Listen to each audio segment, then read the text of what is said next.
A dark, narrow room. On a large shared bed, a dozen boys lay sleeping. They were all around 12 or 13 years old, curled up tightly under thin blankets. None of them dared to extend even a hand beyond the covers. TSS. Suddenly, a wall-mounted candle flickered to life on the left side of the room. The boy closest to the flame squinted against the sudden light, then pulled the blanket over his head and kicked the boy next to him. The next boy, half asleep, groggily kicked the boy to his right.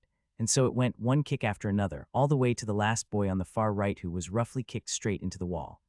Saul groaned softly, rubbing his bruised knee. He sat up, dazed momentarily, trying to wake himself up. Get moving. If you're late, the master wizard'll turn you into flower fertilizer. The boy beside him mumbled like he was sleep-talking. Saul pressed on the old wound on his forehead. The sharp sting cleared his mind, and he finally began to move. He climbed off the bed, quickly put on the servant uniform hanging by the wall, opened the door and stepped outside. The hallway outside was long and curved, with doors spaced out every few meters. On either side of each door, candle sconces cast dim yellow light, barely pushing back the corridor's eerie gloom. Saul glanced to his left, toward his shoulder. Floating there was a small hardcover book no larger than his palm, still there.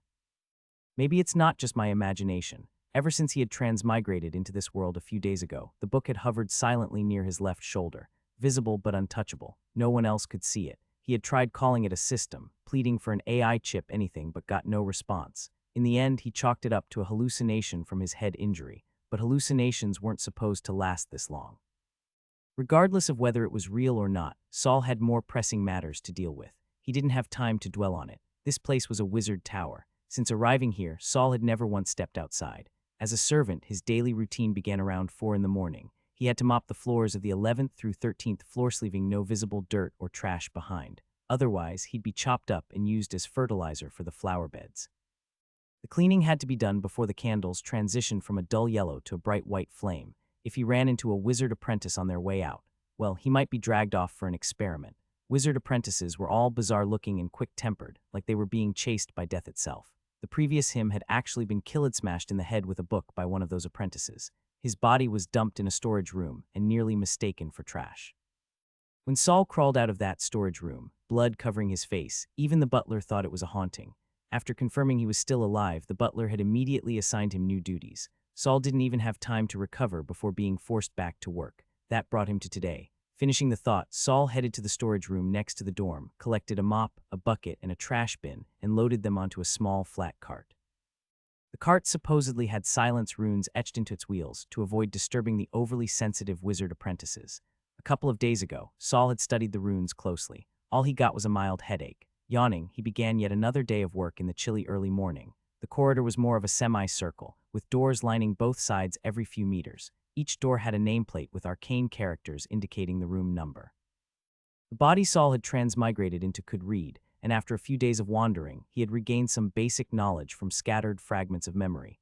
While cleaning the 11th floor, Saul heard the sound of crying from behind one of the doors. Every time the crying started, the candle flames on either side of the door would flicker unnaturally, casting shifting shadows that made his skin crawl. He tugged his collar tighter. Any trace of sleep vanished instantly.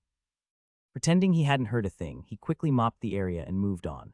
The 12th floor housed a weirdo who liked to throw trash outside his door. Hair, shredded paper, unidentifiable chunks of meat. Saul was already used to proactively cleaning it up as he passed. He used a small shovel hanging from the trash bin to scoop everything up. As he turned to dump it, he heard a soft scraping noise. He immediately spun around. A door behind him had opened just a crack. Its interior pitch black, revealing nothing. Goosebumps rose all over Saul's body. His hands trembled slightly as he fought the urge to run, but at the same time he couldn't risk offending the apprentice who lived there. He had learned in just a few days that nothing was more important than showing absolute respect and humility toward wizard apprentices. He was just a 12-year-old kid, frail and powerless. Any apprentice could crush him with a snap of their fingers. As for a true wizard, haha. Someone like him wasn't even qualified to meet one. Heart pounding, Saul waited. Nothing else happened. Time was short. Keeping one eye on the cracked door, he resumed mopping, inching past it cautiously. Eventually, the curve of the corridor blocked the door from view. Saul's shoulders relaxed slightly as he pushed the cart up the sloping hallway to the next level, the 13th floor. As a transmigrator, Saul was sensitive to this particular number. Even if he used to be a rational materialist, this strange, eerie world filled with wizards and monsters made him more than a little superstitious. Rumor had it that the last servant assigned to this floor had died here. Saul had cleaned this floor a few times already and hadn't noticed anything strange, but the place still made his skin crawl. That kind of irrational, primal fear like something unseen was watching him never quite went away. He lowered his head and scrubbed the floor hard, trying to work the unease out of his system. But then it happened.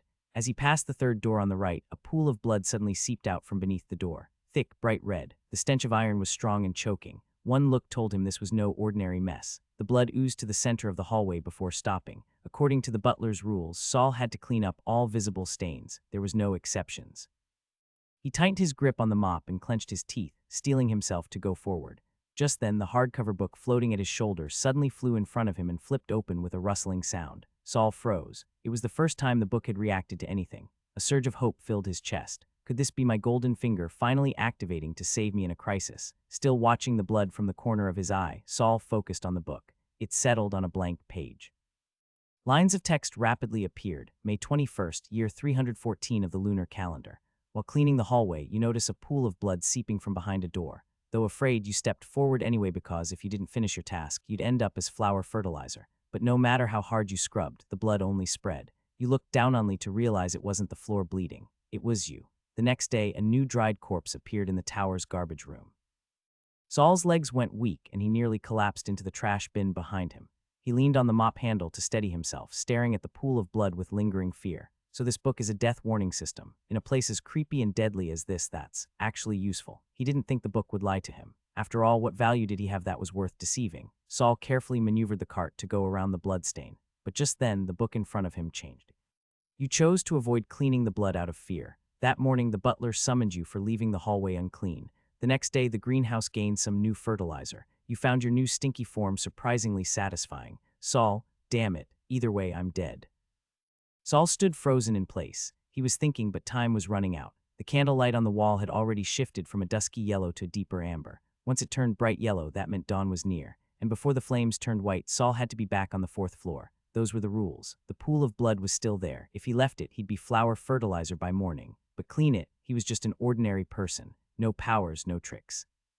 What could he possibly do about this eerie, murderous blood? Ask for help. The boys he bunked with harbored some hostility toward the pre-transmigration Saul. No way they'd help. And even if they wanted to, they were just regular kids like him, helpless in the face of this kind of thing. Report it to the butler. The butler never appeared at night, and Saul had no idea where to find him. His movement was restricted to the 4th floor servants' quarters and the 11th through 13th floors. No way out. Saul's trembling fingers suddenly steadied. He placed the mop back onto the cart and straightened his clothes. Then he walked to the door directly across from the room leaking blood, raised his hand and knocked 3 times. In the silent corridor, those 3 knocks sounded painfully loud. Saul glanced down at the floating hardcover book. No new death prediction appeared. He raised his hand to knock again when the door before him suddenly creaked open. Saul's breath caught in his throat. The door inched open. And behind it, a tall, slender figure emerged. A woman dressed in a black nightgown. She was voluptuous but not overweight. The exposed skin was pale and smooth. Saul looked up and saw a graceful jawline, full red lips, a high nose, and above that, nothing. The woman had only half a head. In the dark of night, the sight nearly made Saul's soul leave his body. He forced down the terror and kept his expression polite, but his teeth betrayed him, chattering uncontrollably. The woman tilted her head. The top half of it was gone. The exposed flesh at the cross-section was pale and decayed. Where her eyes should have been, a hemispherical glass dome was embedded. Inside the dome, a cloudy white liquid sloshed about. As she tilted her head, something eyeball-like bumped gently against the glass. "What is it?" Her lips moved. Her voice was unexpectedly pleasant. Ma'am." Saul heard the tremble in his own voice. He took a deep breath to steady it. Blood is leaking from the room across the hall. "I don't have the means to deal with it. Please, help me." The woman lifted her head slightly. An eyeball pressed against the glass dome. Then it disappeared again as she lowered her head, chuckled softly, and said, "Why should I help you?" Saul knew he wouldn't be lucky enough to knock on a stranger's door and find a kind, helpful soul. "Ma'am, what would you have me do?" He bowed his head. He was just a servant. He had no right to negotiate. The woman cradled her chin with slender fingers. "I need a living subject for an experiment, but I'm a bit short on credits right now. If you volunteer, I'll take care of your little problem." Saul glanced at the hardcover book floating over his shoulder. No reaction. He was still far too weak to protect himself. His only hope was to gamble on the book's death warning system. "All right." The woman curled her red lips in satisfaction, clearly pleased by Saul's decisiveness. She stepped aside and let him enter her room, then turned and did something outside. Saul stood inside the room. It was larger than the shared dorm he lived in with over a dozen other boys, and it even had a separate inner chamber. An oil lamp lit the living area, casting a steady and bright glow, likely aided by some enchantment. At the center of the room sat a long table, cluttered with strange tools and materials he didn't recognize. The most eye-catching of all was a black cauldron atop a small stove, bubbling with thick black liquid. "That's the thing I need you to try." The woman had entered again without him noticing. Saul turned. The door was already closed. He didn't know if the blood outside had been dealt with. "I need you to put one hand into the cauldron. Then tell me what you feel." She pulled out a long bench, sat down across from him, crossed her legs, and waited expectantly. Saul knew he had no room to bargain. So he didn't plead, didn't beg. He rolled up the sleeve on his left arm, took a deep breath, and walked forward. Without hesitation, he plunged his entire hand into the black liquid. He didn't dip a finger first. Better to risk the whole thing than irritate the woman with hesitation. TSS. Saul sucked in a breath, not from pain but from cold, a biting, bone-deep cold. Clack, clack, clack. His teeth chattered uncontrollably. "You can take it out now." At her command, Saul yanked his hand back, but the moment he saw it, the breath he'd just let out caught in his throat again. The flesh was gone. His left hand was nothing but clean, bare bone like a skeleton hand straight from a medical model. The worst part, there was no pain at all. "Ha, ha," Saul panted, gripping his left wrist with his right. Both hands shook violently. As his skeletal hand trembled, it made a dry, clicking sound. The woman offered no comfort. She stood and tapped her chin thoughtfully. "Must have added too much Gishelli Python stomach acid. What do you feel in that hand right now?" "CC cold, but not painful." Saul tried to suppress his fear and chill, doing his best to respond like a professional test subject. I think I can still control it." He flexed his skeletal fingers slightly. It was difficult, but they moved. "Not bad." The woman smiled, looking quite satisfied. She sifted through the table, selected a few ingredients, and casually tossed them into the cauldron. 2 wisps of white steam hissed upward. Then the bubbling resumed as before. Now she sat back down, her chin tilted with interest. She pointed at the cauldron. "Put in the other hand." Saul exhaled. He'd expected this. The first trial clearly hadn't worked, so a second test was inevitable. He released his left hand, then decisively plunged his right hand into the bubbling black liquid. In an NGH, a deep freeze shot up his arm. His right hand, submerged in the fluid, went entirely numb. "You can take it out." He yanked it free. Relief washed over him as it wasn't a skeleton hand this time. Not only that, but his rough, calloused palm was now smooth and pale. Before she could even ask, Saul said, "CC cold. Even colder than before. Clack, clack, but not painful. I can control it." He flexed his fingers and raised his hand to show her. The woman smiled again, but wider this time, revealing sharp white teeth behind her red lips. "You really are a surprise." She stood and even clapped her hands twice. Crossing the room, she opened a cabinet and pulled out a crystal vial, handing it to Saul. "Drink this." Seeing Saul's hesitant, pale face, she laughed, her body trembling with amusement. The white liquid inside her glass dome sloshed along with her movements. "Relax. This one's not an experiment, it's the healing potion." Saul reached out with both hands, trying to take the potion. But his right hand was stiff as a board, and his left was nothing but bare bone. Seeing this, the woman didn't hand him the crystal bottle. Instead, she uncorked it herself and fed him directly. Saul tilted his head back stiffly, cooperating as she poured the potion into his mouth. Being fed medicine by a beautiful woman might be a blessing. Being fed by half a beautiful woman, not so much. Still, the potion worked wonders. As soon as it went down, a cold current flowed from his throat to his stomach. The shivering stopped, and sensation began to return to both hands. His right hand quickly regained mobility. He felt an itch on his forehead and raised a hand to touch itantly to find the scabs on his old wounds had all fallen away. Only his left hand remained skeletal, showing no signs of recovery. "With your current constitution, your left hand likely won't recover," the woman said casually, placing the bottle on the table, "unless you become a wizard's apprentice." Saul gave a bitter smile. "I'm just a servant, so what?" The woman smiled. "If you're interested, I have a test opportunity. The only question is, do you dare take it? A test to become a wizard's apprentice." Saul immediately looked up. "I do, milady. I want to become a wizard's apprentice." Oh ho ho, the woman wasn't surprised by his answer. From the moment Saul volunteered as a live test subject, she could already tell had strong willpower and courage. Even if he felt fear, he remained relatively calm. These were qualities a wizard's apprentice should have. Saul waited for her laughter to fade before asking, "Milady, if you help me become a wizard's apprentice, what would I owe you?" "Owe me?" The woman's tone shifted sharply. "What do you think you have that could match the value of an apprentice's slot?" Saul froze, the excitement draining from his face. Just a few days as a servant, and he was already desperate to leave that role behind. That was why he'd been so eager, even ready to accept any terms. But with a single question, she snapped him back to reality. Right now, he has no value, nothing that could justify being given such an opportunity. He fell silent, but he wasn't giving up on becoming an apprentice. He believed the woman wasn't simply toying with him by offering the test. He just had to wait for her to name her price. "Do you really want to become a wizard's apprentice?" she asked again. "Even if it means ending up like me." She leaned forward abruptly. The glass dome atop her head shook violently. The milky white liquid inside sloshed, forming bubbles and waves. Eyeballs floating in the fluid bumped against the glass, making dull thudding noises. Saul had seen wizard apprentices before, but none looked anywhere near as terrifying as this woman. Still. I do, he replied, his voice low but firm, staring straight at her distorted head. Better to die chasing power than live every day in fear of being turned into fertilizer. Good, the woman nodded with satisfaction. In a couple of days, a new batch of apprentices will be brought in. Most of them 7 or 8 will probably die on the way. As usual, they'll pull some replacements from the servants. I'll make sure your name is among them. Kangsha. Second-level wizard apprentice, Kangsha. If you pass and become an apprentice, remember to choose mentor Kaz. I understand, Lady Kangsha. My name is... No need, she interrupted. If you become a wizard's apprentice, then you can tell me your name. Saul fell silent. Until then, to her, he was just a nameless servant, not even worth a name. Harsh, but in the wizard tower, identity always matched power. Saul exited Kangsha's room. The door shut silently behind him.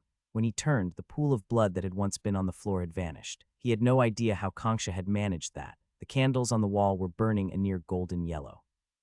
Saul quickly surveyed the hallway. Nothing filthy in plain sight. He didn't have time to continue cleaning. As long as there wasn't anything obviously dirty, the stewards wouldn't bother checking the floor with white gloves. Saul turned and sprinted down the hallway, pushing his cart. Just before the candle flames turned white, he made it to the corridor on the 4th floor. Gasping for breath, he returned the supplies to the storage room and emptied the trash, just in time before the stewards come to inspect. Saul reflexively wiped the sweat from his brow with the back of his left hand only to wince in pain as the bone scraped his skin. My left hand still has no feeling, not even touch. He flexed his fingers, but at least I can move it freely now. Is this the power of a wizard? Accepting that his left hand might forever remain skeletal, Saul was still captivated by the power it represented. He looked down at his right hand. It might just look smoother, but he could feel the strength inside. He picked up a stone from the trash bin and gently squeezed it.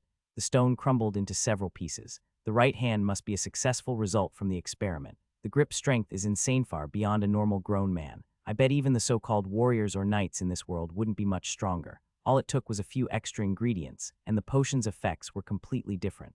Saul's desire to become a wizard's apprentice solidified even further. With that thought, he left the storage room and approached the door to their shared bedroom. He pushed the door open slightly. Still examining his hand, he moved slowly. Voices from inside made him pause. Saul's still not back. Guess he's finally dead this time. HMPH. It's a miracle he survived this long after offending a wizard apprentice. Well, now that he's gone, we'll have to take turns doing those early morning hallway cleanups again. Silence followed. Saul's brow furrowed. So the hallway cleaning was supposed to rotate. Had they used his memory loss to dump the dangerous job on him? After a moment, someone spoke again. Come to think of it, we might have been better off letting Saul live. He's lost most of his memory, has to follow whatever we say. Now we're stuck with the dawn shifts again. Who knows when someone will just drop dead? Who said the dawn shift has to rotate? What do you mean? We kept making Saul do it, and the stewards never said a word. From tomorrow, we'll make George do it. He's not memory wiped. He won't agree. Then we'll beat him until he does. At that point, everyone seemed convinced Saul was dead, and they started arguing over who the next unlucky sap would be. Bang, the door was kicked open. Starting tomorrow, Saul said, sweeping his gaze across the room full of boys, hallway cleaning goes back to being on rotation. Some were startled by his return. Others, like the one who smiled cruelly, were clearly planning a beating.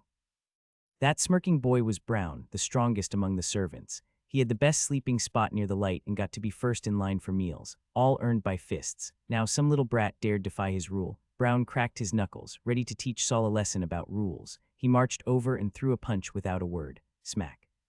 But Saul raised his right hand and blocked it.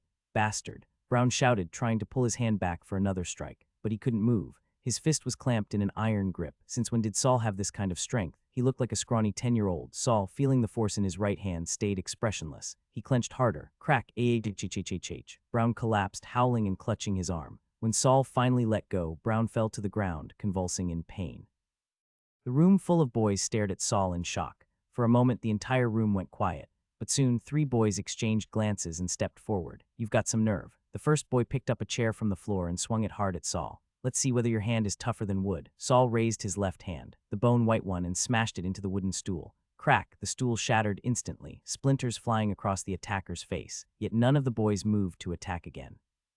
Everyone fell silent. Their faces were no longer filled with surprise but dread. Even Brown, groaning on the floor, stared at Saul's left hand in horror and instinctively backed away. There was no hiding the left hand now. The servant boys didn't wear gloves. They did manual labor daily. It was impossible not to use their left hand, so Saul simply exposed it, using it to shock the others and shift attention away from his right hand. You're cursed.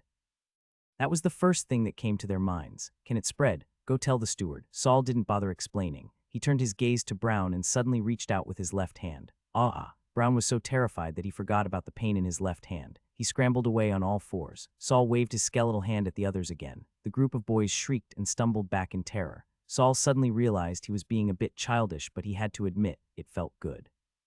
Starting tomorrow, I'm not cleaning the corridor anymore. No one dared argue. You all take turns. He pointed his bone-white index finger at Brown. You're first. Brown's face turned pale in an instant. Steward, it's him. He's cursed and didn't report it. A boy's voice rang out behind him. Saul turned to see one of the other boys who often mocked him, now leading a middle-aged man in a black uniform into the room. The steward showed no fear upon seeing Saul's hand.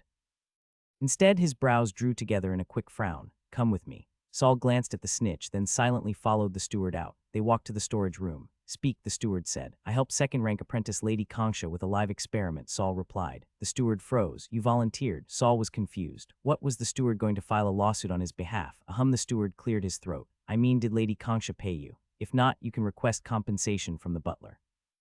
After all, servants are assets of the tower master. Even apprentices aren't allowed to just use you up. Saul didn't believe a word of it. Before he transmigrated, he'd been killed by a wizard apprentice with a book. Now that he'd taken over this new Saul's body, no one had come to apologize or compensate him.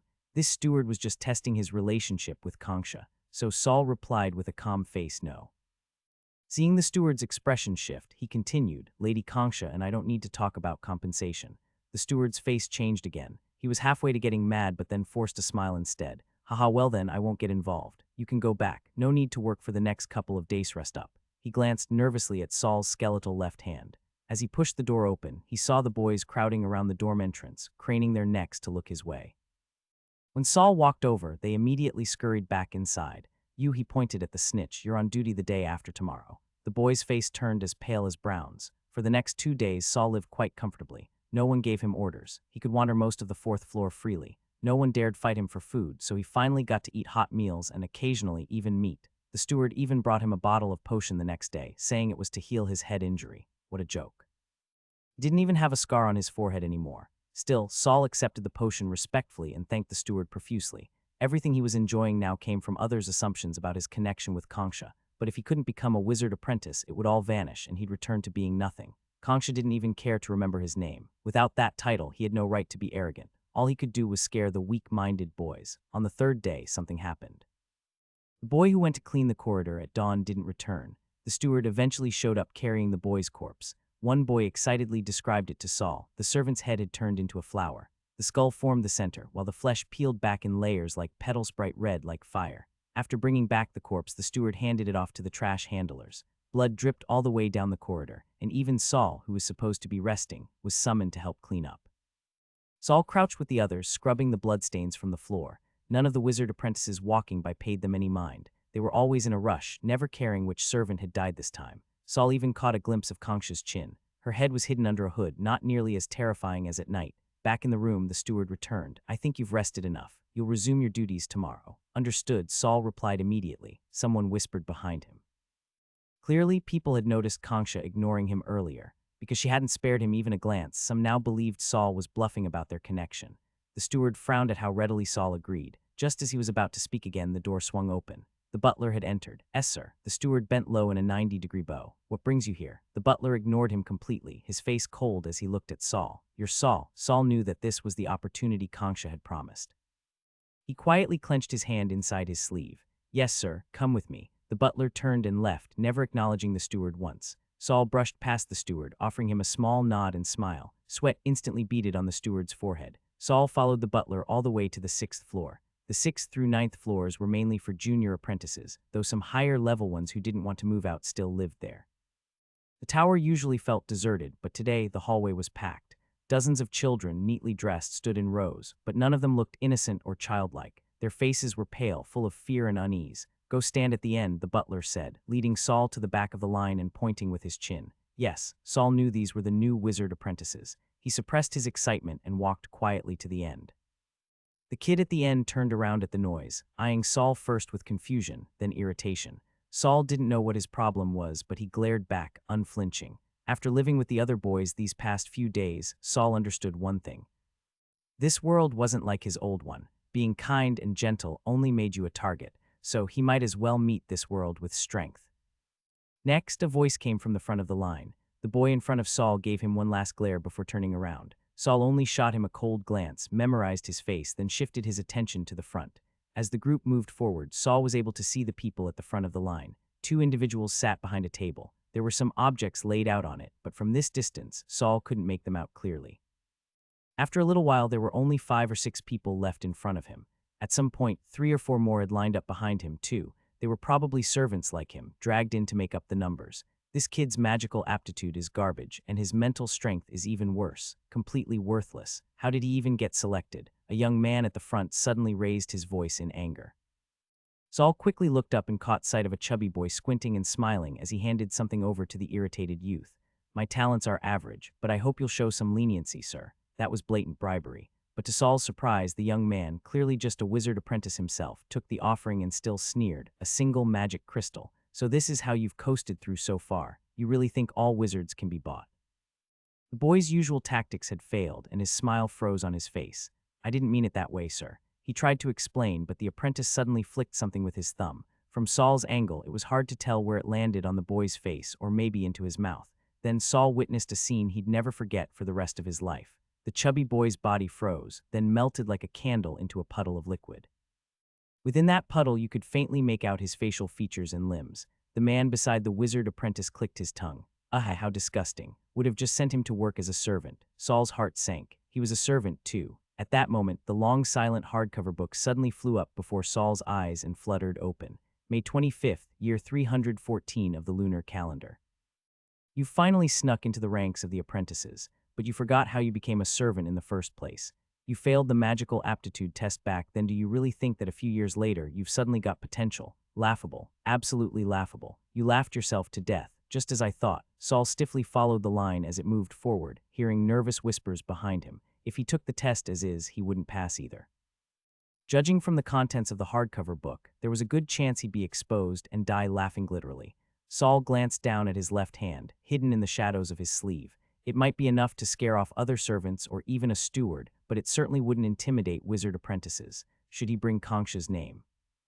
Just as he thought that, more lines appeared in the hardcover book. Because you failed the magic test and your servant status was revealed, Sid interrupted the test and tried to kill you.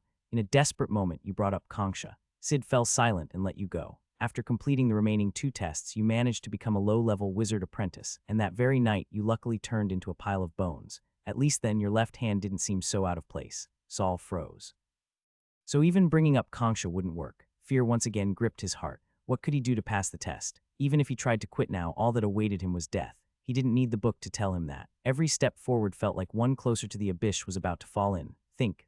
There has to be another way. Saul's eyes stayed locked on the table that was getting closer and closer, focusing on the testing instruments laid out on top. He closely observed the testing procedure. Each candidate had to go through the tests from left to right.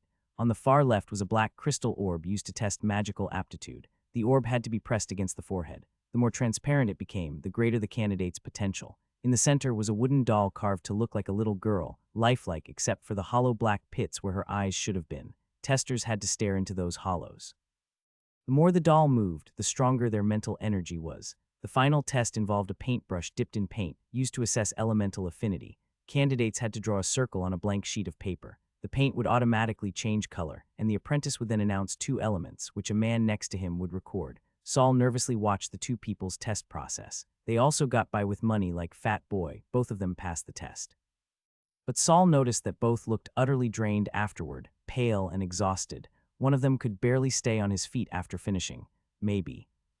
He wasn't totally sure yet, but since he now had an idea and the hardcover book hadn't popped up again, Saul decided to go for it. He had no choice left but to risk it all. The number of people in front of him dwindled. Finally, it was his turn. The lazy-looking young man lounging in the chair let out a cold chuckle the moment he saw Saul's face. "Does he know me?" Saul's heart skipped a beat, but his face showed fear.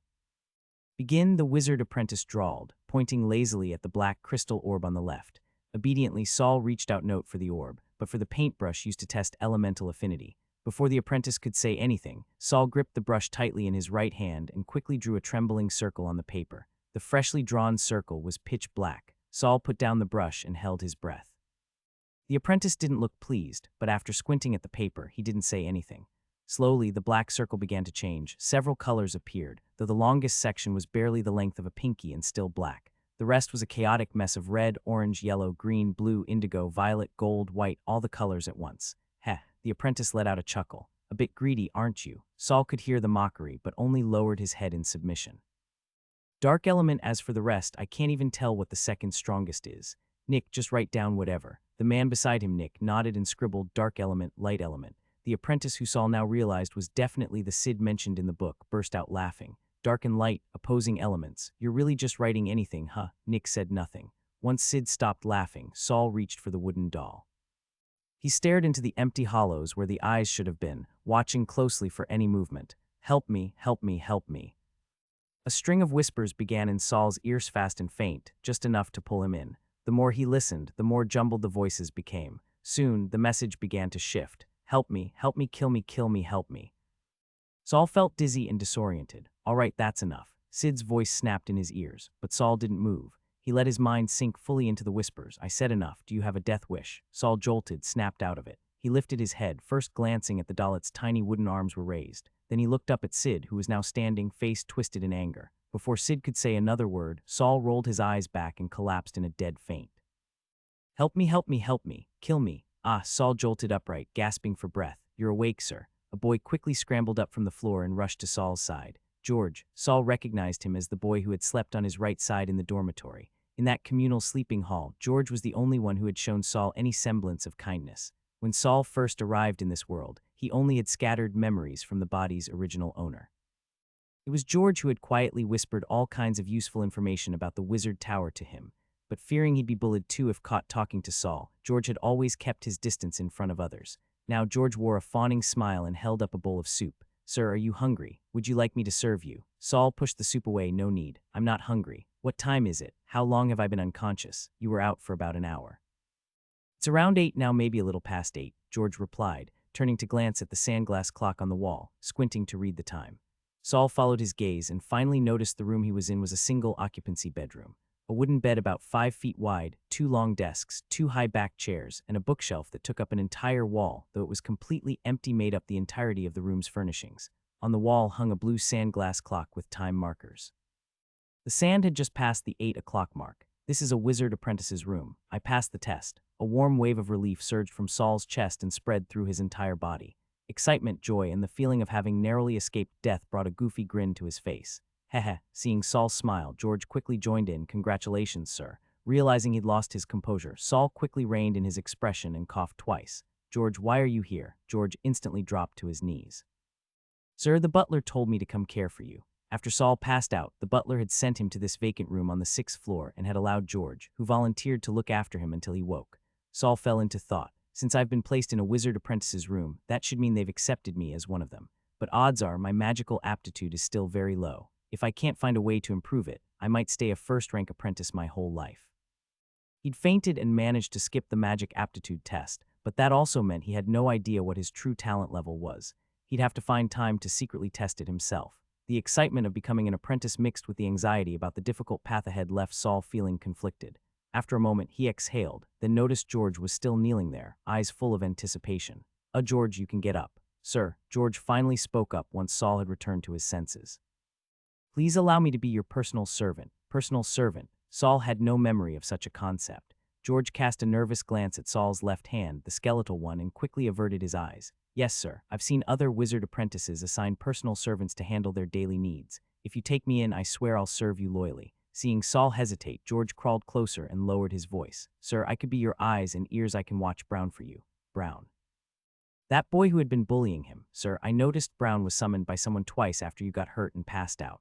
After that, he got even more arrogant. He's even riled the others up against you. They've now made you solely responsible for cleaning the hallways at dawn, a job we used to rotate. Saul's pupils shrank, so the boys weren't just bullying him for fun, but someone had ordered it. The skeletal hand hidden in his sleeve slowly clenched into a fist. Someone wants me dead. Seeing Saul's expression change, George knew his intel had hit the mark and quickly added, Sir, I can investigate who's behind Brown. But Saul shook his head without much thought.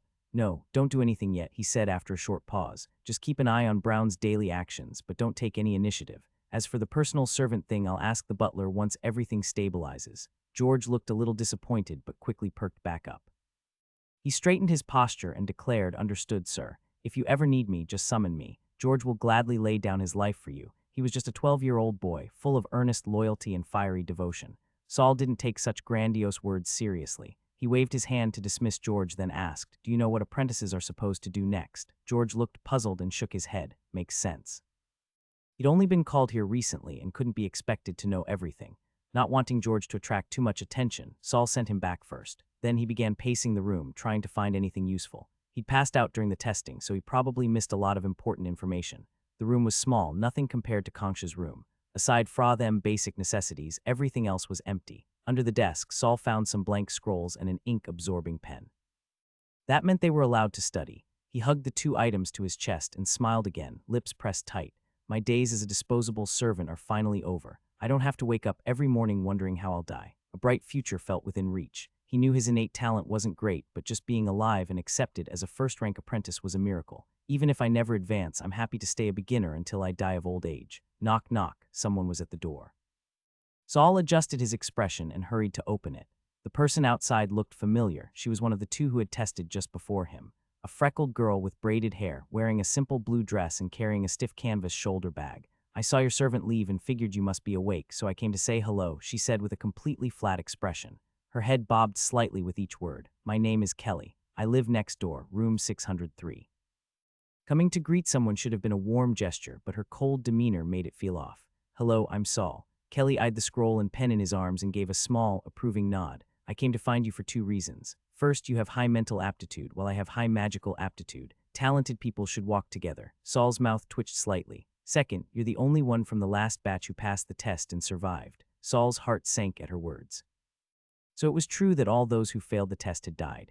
If you lack talent, even opportunity becomes a curse. "I noticed your clothing is the same as the tower servants, so I figured you were one of the tested servants. For a servant to become an apprentice, your willpower must be quite strong." Though Kelly was giving him compliments, Saul couldn't understand why they didn't feel good at all. "That's all. Those are my reasons for wanting to get along with you." Saul really wanted to ask, "Then why should I want to get along with you?" But he held his tongue. Distant relatives are not as helpful as nearby neighbors. Though this neighbor, Kelly, was so blunt it felt a little uncomfortable, Saul figured he could take the opportunity to gather some information. He had just opened his mouth when someone came striding down the corridor. That person walked briskly while loudly proclaiming, "All newly promoted first-rank apprentices, be at the last classroom on the 10th floor of the East Tower at exactly 9 o'clock for your first public class. All newly promoted first-rank apprentices, be at the last classroom on the 10th floor of the East Tower at exactly 9 o'clock for your first public class." Someone heard the announcement, opened their door to ask something, but the man didn't answer. He just kept repeating the message, then went up the sloped corridor at the end. New apprentices started gathering in the hallway, whispering and chatting. The atmosphere was lively, and everyone was full of hope. Kelly, two boys came running over. One of them, with bright and lively eyes, said, "Let's go to class together." But Kelly merely glanced at them, didn't even answer, and turned to Saul. "We should head there now." The two boys, despite being brushed off, didn't show anger. Instead, they looked at Saul with a hint of wariness. Saul realized they probably also believed he had high talent, but that wasn't something he could explain, so he just nodded and agreed to walk together. There was still a bit of time before 9 o'clock, but almost all the new apprentices headed toward the East Tower as soon as they heard the message. The Wizard Tower itself was cylindrical in shape, wider at the base and narrower at the top. The middle was divided into two halves, forming the East and West Towers. Both the East and West Towers were semicircular and separated by a thick wall. Only the 5th, 6th, 10th, and 14th floors had connecting corridors. These corridors were locked at night, and passage was strictly prohibited. Saul had seen the corridor gates while cleaning the hallways, but he had never been allowed to enter the East Tower. Following the crowd, he walked through the corridor for the first time and arrived at the East Tower. The 6th floor of the East Tower didn't have rows of rooms like the West Tower. What greeted his eyes were bare gray walls covered in strange symbols and patterns Saul couldn't begin to understand. Just one glance made his head spin. He turned his head away quickly and saw that Kelly beside him had kept her head lowered the entire time, clearly avoiding looking at the walls. This girl, she really knows a lot. Thud, thud. The two people ahead of them didn't avert their gaze in time and collapsed, dizzy, onto the ground. The crowd walked past them without a second look. No one even offered a hand. As Saul walked by the struggling apprentices, his hopeful visions of apprentice life suddenly dimmed a little. "Everyone be quiet." After waiting for about 10 minutes in the last classroom on the 10th floor of the East Tower, Saul and the others saw a man in his 50s stride in from the front door of the classroom with a burst of energy. He quickly walked to the front platform and placed one hand heavily on the lectern. First class, the rules of Gorsa Wizard Tower. I'll only say this once. Anyone who asks me again, I'll eat you. Right on cue, the man bent over and started to retch. A big splash of greenish slime landed on the ground, splattering everywhere. Mixed in were several human fingers. Thud, bounce, thud. The front row of apprentices recoiled in horror, knocking into the desks behind them and causing a clatter of noise. Sitting habitually toward the back, Saul lowered his head and avoided looking at the disgusting scene that was making his stomach churn. The man standing at the front, clearly angry, straightened up after vomiting and shouted again, "Silence." No one dared to move now, even those struggling with nausea. First off, you choose your mentor based on your elemental affinity. I am Gyudo. I teach the poison element, and I can also teach the metal element. If you have talent in either, choose me on the registration form. Saul looked down, and his desk was empty. Mentor Gyudo hadn't magically produced any registration forms, nor had anyone come in to distribute them. He quickly opened his book and began taking notes with his pen. At the same time, he heard a rustling sound beside him. Kelly, seated next to him, had also pulled out paper and pen from her bag and started writing in sync. There were about 20 people in the classroom, and more than half had come prepared with paper and pens. Those who hadn't prepared glanced at their neighbors but didn't dare to speak. Mentor Gyudo didn't seem like someone who tolerated interruptions. On the platform, Mentor Gyudo kept talking, his pace fast. First-rank apprentices must start with public classes. Subjects include magic script, universal knowledge, meditation, and runes. Only after that can you touch beginner-level spells. Saul's pen moved like lightning, but when he couldn't keep up, he started jotting notes in shorthand using characters from his past life. Don't waste your time because you don't have time to waste. There's a monthly assessment for first-rank apprentices. The first assessment is in 3 months, if the evaluators think you show no potential for growth. Mentor Gyudo paused, squinting as he scanned the classroom, then said with a dark expression, "Then there's no reason to keep training you." Saul's hand shook, dragging out one of the letters into a long tail. He silently started a new line and kept writing. And lastly, stop dreaming. Just focus on the books in front of you. Only second-rank apprentices are qualified to think about those other things. Saul wasn't sure what those other things referred to. Spells, maybe. That's all, I'm leaving. Mentor Gyudo turned around and walked out even faster than when he entered. With the terrifying mentor gone, the classroom exploded with chatter. The apprentices began discussing everything excitedly, but Saul didn't join in. He just stared at his notes in a daze. Was your left hand always like that? Kelly's voice broke his thoughts again. Saul had instinctively pressed down his book with his left hand while taking notes, and Kelly, sitting beside him, had naturally seen it. He didn't hide his hand this time and casually replied, "No. It became like this the day before yesterday." Kelly frowned and pressed her lips together as if she were trying to solve a world-ending riddle. At that moment, the classroom door opened again and a young man walked in. He had a polite smile and carried a stack of papers in his hands as he walked to the front platform. "It's 10 minutes to 9. You're all early. Very good. As apprentices, we must make use of every second. Early is always better than late. Sometimes, being on time is still late." He tapped the stack of papers in his hand and reined in his smile slightly. "I'll be handing out the mentor registration forms and the rulebook for the Wizard Tower.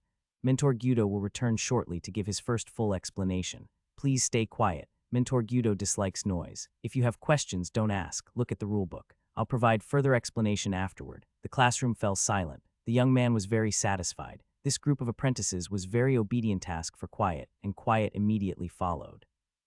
He stepped down from the platform to begin handing out the forms and booklets, but the moment his foot landed, it squelched into something slimy. He looked down. When he lifted his foot, a severed finger was stuck to the sole of his shoe, twitching slightly. He looked back up at the class, his lips twitching. "Mentor Gyudo, he's already here," a girl in the second row said softly. The young man leaned lifelessly against the podium at the back of the classroom. It was a long while before he finally spoke again. "My name is Lakai. I am a second-rank apprentice. The handbook can come up and get it yourselves. Read for 10 minutes first." Even his voice sounded drained. But very soon, some enthusiastic boys and girls went up to help distribute the handbooks. Once his hands were free, Lakai chanted a spell in a tongue no one understood and made 2 hand gestures. Whoosh. The mess on the ground vanished. The new apprentices, who had already witnessed how Sid killed the fat boy, didn't react with much alarm to Lakai's spell. This left Lakai, who'd clearly meant to show off a little, looking even more dejected. The 2 boys sitting to Kelly's left stood to fetch forms and brought back ones for both Kelly and Saul. No need," said the wide-eyed boy, looking a bit surprised. "I'm Doze, and he's Rocky. We're in rooms 613 and 614. We can study together and help each other out. If this were a normal school, this would be a good time to make friends." But Saul didn't think they'd really end up learning together as wizard apprentices. After all, everyone's affinity element and chosen mentor could differ. He lowered his head and looked at the form in his hands. There were only 5 mentors listed in total. That was the entire faculty of Gorsa Wizard Tower. Each name had a short description, indicating their primary elements and areas of expertise. Most had 1 or 2 primary elements. Their areas of expertise varied more widely. Saul's eyes immediately landed on Mentor Guido's name. Right next to it was a mentor named Kaz. Kaz's primary element, dark. Specialties, necromancy, ghost studies, corpse preservation, limb grafting. All of them were deathly fields. Saul was reminded again of Kongsha's terrifying face. He quietly marked a check under Kaz's name. Then he pulled out the handbook and skimmed through it. There were far more details and rules than what Guido had said earlier. When he was a servant, he'd never encountered this many rules. But maybe that was because servants didn't get exposed to this kind of information and didn't need to know it. Just then, he noticed from the corner of his eye that Kelly, beside him, was frowning deeply, chewing on the cap of her ink pen. She hadn't moved in a while. What's wrong? Has Kelly discovered some hidden message? Kelly removed the pen cap and turned to Saul with a serious expression. My strongest elemental affinity is fire, but there isn't a single mentor who specializes in it. Before Saul could respond, she looked back down at the form. So I can only pick gold as my main element. Damn it, I'm not happy with that at all. While she said this, her tightly furrowed brows relaxed. Who could say how much of her frustration was real? This wizard tower wasn't a proper academy. With only 5 mentors, it was natural they couldn't cover every primary element. Just like Saul's dark element, only Kaz specialized in it. That thought made Saul's expression grow serious. Wait a second, how did Kongsha know that his strongest affinity was dark? Was it all coincidence, or had someone arranged it? Staring at Kaz's name, Saul's brow furrowed slightly. Up on the platform, Lockeye had finally recovered from his earlier slump. He straightened his back and asked the class kindly, if you have any questions, now's the time to ask. Hands quickly went up. Some asked about the rules in the handbook. Others, like Kelly, had the same issue, just as Saul had suspected. If a mentor for your strongest element wasn't available, apprentices had to choose their second strongest as their primary. In worse cases, it might be their third or even fourth. Lockeye patiently explained for half an hour. He was thorough almost to the point of being long-winded, but he answered each question clearly. Even when he couldn't provide an answer, he pointed out what to watch out for. Even Saul became absorbed, temporarily forgetting Kongsha's shadow over his thoughts. Suddenly, Saul felt a poke on his arm. He turned his head and saw Kelly retracting her finger, motioning with her eyes for him to look ahead to the right. Saul looked up and saw the boy who had stood in front of him during the apprentice test, the one who turned to glare at him. That same boy was now glaring at him again with hatred in his eyes. Once he noticed Saul had looked up, he held his gaze for a moment, then turned back around. Who is he? Saul leaned slightly to the left and whispered. Kelly still sat perfectly upright. Duke. His best friend died on the way here. A third-rank apprentice guiding them refused to help. What does that have to do with me? At the time, that third-rank apprentice said, there are too many people. Because there were too many people, the wizard apprentice let one die on the road. Then, during the test, a few more people than expected showed up. Saul turned his head forward in silence. After a moment, he said, it has nothing to do with me. Ha! Kelly let out a short laugh, though it was unclear at whom she was laughing. The two of them returned their attention to Lockeye's lecture, neither mentioning Duke again. In short, as long as you devote most of your energy to learning the basics, there's no need to worry about failing the test. Lockeye clapped his hands together to conclude. All right, my mouth's gone dry. That's all for this explanation. Has everyone filled out their forms? He gave a small cough. Before I collect the forms, let me introduce my mentor Ans. That's right, the very first mentor listed on your form. His primary focus is earth element spells. He can also teach wood. In truth, he has research in water and poison as well.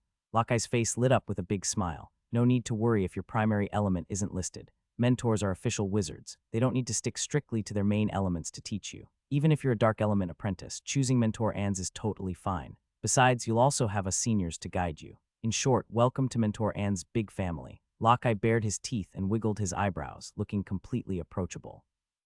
Zwesh. Saul noticed several people instantly began changing their selections on their forms. Even Doze and Loki, sitting on Kelly's other side, were revising theirs. Doze even leaned over and suggested, let's all pick Mentor Ans together. Look how enthusiastic Senior Lockeye shall definitely help us study. We'll improve faster that way. Nope. Kelly rejected him instantly without even thinking. Saul shook his head too. These apprentices had all been brought from the outside world. They might still have illusions about the people in the wizard tower. But in Saul's mind, these wizard apprentices and mentors were always in a hurry. They never stayed for anything irrelevant. If one ever stopped in front of you, then don't be glad. That just means they might need to use you. And how would they use you? Saul's skeletal left hand was a constant reminder. If you have no strength, no value, then your body is all you have to offer. a 1 in 10 chance of survival or none at all. Lockeye finally finished pitching his mentor and asked everyone to bring their forms forward. Doze again tried to help deliver the forms for Kelly and Saul, but this time both chose to bring them up themselves. As Saul approached the podium, he glanced sideways and was surprised to see that Kelly had chosen the very same mentor Gyudo, who had come and gone in a storm earlier. After all, picking Gyudo, after that one retching display, really did take a lot of courage. Once the forms were turned in, Lockeye told them they could return to their dorms. A servant would deliver all necessary supplies. Everyone left in high spirits, bidding farewell to the senior as they made their way out. The large classroom on the 10th floor quickly emptied and quieted. Lockeye organized the forms in his hand, straightened them on the podium. He suddenly chuckled. Dorms for newly inducted first-rank apprentices were located on the 6th through 9th floors, but most people stayed on the 6th. Saul had thought that once he returned to his room, a servant would soon deliver his textbooks and other materials. What he hadn't expected was to see a familiar face waiting outside the door of room 604. Sid, the second-rank apprentice who had overseen the testing, was standing there with arms crossed, gazing at Saul, who was walking alongside Kelly. His face was full of ridicule. Saul's heart tightened. He quickly glanced toward the hardcover book on his left shoulder. The book was floating there obediently, showing no signs of opening on its own. He let out a sigh of relief, then steeled himself and walked forward under Sid's icy gaze. "Senior, were you looking for me?" Saul lowered his head slightly, eyes fixed on Sid's hands. Second-rank apprentices generally had no business here. Many new apprentices were already stirred by the scene, standing at a distance and watching with shock and suspicion. They had been deeply shaken by Sid's method of killing the fat boy earlier. For kids who came from outside, even being bystanders to such things was a nightmarish experience. Even Kelly stood 3 meters away, watching the scene with a blank expression. Sid uncrossed his arms, and the sneer on his face only deepened. He leaned forward, lowering his mouth right over Saul's head. "I know how you cheated your way through the test." Saul's eyes shot up, glancing at Sid from a sharp angle. "But I won't revoke your apprentice qualification." Sid straightened up again, arms folded, his tone seemingly relaxed. "Did you know, people who have mental aptitude but no magical aptitude only die the worst deaths? Ha ha ha ha." Sid didn't bother to lower his voice. Saul could already hear people behind him beginning to murmur. "I'm really looking forward to the news of your death. If you die nicely enough, I wouldn't mind turning your corpse into a wax figure and putting it on the 4th floor as a warning to those lowly servants. Don't even think about it." A wave of numbness rushed from Saul's scalp to his toes. Sid looked very satisfied with the pale color that had drained from Saul's face. He took half a step back, admiring Saul as if admiring a work of art. "Well then, looking forward to our next meeting." With a final sneer, his expression turned completely cold as he turned and walked away. Every apprentice in the corridor stepped aside, pressing themselves against the walls, terrified of blocking the senior's path in any way. Only once Sid disappeared around the bend in the ramp did Saul finally let out a long breath. The stiffness in his limbs slowly began to fade. He lowered his head, preparing to return to his room, not bothering to look at the expressions around him. They couldn't be anything good. Becoming a wizard apprentice had been his choice. He knew his talent and aptitude weren't great, so even if he had to endure others' doubts and ridicule, Saul would not give up. He reached out to open the door, but another hand slammed onto the door panel. Saul looked up and saw Duke's twisted face. "Shanky, he died because of trash like you." Duke's chest was heaving. "People without talent have no right to learn wizardly. Go rot and mold in the servants' quarters where you belong." A flame surged from Saul's heart, so hot it felt like smoke was rising in his throat. Saul suddenly thrust out his left hand. The white skeletal hand clamped down hard on Duke's head like grabbing a leather ball. Hair, skin all sank slightly under the pressure of the bone. Even his skull started making brittle cracking sounds. Duke's mouthful of curses turned into a wail. Ah. Under Saul's enormous, irresistible strength, Duke was gradually crushed to his knees. "The ones who die are the real trash," Saul growled through gritted teeth. He looked up at the crowd in the corridor, all with different expressions, and began to squeeze harder. Duke's cries became even sharper, like a needle piercing everyone's brain. People couldn't help but back away. But then a hand suddenly landed on Saul's left arm. Saul, eyes bloodshot, turned his head and saw that Kelly had somehow appeared behind him. She looked at him nonchalantly, as if Saul wasn't killing someone but merely eating a meal. Kelly raised the apprentice rulebook in her hand and waved it in front of Saul's eyes. "Rule 3, apprentices may not kill one another. Violators will be flayed. If you really want to kill him, let's do it somewhere more private next time." She didn't lower her voice, letting both Saul and the kneeling Duke hear her clearly.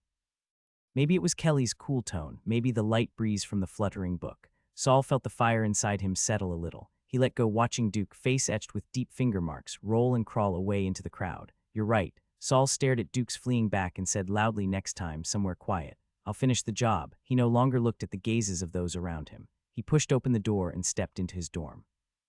Just as he turned to shut the door, Kelly suddenly ducked low and slipped under his arm. Saul's movement paused for a beat, then he slowly closed the door. You didn't even bring your belongings. Kelly clasped her hands behind her back, taking a stroll through Saul's room. Saul said nothing. Kelly circled back in front of him. They were both teenagers, but she seemed just a bit taller than Saul. So how did you cheat? Pretended to faint and skipped the magic test. Saul turned his head away.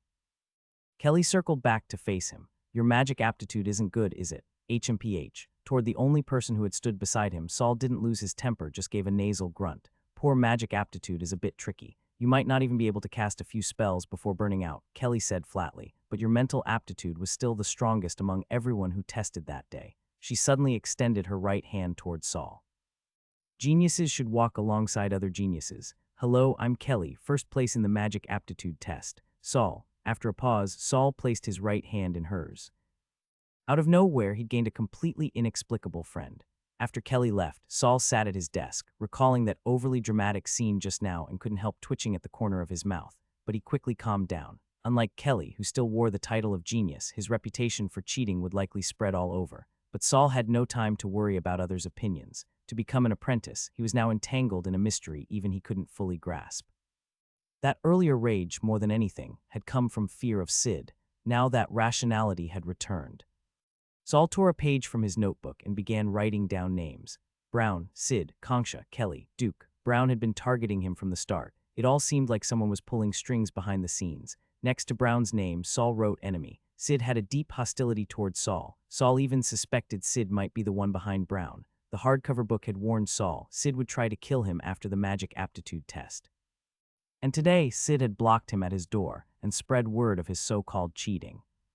Next to Sid's name, Saul wrote sworn enemy. Sadly, this sworn enemy wasn't someone Saul had any way to fight, not yet. Fortunately, now that he was a wizard apprentice, the other side likely couldn't attack him openly either. Next up, Kongsha. Saul softly read the name of the one who had changed his fate. Next to Kongsha's name, he drew a question mark. Kongsha's terrifying appearance, her mysterious methods all made Saul deeply wary. He still had no idea what she wanted from him. So weak, all he could do was take one step at a time. He skipped Kelly's name and went to the final one. Duke. Even after venting earlier, just seeing this name still ticked him off. He lifted the pen and quickly scribbled next to it, Dumbas. Knock, knock, knock. A knock at the door cut him off.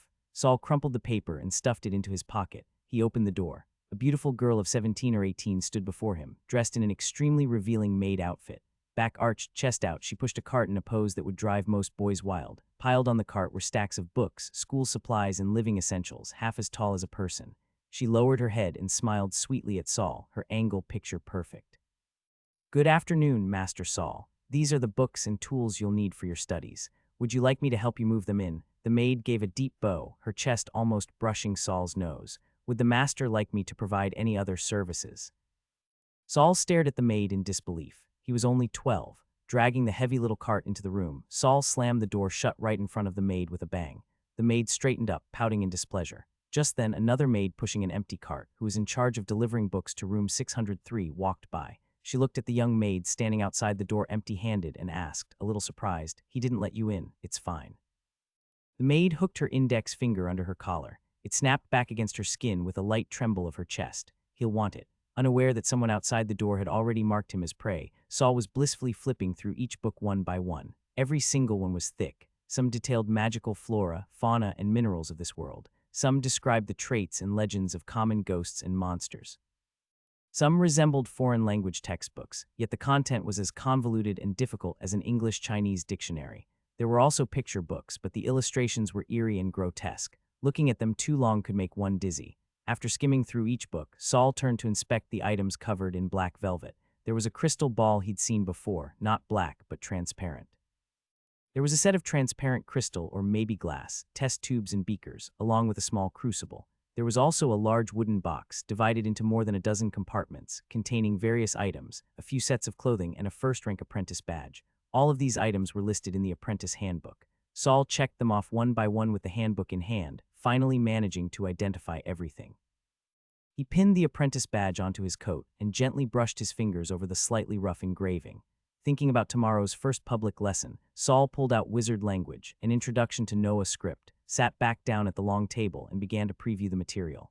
After all, in his previous life, he had survived the Gaokao, a difficult test in China. He was quite good at brute force memorization and drowning himself in practice questions. There were no windows in a first-rank apprentice's room. He couldn't see the outside world. He had to rely on the blue hourglass hanging above to tell the time. Blue grains of sand trickled down one by one. Accompanied by the sound of flipping pages and a writing pen, the entire world fell silent. He ate the lunch and dinner delivered by the maid absent-mindedly. When Saul next looked up to check the time, it was already midnight. Classes will begin tomorrow. He couldn't afford to stay up too late and burn through his energy. Saul stretched, his muscles groaning with soreness, but mentally he still felt sharp, no sign of drowsy fatigue. After taking the mental aptitude test, he'd noticed a clear improvement in his stamina. It was as if something inside him had been unsealed. Back when he was still a servant, he had to work until midnight and be kicked awake at 4 in the morning to start again. He always felt like he hadn't slept enough. Now that he was an apprentice and finally had time to rest, he didn't feel tired at all. Is it just my imagination? I feel like my mental capacity is way stronger than before. Still unsure of his condition, Saul decided to ask his mentor about it tomorrow. He gave himself a quick wash, then walked to the wall and dimmed the candlelight to its lowest setting. Whether in a room or hallway, the brightness of the candles could be adjusted, but they must never be extinguished. Even servants knew this. It was the kind of thing that could save your life. Lying on the bed, Saul felt a surge of excitement. The bed was about 1.5 meters wide, far more spacious and comfortable than the shared bunk he used to sleep on. Saul stretched out all his limbs, trying to occupy every inch of the bed, but he was still small and skinny. There was even enough space to lie sideways. After lying spread out for a while and failing to fall asleep, he curled into a small ball and tucked the blanket tightly around himself. Only then did he feel a strange sense of comfort. This time he quickly fell asleep. At 4:15 a.m. Saul's biological clock forced his eyes open. He sat up and yawned. A breath of cool air entered his lungs and belly, immediately waking him up. The candlelight flared once more. Saul returned to the long table. Just as he was about to open a book, something stirred in his heart. He walked to the door, cracked it open, and peeked outside. His room was 604, near the end of the corridor, with a view of the sloped path connecting the floors. A few moments later, he heard faint footsteps. In the dim light, a boy appeared, struggling to push a cart uphill. Was that Brown? Saul's eyes widened. He felt a surge of eagerness to do something, but quickly suppressed it.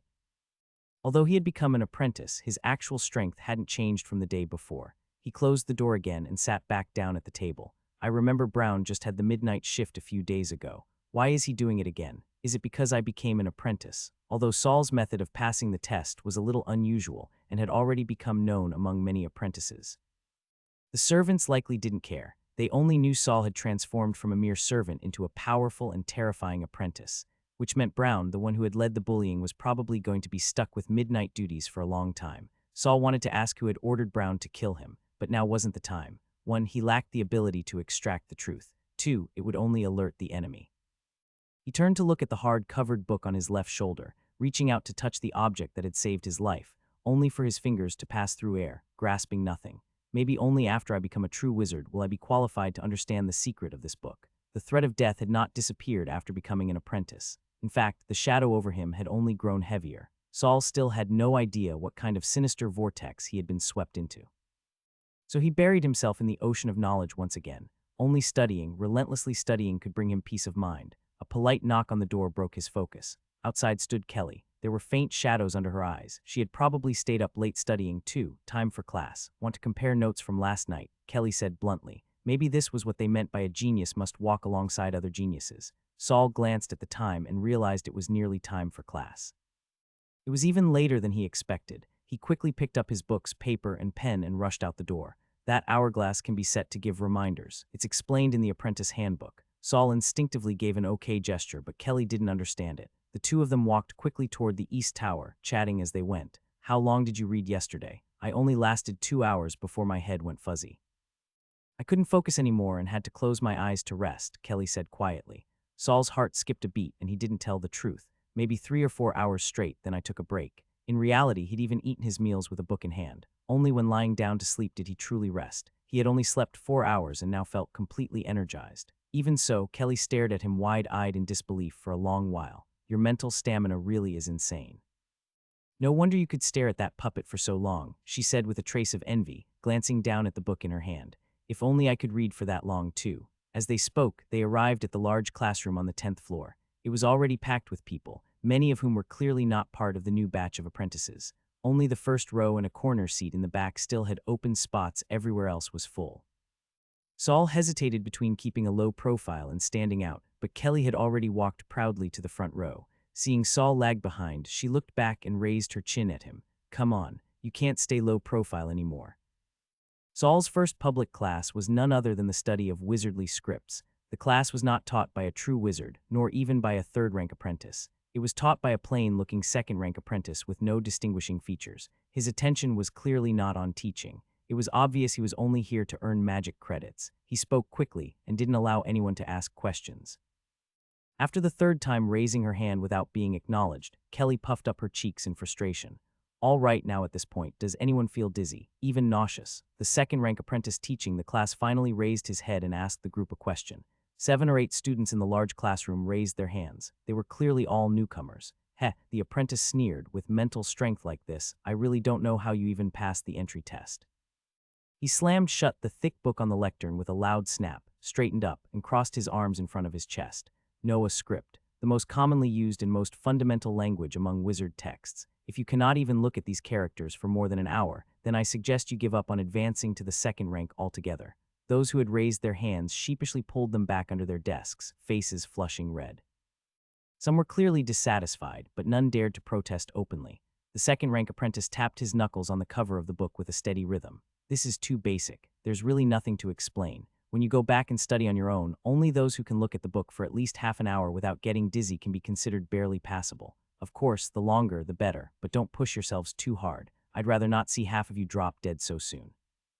Why was this guy suddenly acting all kind and giving out advice? Saul was sure he had another motive. Sure enough, the next thing the second-rank apprentice said was, "If you're really that stupid and need to ask me questions, make sure you bring magic crystals or credits in exchange." His gaze landed on Kelly, who had tried raising her hand multiple times, and he lifted an eyebrow at her. "Though I doubt any of you have money right now, just a bunch of pale mushrooms." With a cold snort, he picked up his book, tilted his chin high, and swaggered out the front doors of the classroom. "Pale mushrooms." Kelly turned to Saul, confused. What does that mean? Saul's fragmented memories had no answer for that. But a first-rank apprentice sitting in the back, clearly not a newcomer, stood up while packing away his books and replied to Kelly, "Pale mushrooms. The weakest, the least valuable, also the tastiest." The classroom emptied out with a loud shuffle, leaving behind only the batch of new apprentices.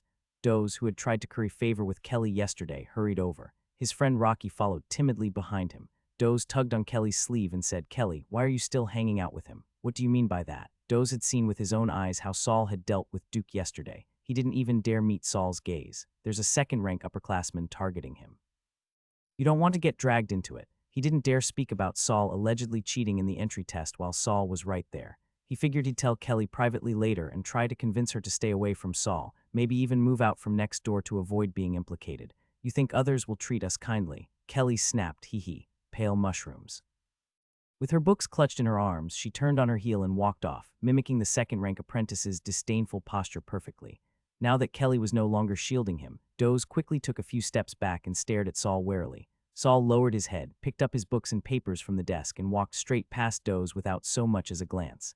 After Saul left, Doze turned back angrily and said to Rocky, "Did you see that? He ignored me." Rocky frowned. "We really should stay away from him." The second public class began half an hour later. It was a meditation class. Following the instructions in the apprentice handbook, Saul brought the newly issued crystal ball and made his way to another large classroom. This classroom was fan-shaped, with higher edges and lower corners. Thick cushions were spread across the floor, and many people were already seated. Saul even spotted a few second-rank apprentices among them. He found a gap to sit in and left space beside him for Kelly. But as soon as he sat down, the new apprentice on his left quietly picked up their crystal ball and moved away.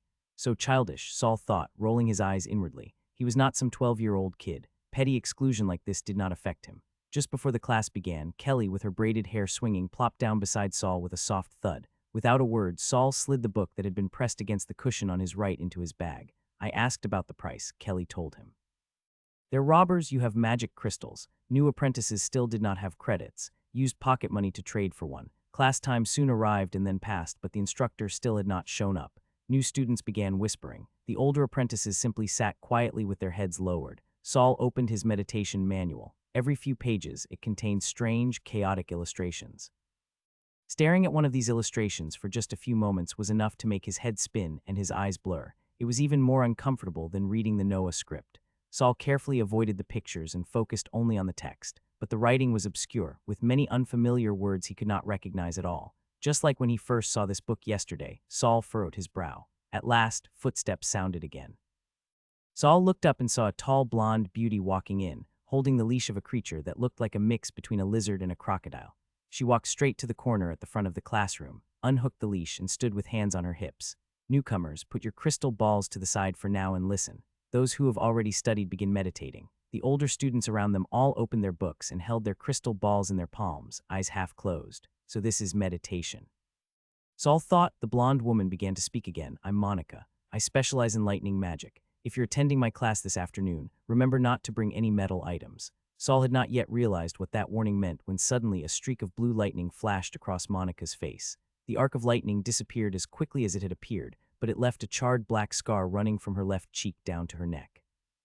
Monica raised her hand and tore off the blackened skin in one clean strip, revealing raw red tissue underneath. There was no blood, but the twitching muscles were deeply unsettling, especially when such a grotesque injury appeared on the face of a beautiful woman. The sheer contrast made many new students lower their heads, unable to look. Saul gritted his teeth and stared at Monica. He had already seen Concha's horrifying half-skull. This was something he could still handle. Crunch, crunch, crunch. The lizard-like creature on the floor began eating the piece of scorched skin Monica had tossed aside. It really was crispy. Saul and Kelly both fell silent at once. These wizards were each more bizarre than the last. Even the ones who looked normal on the outside were not quite right on the inside. Saul looked down at his own hand, at the pale fingertips showing through his sleeve. If one day he became a wizard, would he also become a human who looked like a monster? Concha's face, the melting fat boy, the disgusting and terrifying mentor Guido, and now Monica, who occasionally peeled off a layer of beauty like a snake sheds its skin. Could it be that turning into a monster was the price one had to pay to become a wizard? On stage, Monica didn't care whether her actions frightened the children around her. She extended her index finger and, as if pinching a candy, effortlessly picked up the crystal ball. Meditation.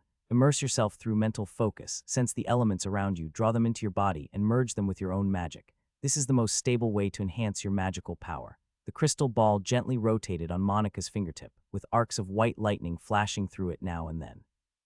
Meditation also stabilizes your mental state.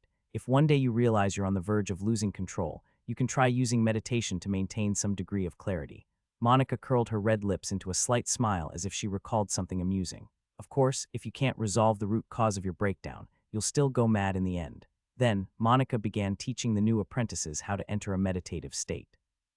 She had each person choose from a set of meditation diagrams in front of them, whichever one looked most pleasing or least dizzying, and observe it through the crystal ball.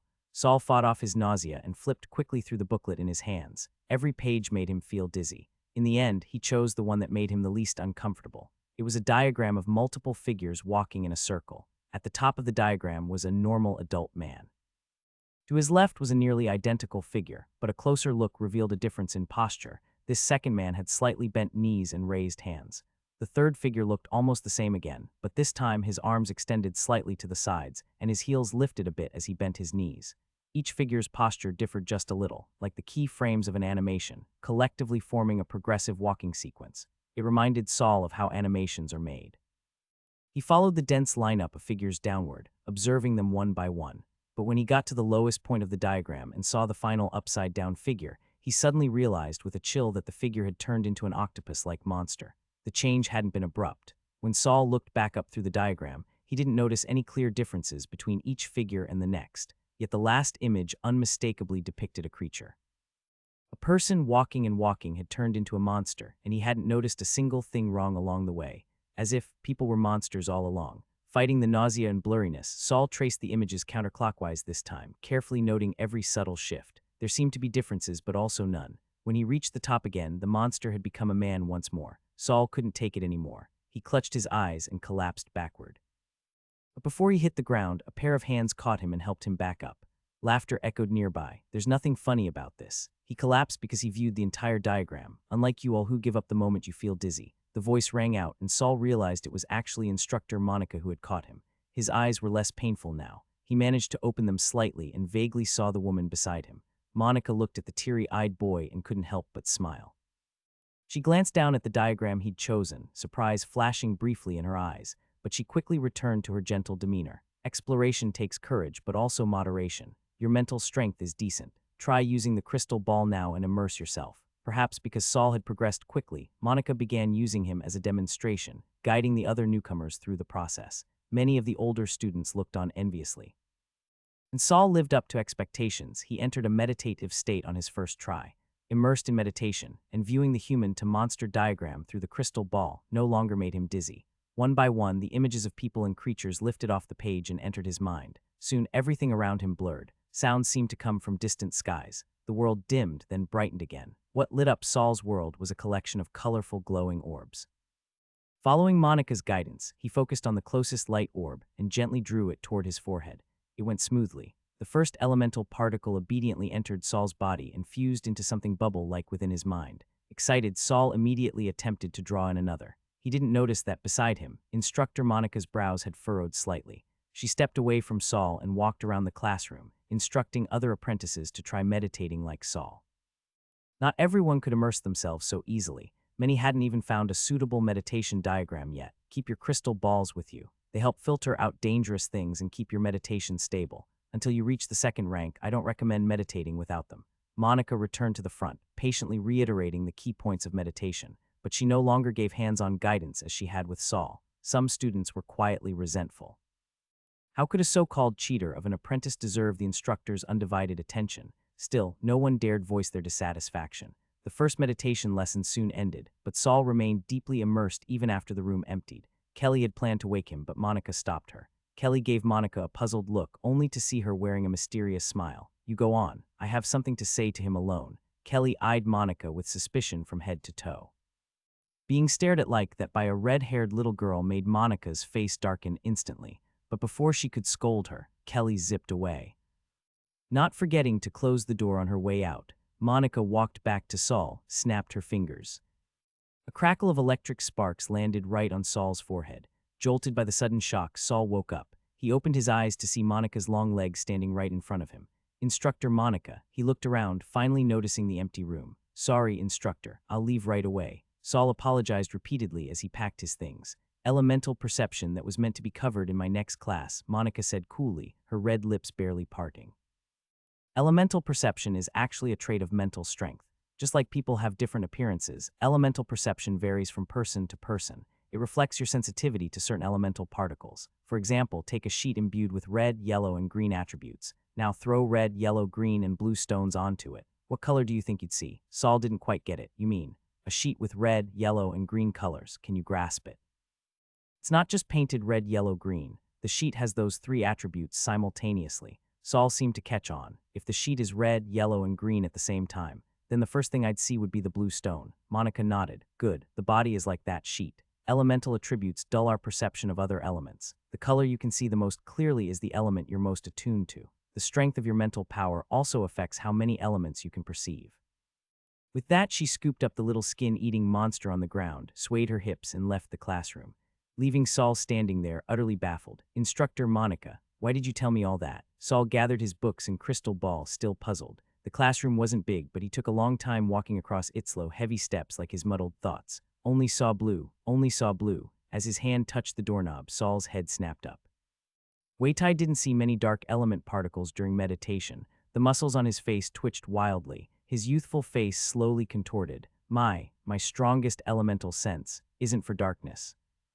Saul didn't even know how he made it back to his dorm. He slammed the door shut, tossed all his books and the crystal ball onto the bed, and slowly slid down to sit on the floor, leaning against the bed frame. Why can't I sense much dark element? Is the elemental distribution in the classroom uneven? With that thought, Saul immediately opened his book, picked up the crystal ball, and began meditating on the floor. This time he did sense some dark element particles, but they were still pathetically few, even fewer than the white ones. The white ones are light elements. That's impossible. During the test, my sensitivity to dark element was clearly the highest. Could Sid have tampered with the test? No, unlikely. If he wanted to fail me, messing with the elemental perception wouldn't make sense. Though he didn't want to, Saul ended up thinking of Kangsha. The image that surfaced in his mind was her handing him that vial of healing potion. If the element I'm most attuned to isn't actually dark, then that potion most likely altered my mental strength temporarily. From the beginning, Saul had known that Kangsha had an ulterior motive in helping him become an apprentice. Now he was just more certain of it. He let out a long sigh, dropped the crystal ball, and looked up as afternoon class was about to start. There was no point questioning Kongsha now, so he could only take things one step at a time. When he left again, he didn't see Kelly. His plan to ask her about her meditation results fell through. With no better option, Saul headed alone to the 15th floor of the East Tower. Mentor Kaz had a private lab there. Ordinary apprentices who wanted guidance had to visit the lab when Kaz was working. He might answer a few questions. But most apprentices preferred not to visit a mentor until they hit a real bottleneck. They were more likely to get answers like, "You can't even do that. Didn't I already explain this?" Or "No need to wait for the next test. You're already out." Only the fresh-faced newcomers who hadn't yet seen a mentor's wrath would feel excited about seeing one up close.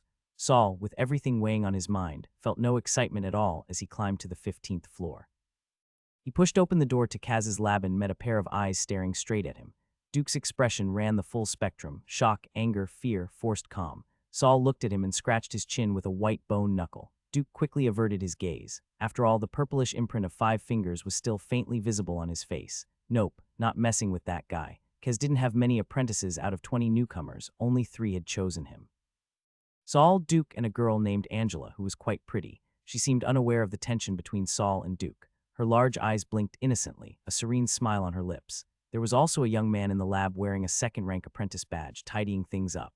When he saw the 3 of them quietly standing in the lab, he stepped forward and said, "Mentor Kaz usually doesn't come this early in the afternoon. You can show up around 3 p.m. Then he chuckled meaningfully. Of course, not coming at all is also an option. After a brief exchange, the lab fell silent again. The second-rank apprentice went back to his tasks, not interested in chatting. Seeing no sign of Kaz arriving early, Saul simply pulled out a book and found a clutter-free desk to sit down and study. The other 2 followed suit, each picking a separate spot. The divide between them was clear, but Saul's mind was too burdened to focus. Every so often, he would glance up at the clock. Finally, at 3:30 p.m., the lab door opened again. Everyone put down what they were doing and stood up. Mentor, the second-rank apprentice, greeted him with a smile. Following his gaze, Saul saw a withered, white-haired old man enter. His skin was lined with deep wrinkles, and his clouded eyes made him look well over 90, but his steps were steady as he walked in. Kaz didn't acknowledge the apprentice's greeting. His eyes swept across the lab. Saul noticed the second-rank apprentice seemed very tense. "My expectations are simple," Kaz said coldly to him. "Put everything you use back where it belongs. If you can't even do that, don't bother coming back." The young man's smile faltered. "Yes, mentor, I'll tidy up today. When's your next test? In a month. Good. Then we'll test whether you can keep the lab clean." "Yes." Oddly enough, Saul noticed the apprentice looked relieved at the test. Kaz then turned to the 3 newcomers. "Come here. You want me, an old man, to walk over to you." They quickly lined up before him. Kaz's gray eyes swept across them, then narrowed at Saul. "Why do you have so little magic?" Duke's eyes lit up. He looked like he was about to help explain Saul's situation. But just as he opened his mouth, pain from his cheek made him choke on his words. Saul knew there was no hiding his condition from a formal wizard, so he said honestly, "Mentor, I have poor magic aptitude, but decent mental aptitude." Kaz wasn't impressed. Plenty of scholars have strong minds but no magic. That's not a wizard. Reading books isn't enough. He muttered under his breath, "Is there no one decent out there anymore?" Saul had been mentally prepared and wasn't discouraged. But if even his mentor didn't think much of him, how was he supposed to continue learning? "Mentor, I will work hard to raise my magic. Please give me a chance." Kaz rolled his eyes. "Work hard how?" "Wizard body modifications." "Fine. If you reach 10 joules of magic in 3 months, you pass your first test. If not, my lab can always use more materials." Joules was the unit used to measure magic. During apprentice testing, that black crystal measured how much innate magic one had. Generally, one had to reach 10 joules by age 15 to be considered talented. Saul's talent clearly didn't hit that mark, probably not even 5 joules otherwise. Kaz wouldn't be this dismissive. 3 months to achieve what normally took 3 years. That was a tall order. Saul stepped forward, wanting to ask for more time, but Kaz raised a hand, stopping him. Then he said to the other 2, "You 2, come with me." "You," he glanced at Saul, "stay with Mark." Mark was the second-rank apprentice in the lab. Kaz said no more and left with the other 2, destination unknown. Mark didn't seem surprised and escorted them to the door. After they left, he closed the door and went back to sorting things, completely ignoring Saul. But Saul wasn't discouraged. He still had Kongsha behind him. He'd achieved her goal by becoming Kaz's apprentice. She would likely contact him soon with her next instruction. But Kongsha was using him more than helping him. Forcing him to alter his elemental affinity, likely just to steer him toward Kaz, showed how little she cared for his circumstances. If Saul wanted to ride her coattails to power, he couldn't let himself be treated like a disposable pawn. He would have to tread carefully, balancing between rejecting her dangerous orders and gaining her protection. First of all, he had to keep learning wizardly. Senior, Saul approached Mark. Can I help you clean up? Mark looked back, unsurprised by Saul's offer as if he'd been expecting it. Saul looked around. The lab wasn't huge, but it was packed with stuff. He hesitated. Clean the entire lab. Senior, I'm afraid my current skills might slow you down. Of course I won't dump everything on you. I'll explain the key points. You just need to do the final cleaning. Mark suddenly raised his hand. His palm split open into a mouth, and a bright red tongue shot out, almost licking Saul's face. If you slack off and screw something up, I'll rip your skin off. Saul's first mentor class turned into a deep cleaning session. Fortunately, Saul already had experience with manual work, so he quickly got the hang of it. Mark, seeing how careful and diligent Saul was, cheered up. As he tidied up alongside him, he also shared some important study tips. Just like that, 2 hours passed. Mark had something to attend to, so he handed the final cleanup tasks over to Saul. In a bit, toss the trash into that yellow bin over there. Make sure it's the yellow one. If it's not, just tie the bag shut and leave it for tomorrow. Saul looked at the yellow trash bin by the lab's entrance. It stood taller than his chest and nodded seriously. All done. Mark pulled out a chair, sat down with his legs stretched wide. You've got 5 minutes. Ask me anything. After that, I'm off to my date. Saul quickly jumped in with a question he'd prepared in advance. Senior Mark, how do mental power and magical power affect the study of wizardry? Mark wasn't surprised. Based on what Mentor Kez had said, he already suspected this junior had poor magical talent but decent mental aptitude, probably wasn't willing to give up. If you go by the textbook, they're equally important. But as a hands-on practitioner, I'll tell you, magic is the medium we use to turn knowledge into spells. Let me give you an analogy. The elemental ions in the outside world are like a river 100 meters away. Your mental aptitude is your running speed, and your magical aptitude is the tool you use to carry water. Mark gestured with his hands. Normal apprentices use buckets. He made a smaller shape. You've got a bowl, so your progress will be much slower, get it? Saul replied immediately, then I'll just make more trips. Mark shook his head. It's not that simple. In the world of wizards, you always need magic. Casting spells, crafting tools, drawing arrays, building runes, sometimes you need to carry 2 bowls or even a whole bucket at once. What if your bowl can't manage it? Saul lowered his head. His left fingertip twitched slightly. Senior Mark, is there no way to turn my little bowl into a big bucket, like through wizard body modification? Mark noticed Saul's left hand but didn't think much of it. This level of body modification was trivial to him. Of course there is. But almost no first-rank apprentice can handle it. Wizard body modification, like the one Mentor mentioned, usually requires you to be at least 2nd rank. He raised both hands. From the center of each palm, a large mouth split open, constantly snapping and licking at the air. 2 bright red tongues stretched toward Saul, probing and closing in. Saul gritted his teeth and resisted the urge to retreat. His left hand was also ready to act at any moment. Just as the room's atmosphere grew tense, Mark suddenly withdrew his hands. Don't move. This is a lab. He spoke casually, as if he had only meant to scare Saul. Got it, Senior Mark. Saul lowered his hand and asked again, still unwilling to give up. So there's no modification a first-rank apprentice can survive? I might only have 3 months. Mark stretched lazily and stood up. Then you'll just have to bet your life. For example, head to the library and take a look at materials meant for 2nd-rank apprentices. Saul could tell Mark was leaving. Time for questions was nearly up. He quickly followed him to the door. Can I borrow 2nd-rank apprentice books? Mark strode to the door and yanked it open. Anything in the public library is fair game. He turned around and gave him a strange smile. The library never stops lower-ranked mages from reading higher-level materials. They're bored, too, after all. With that, Mark left the lab and closed the door behind him. Saul stood at the door, deep in thought. Bet my life, huh? Just relying on meditation, Saul had no chance of meeting Mentor Kaz's expectations in 3 months. He looked at the floating hardcover book above his left shoulder. Well, this is what I'm good at. Just then, the lab door creaks open again. Mark poked his head back in. Don't forget to tidy up before you leave. Understood, Senior. Startled, Saul watched as Mark's half-face vanished again. The door shut. The room was probably empty. Saul turned to scan the lab. Not much work remained, just putting things back in place, taking out the trash and checking if all the cabinets were tightly shut. He made a round through the lab. He pushed the chair Mark had pulled out back under the table and scooped up trash from underneath, tossing it into the yellow bin. The inside of the yellow bin was pitch black, seemingly bottomless. Didn't look like a bin, more like a tunnel. Saul didn't stare long. He dumped the trash and quickly shut the lid. Being alone in a lab always feels kinda eerie. He rubbed his arm, imagining goosebumps crawling up from under his skin. Saul noticed a few sketchy sheets on the central table. Someone had drawn something on them, but it had all been scribbled over with messy black lines. The paper was crumpled like it had been thrown away and then retrieved and flattened again. Were these here before? He carefully swept them into a small bin, planning to take out another load. But just as he reached to lift the trash can lid, it suddenly turned red before his eyes. Saul froze mid-motion, slowly retracting his hand. He decided to pretend he saw nothing and placed the small bin under the table, sealed tight. Continuing his inspection, he reached the deepest row of cabinets. For some reason, he suddenly remembered the creature walking diagram he used for meditation earlier. According to that layout, he was now standing in the lowest spot of the diagram, the position of the monster. He quickly shook his head to banish the ominous thought, but as he stepped forward, he stepped on something. Looking down, he nearly jumped. It was that wooden doll they'd used for talent testing on the first day. Though the doll's eyes were hollow holes, Saul felt like something was watching him through them. Make sure the floor by the cabinets is clear when you leave. I'll clean it once, but if you see anything still there, just find the matching cabinet nearby and return it.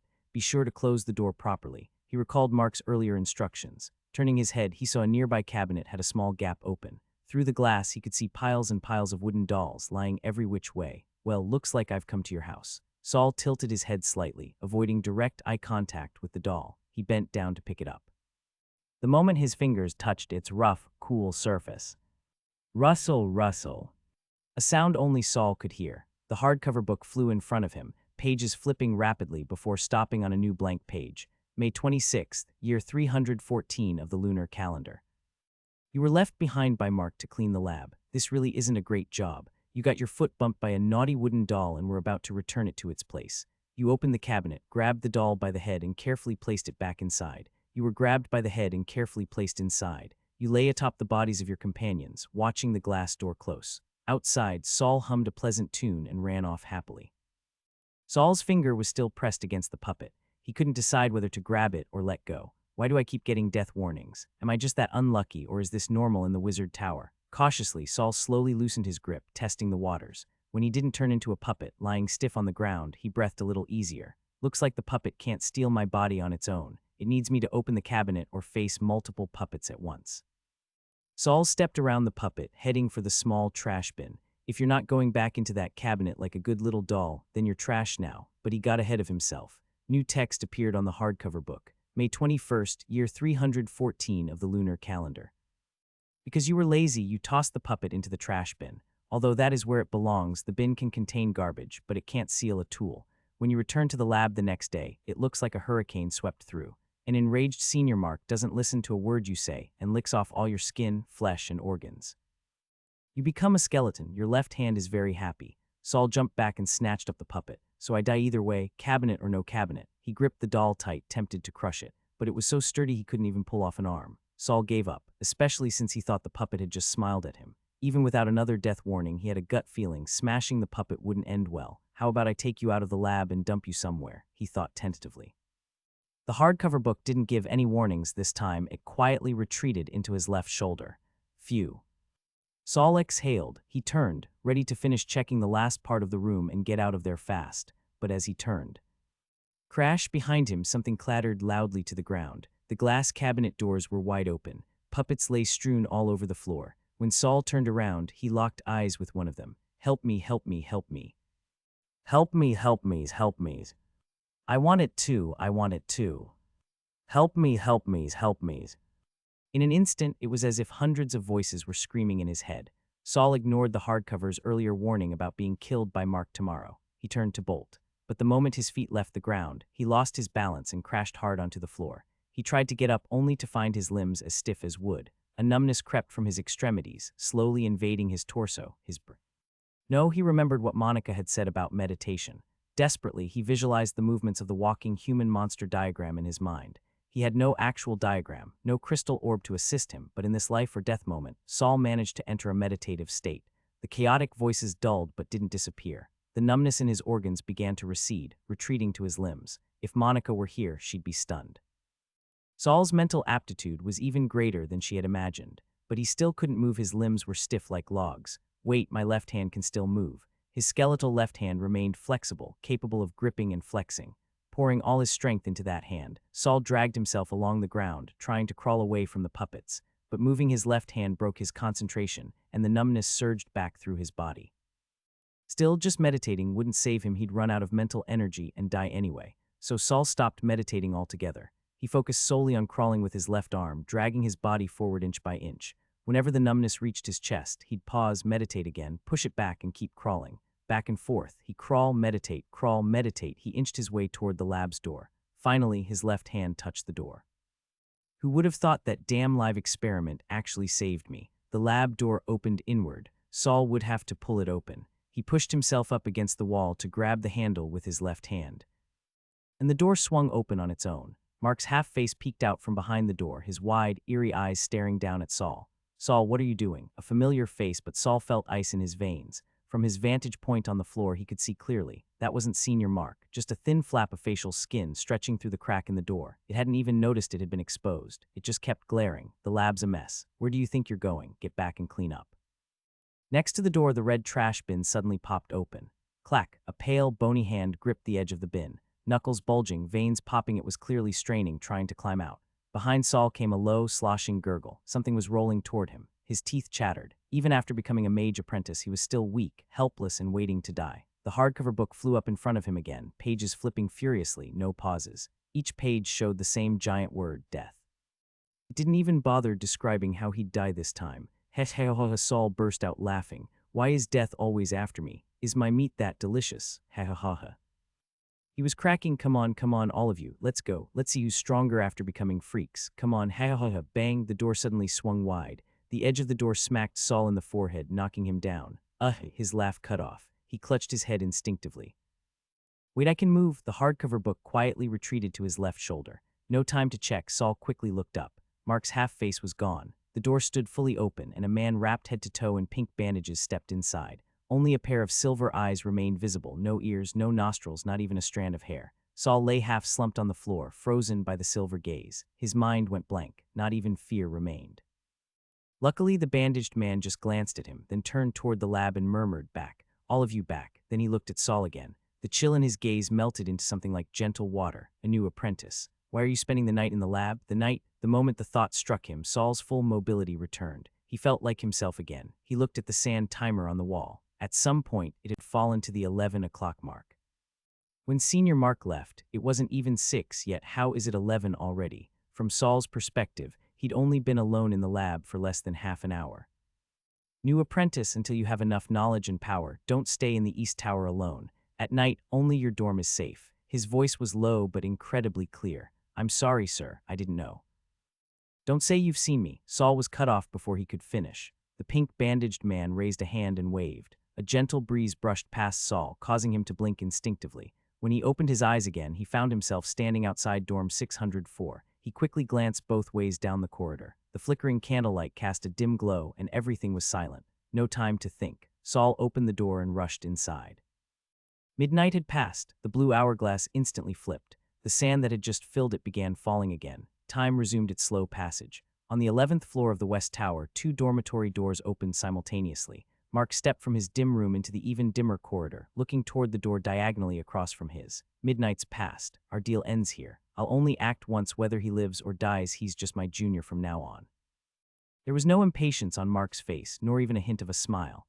Sid stepped out from the dorm across the hall, his expression slightly amused. "Of course, that was the agreement. But don't you want to know why I'm so dead set on killing that kid?" "No." Mark turned and slammed his door shut. "What a bore. People who hang around corpses all day are all like that." Sid's golden hair looked dull in the faint candlelight. He lowered his head, the flickering light and shadows slicing across his face.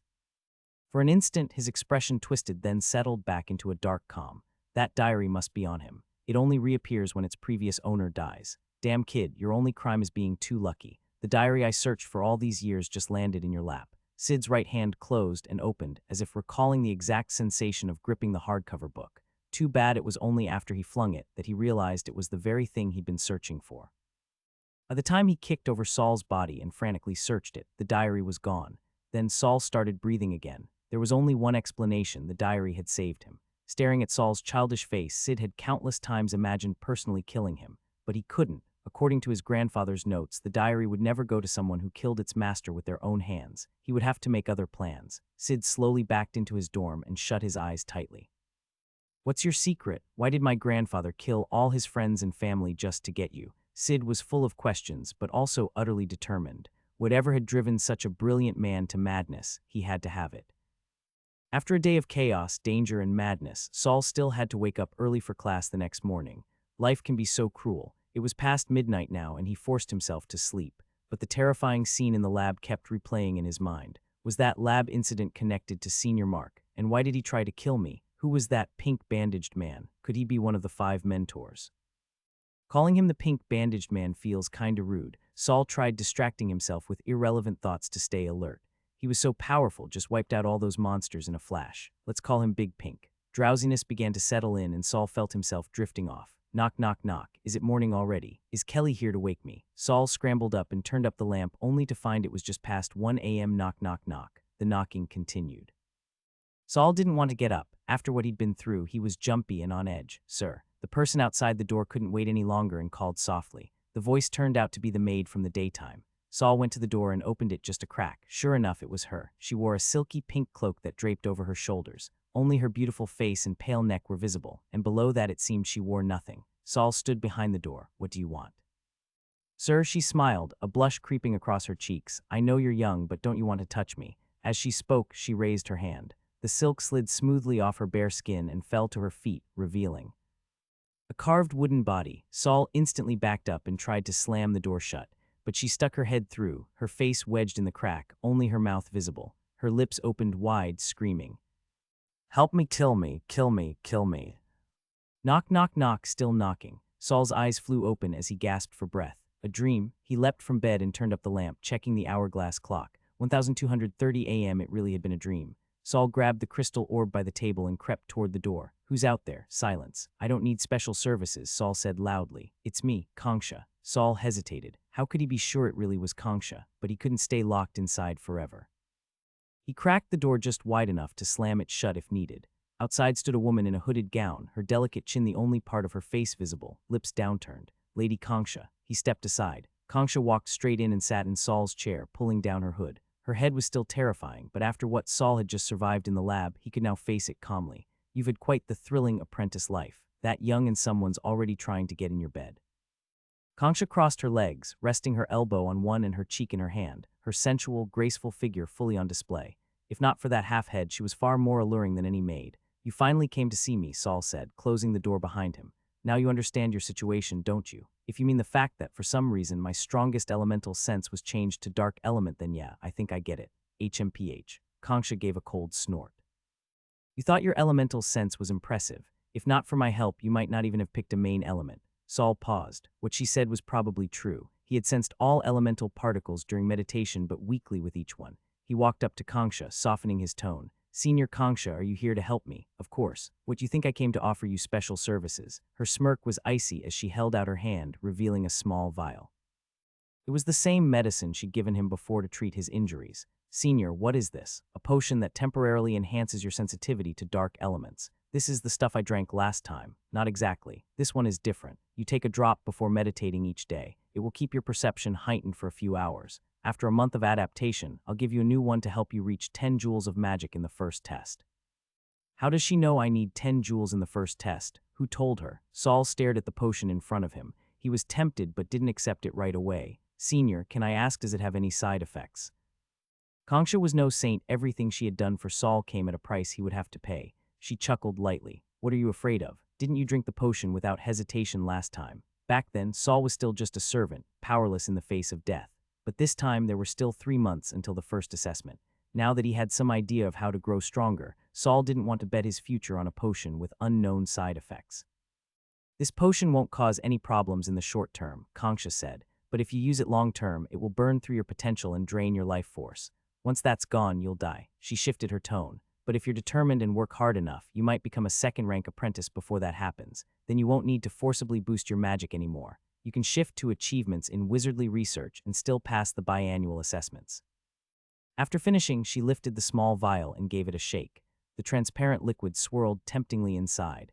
Burning potential Saul stared at the vial and sighed softly. If I really take it long-term, will I lose the chance to ever become a true wizard? Ha, Kongsha nearly burst out laughing. You're dreaming too big. Even I'm not confident I can become a true wizard. Her words, though not direct, basically confirmed his fears. I'm sorry, Senior Kongsha, but I can't take this potion.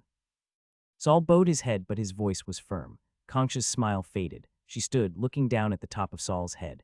Inside the glass dome covering half her skull, 5 or 6 eyeballs appeared, squirming and pressing against the surface, glaring fiercely at Saul. Though he didn't lift his head, Saul could feel the overwhelming pressure and fear. When his face turned pale and his body began to tremble, Kongsha finally withdrew the eyes with a soft laugh. You think 3 months is a long time. Since you've refused, I won't force you, but when you come begging for my help later, the price won't be this simple." With that, Kangsha sauntered out of the dorm seductively. It was a while before Saul looked toward the tightly shut door. He wiped his sweaty forehead. Cold sweat had pooled so heavily that it formed droplets sliding down the corner of his eyes. Terrifying as it was, Saul had to reject the potion. First, he couldn't let himself become Kangsha's puppet and gamble his life on her goodwill. Second, as a transmigrator blessed with the hardback book, he couldn't settle for merely becoming a second-rank apprentice. The gate to becoming a wizard had already cracked open just a little. Even a glimpse beyond was enough to fill him with longing. Am I born under a cursed star or what? Why do I keep running into danger? It's way too hard to survive in this world. He had Sid in front of him, Kangsha behind him, and Mark's stance was still unclear. Above him was Kaz, below was Brown, and Duke, right beside him, was full of hidden schemes. Was there not a single decent person in this wizard tower? Couldn't he just live like a normal apprentice, study diligently, and not face an enemy at every step? Still shaken from Kangsha's intimidation, Saul's limbs were weak. He staggered 2 steps, then let himself collapse onto the bed. Since I've turned down Kangsha, I'll have to find a way to grow stronger on my own. He covered his eyes with his left hand. The cold, hard bones pressed painfully against his eyelids. Hell, if I have to, I'll give up being a human. I've got class tomorrow. Sleep. Even after half a night of rest, filled with scattered nightmares, Saul didn't sleep well. But he still got up early and, with dark circles under his eyes, found George working on the 4th floor before class. George lit up with excitement when he saw Saul. He was scheduled for the early morning corridor cleaning tomorrow, not a guaranteed death sentence, but one best avoided. As long as Saul showed he cared, the other manservants wouldn't dare assign him dangerous tasks. "Sir, are you here to officially take me on as your personal servant?" George's eyes sparkled. "Not yet." George, still a child, looked disappointed but quickly perked up again. "I understand, sir. George will always be ready to serve you." Saul got to the point. "Has anyone been in contact with Brown recently?" George shook his head. "Everyone hangs out together during breaks and Brown's always there, but I don't know about nighttime." Saul pondered. Maybe the one who had instructed Brown to target him hadn't shown up yet. He changed tactics. "Have you ever seen a blonde youth about 18 or 19 come looking for Brown? After I was injured, I mean." Saul described the appearance of Sid, the second-rank apprentice. George's jaw dropped. Seeing his expression, Saul immediately pressed. "You've seen him, haven't you?" George stammered, "Yes, sir. I haven't seen him talk to Brown, but isn't that the guy who hit you with a book?" Saul's eyes widened. The fear sealed away by death suddenly erupted. A brightly lit yet bone-chillingly eerie room. Rows upon rows of towering bookshelves. A blonde youth with a strange expression, pulling books off the shelves and putting them back again. A few vague murmurs about a diary. A furious glare upon turning around and seeing Saul. A thick hardback book hurled without warning. A wave of terror and splitting pain in the head. Then pitch-black silence. Saul swayed, stunned. But what truly shocked him wasn't that Sid had once killed him, it was the book. It was the same hardback book floating beside his left shoulder. Saul had always thought the book was his transmigration perk, his cheat, his golden finger. But now it turned out that this book had existed in this world all along. He resisted the urge to glance at his left shoulder. Then he remembered the word diary Sid had muttered, and the familiar format of the book before it displayed any writing.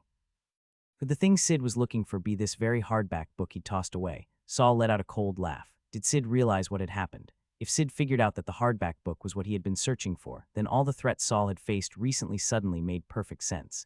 He didn't know how to remove the book, and there was no way he'd give it up. Then it's kill or be killed. The thought didn't even scare him anymore. He looked up and saw George still watching him nervously.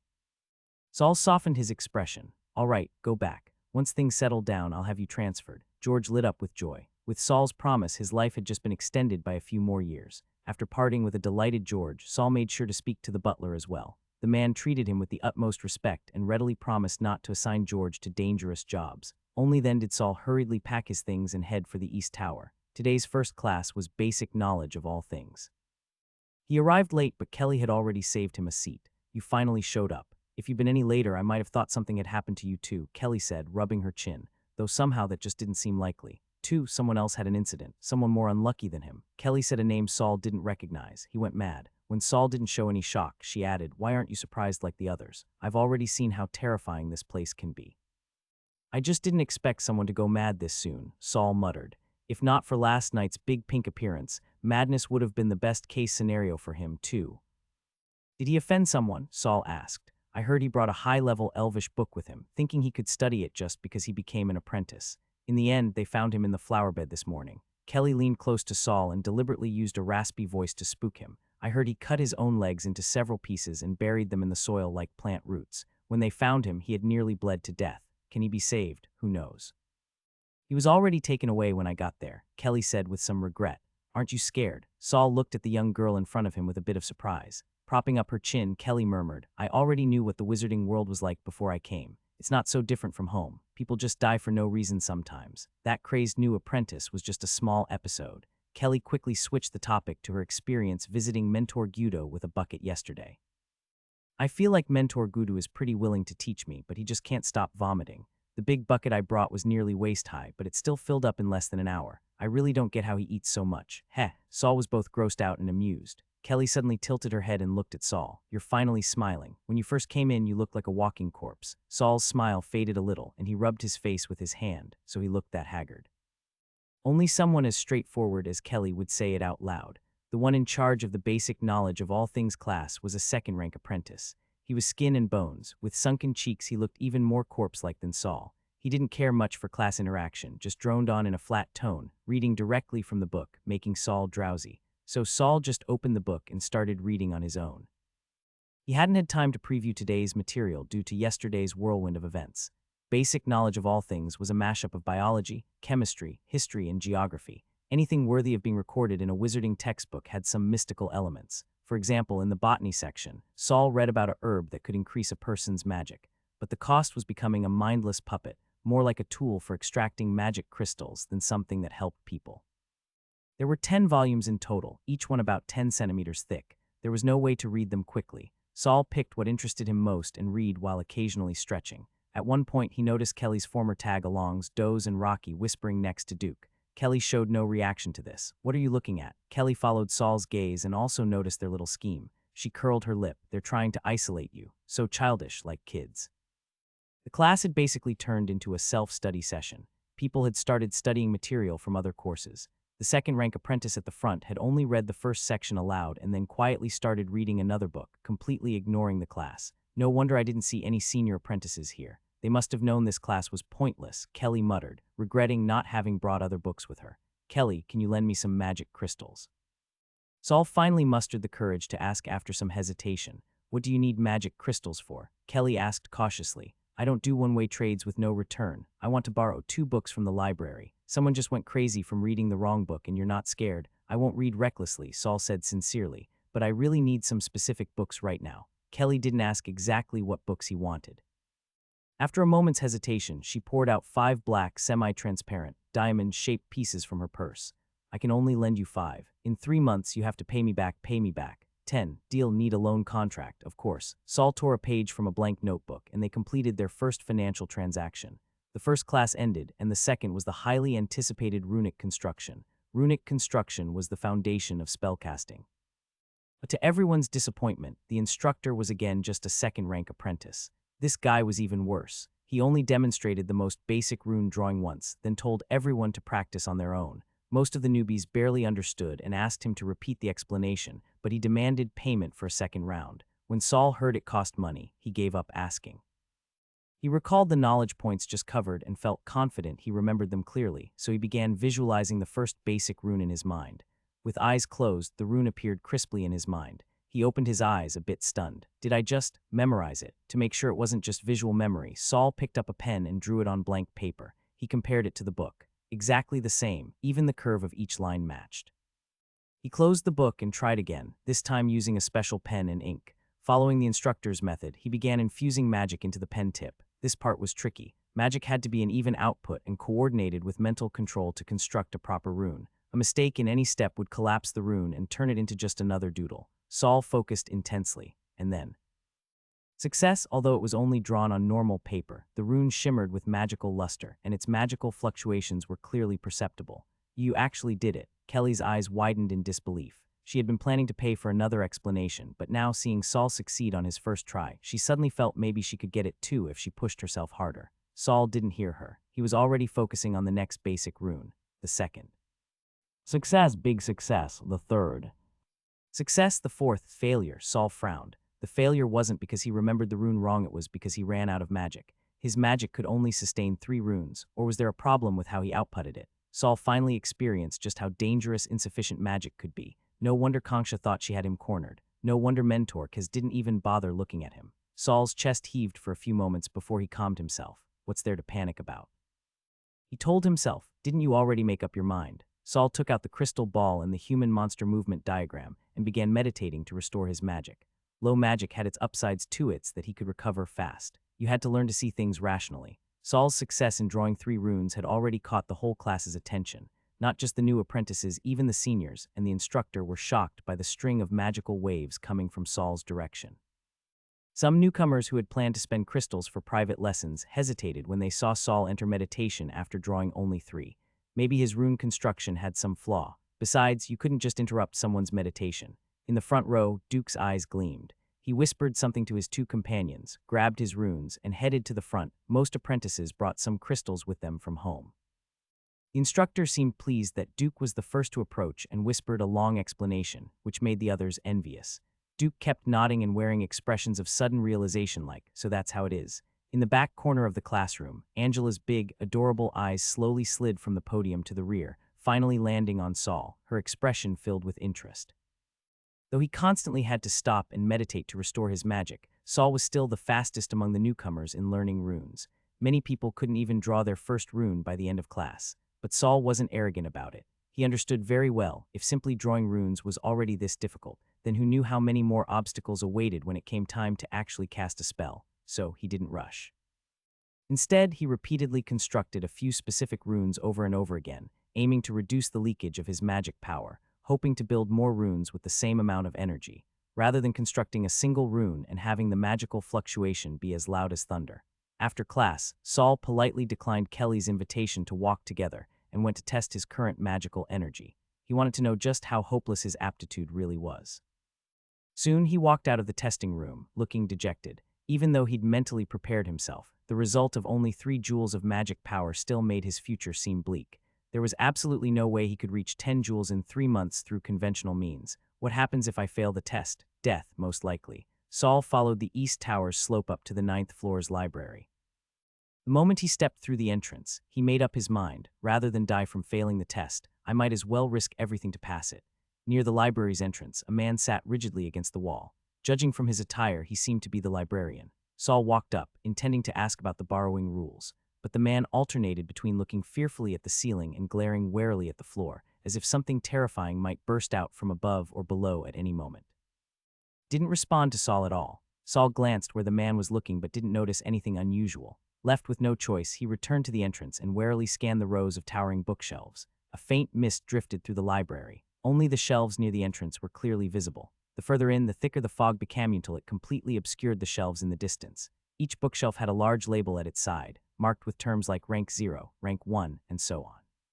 Clearly, the books were organized by wizard ranked higher the rank, the more advanced and dangerous the knowledge. Saul walked along the library's only straight path. He stopped where the Rank and Rank 1 shelves met. Many of the books had visible titles on their spines. Some were written in the Nohic script, but most used other wizard languages, which Saul didn't recognize. The writing on the Rank 0 books merely caused some discomfort, not the intense vertigo he'd heard about. Thinking about the new apprentice who'd been chopped into strips and planted in the flowerbed that morning, Saul didn't dare linger on any of the unfamiliar scripts. After a moment at the dividing line, he stepped further into the library, his figure soon vanishing into the white mist. With the first person making the attempt, naturally a second and third soon followed. More new apprentices entered the library, curiously looking around. One tried to shake the seated librarian awake. But the moment his hand touched the man's shoulder, the figure vanished into thin air, his hand grasping only air. As if everything they'd seen earlier had been a hallucination. The newcomers glanced at each other nervously, suddenly reminded of how eerie this wizard's tower was. They huddled together. Do we really have to go in? The atmosphere here is seriously creepy. It doesn't feel as safe as the dorms, said Jenna, a timid girl. That servant went in already. You're not telling me you're worse than a mere servant, are you? A sharp-featured student retorted. We can wait here a bit, see if anything happens to him, suggested Duke, who now seemed more subdued than before. Ever since Saul had threatened him, Duke had toned down his arrogance. Still, every time he looked in the direction Saul had vanished, a flash of resentment passed through his eyes like he was hoping Saul would just disappear forever. Unfortunately for him, Saul soon reappeared from the mist, holding a book. The anxious man at the entrance was now gone. Aside from Saul and the few newcomers, the library was empty. How do I check out this book? Can I just walk out with it? Given how upperclassmen charged for teaching, Saul seriously doubted the library was free. 2 magic crystals per day, came a sudden voice. An elderly man had silently appeared at the entrance. Looking closely, he bore a strong resemblance to the man who'd been there earlier, just significantly older. So expensive. Saul had expected the borrowing fee to be high, but not this high. Still, he didn't haggle. He handed over the 2 crystals and quickly left the library. He was now in a race against time. Are you borrowing books too? If so, hurry up, don't waste my time. The old man, now smiling from receiving the crystals, turned to the others with a stern face. The newcomers quickly shook their heads. No way, the evaluation was in 3 months. They hadn't even finished learning the basics of wizardry study. Why would they waste 2 magic crystals on some obscure book? That Saul was insane. If not, then get lost, the old man barked, disappearing again. Embarrassed, the others filed out in silence. That afternoon, around 2 p.m., after a short rest, Saul arrived at the lab with his newly borrowed book and a blank notebook. He chose an empty table and immediately began copying its contents. Soon, Angela and Duke arrived too. The 3 sat far apart, minding their own business. Near 3 p.m., second-rank apprentice Mark strolled into the lab with a nervous-looking man. As he chatted with the man, Mark's eyes swept the room. When he saw Saul sitting there safe and sound, a flicker of emotion crossed his face. You can go now. I'll contact you if anything comes up, Mark said to the man, then walked past Duke, who had just stood up and approached Saul. Duke awkwardly sat back down. Focused on his copying, Saul didn't notice Mark until a gentle knock on his desk made him look up. Senior Mark. Saul immediately stood, respectful but slightly cautious. You did a great job cleaning yesterday. Even better than I would have done myself, Mark smiled. But I've reconsidered. I think maintaining the lab might be a bit much. You don't need to do it anymore. Saul's fingers slowly curled around the notebook. Why the sudden change of heart? Could it have something to do with the big pink last night? Or was there another reason? Saul hesitated. Last night's experience had been terrifying, but if he didn't work, he couldn't afford to ask Mark questions. But Senior, he began tentatively. Mark instantly understood and interrupted. If you have any questions, just ask me directly. Mentor Kaz told me to look after you. The two looked like perfect mentors and students. Neither mentioned last night's events. Since Saul had survived the ordeal, he clearly wasn't an ordinary person. Without sufficient gain, Mark wouldn't dare provoke him again. He had no interest in being dragged into deeper trouble. At the same time, he decided to offer Saul a small gesture of goodwill to bury what had happened. Copying a book, yes. I borrowed one, but it's only for a day, so I thought I'd copy what I can and study it slowly. Let me take a look, see which parts are useful. Mark enthusiastically picked up the book. He glanced at the cover and froze, then looked at Saul in disbelief. It was the very book he'd mentioned to Saul the day before, a book on wizard body modification. Grimm's Understanding of Sorceress Body Modification. You actually want to read this book? Saul nodded calmly in reply. Mark saw determination in Saul's eyes, though he couldn't understand how a newcomer who had just become an apprentice could make up his mind about body modification the very next day. After all, it had taken him a full month of hesitation before he dared to operate on his own hands, but now Mark could already see some value in Saul. Anyone who could escape the Midnight Lab definitely wasn't an ordinary newcomer. Either he had skills or he had powerful backing. You can copy it first. This book is written in a straightforward manner. If after reading it you still want to study in more depth, come find me in the lab. I'll be here for the entire month. Such a gentle side from Senior, Mark left the other 2 newcomers in the lab wide-eyed with shock. Saul sat back down. He didn't have much time. He had to copy the book as fast as possible. Mark gave Saul his space and walked to the other side of the lab. At that moment, Angela, who had been quietly observing for a while, picked up the book in front of her, walked over to Mark and flashed a sweet smile. Senior, I kept failing at a few spots while trying to construct runes today. Could you help teach me? She held the book up to her chin, trying her best to show her cutest side. Of course, Mark smiled, 10 magic crystals or 2 credits. The spark of joy that had just lit up in Angela's eyes was instantly extinguished. She only had a few dozen magic crystals in total. How could she spend them on just a couple of questions? I'll try to figure it out myself. She quickly returned to her seat, lowering her head deeply, afraid to see any mocking looks from the others. She thought maybe she'd have to find a chance to ask Mentor Kaz, but her and Duke's performance yesterday didn't seem to impress him. Would he even come to the lab today? The book Grimm's Understanding of Sorceress Body Modification wasn't thick, just a little over 100 pages. It wasn't a printed edition either, so it didn't contain that many words. While copying, Saul even skipped some useless interjections, focusing only on the essentials and making notes. But for a student who had only been in class for 2 days, fully understanding the book was harder than expected. Saul didn't hold back and went to ask Mark directly.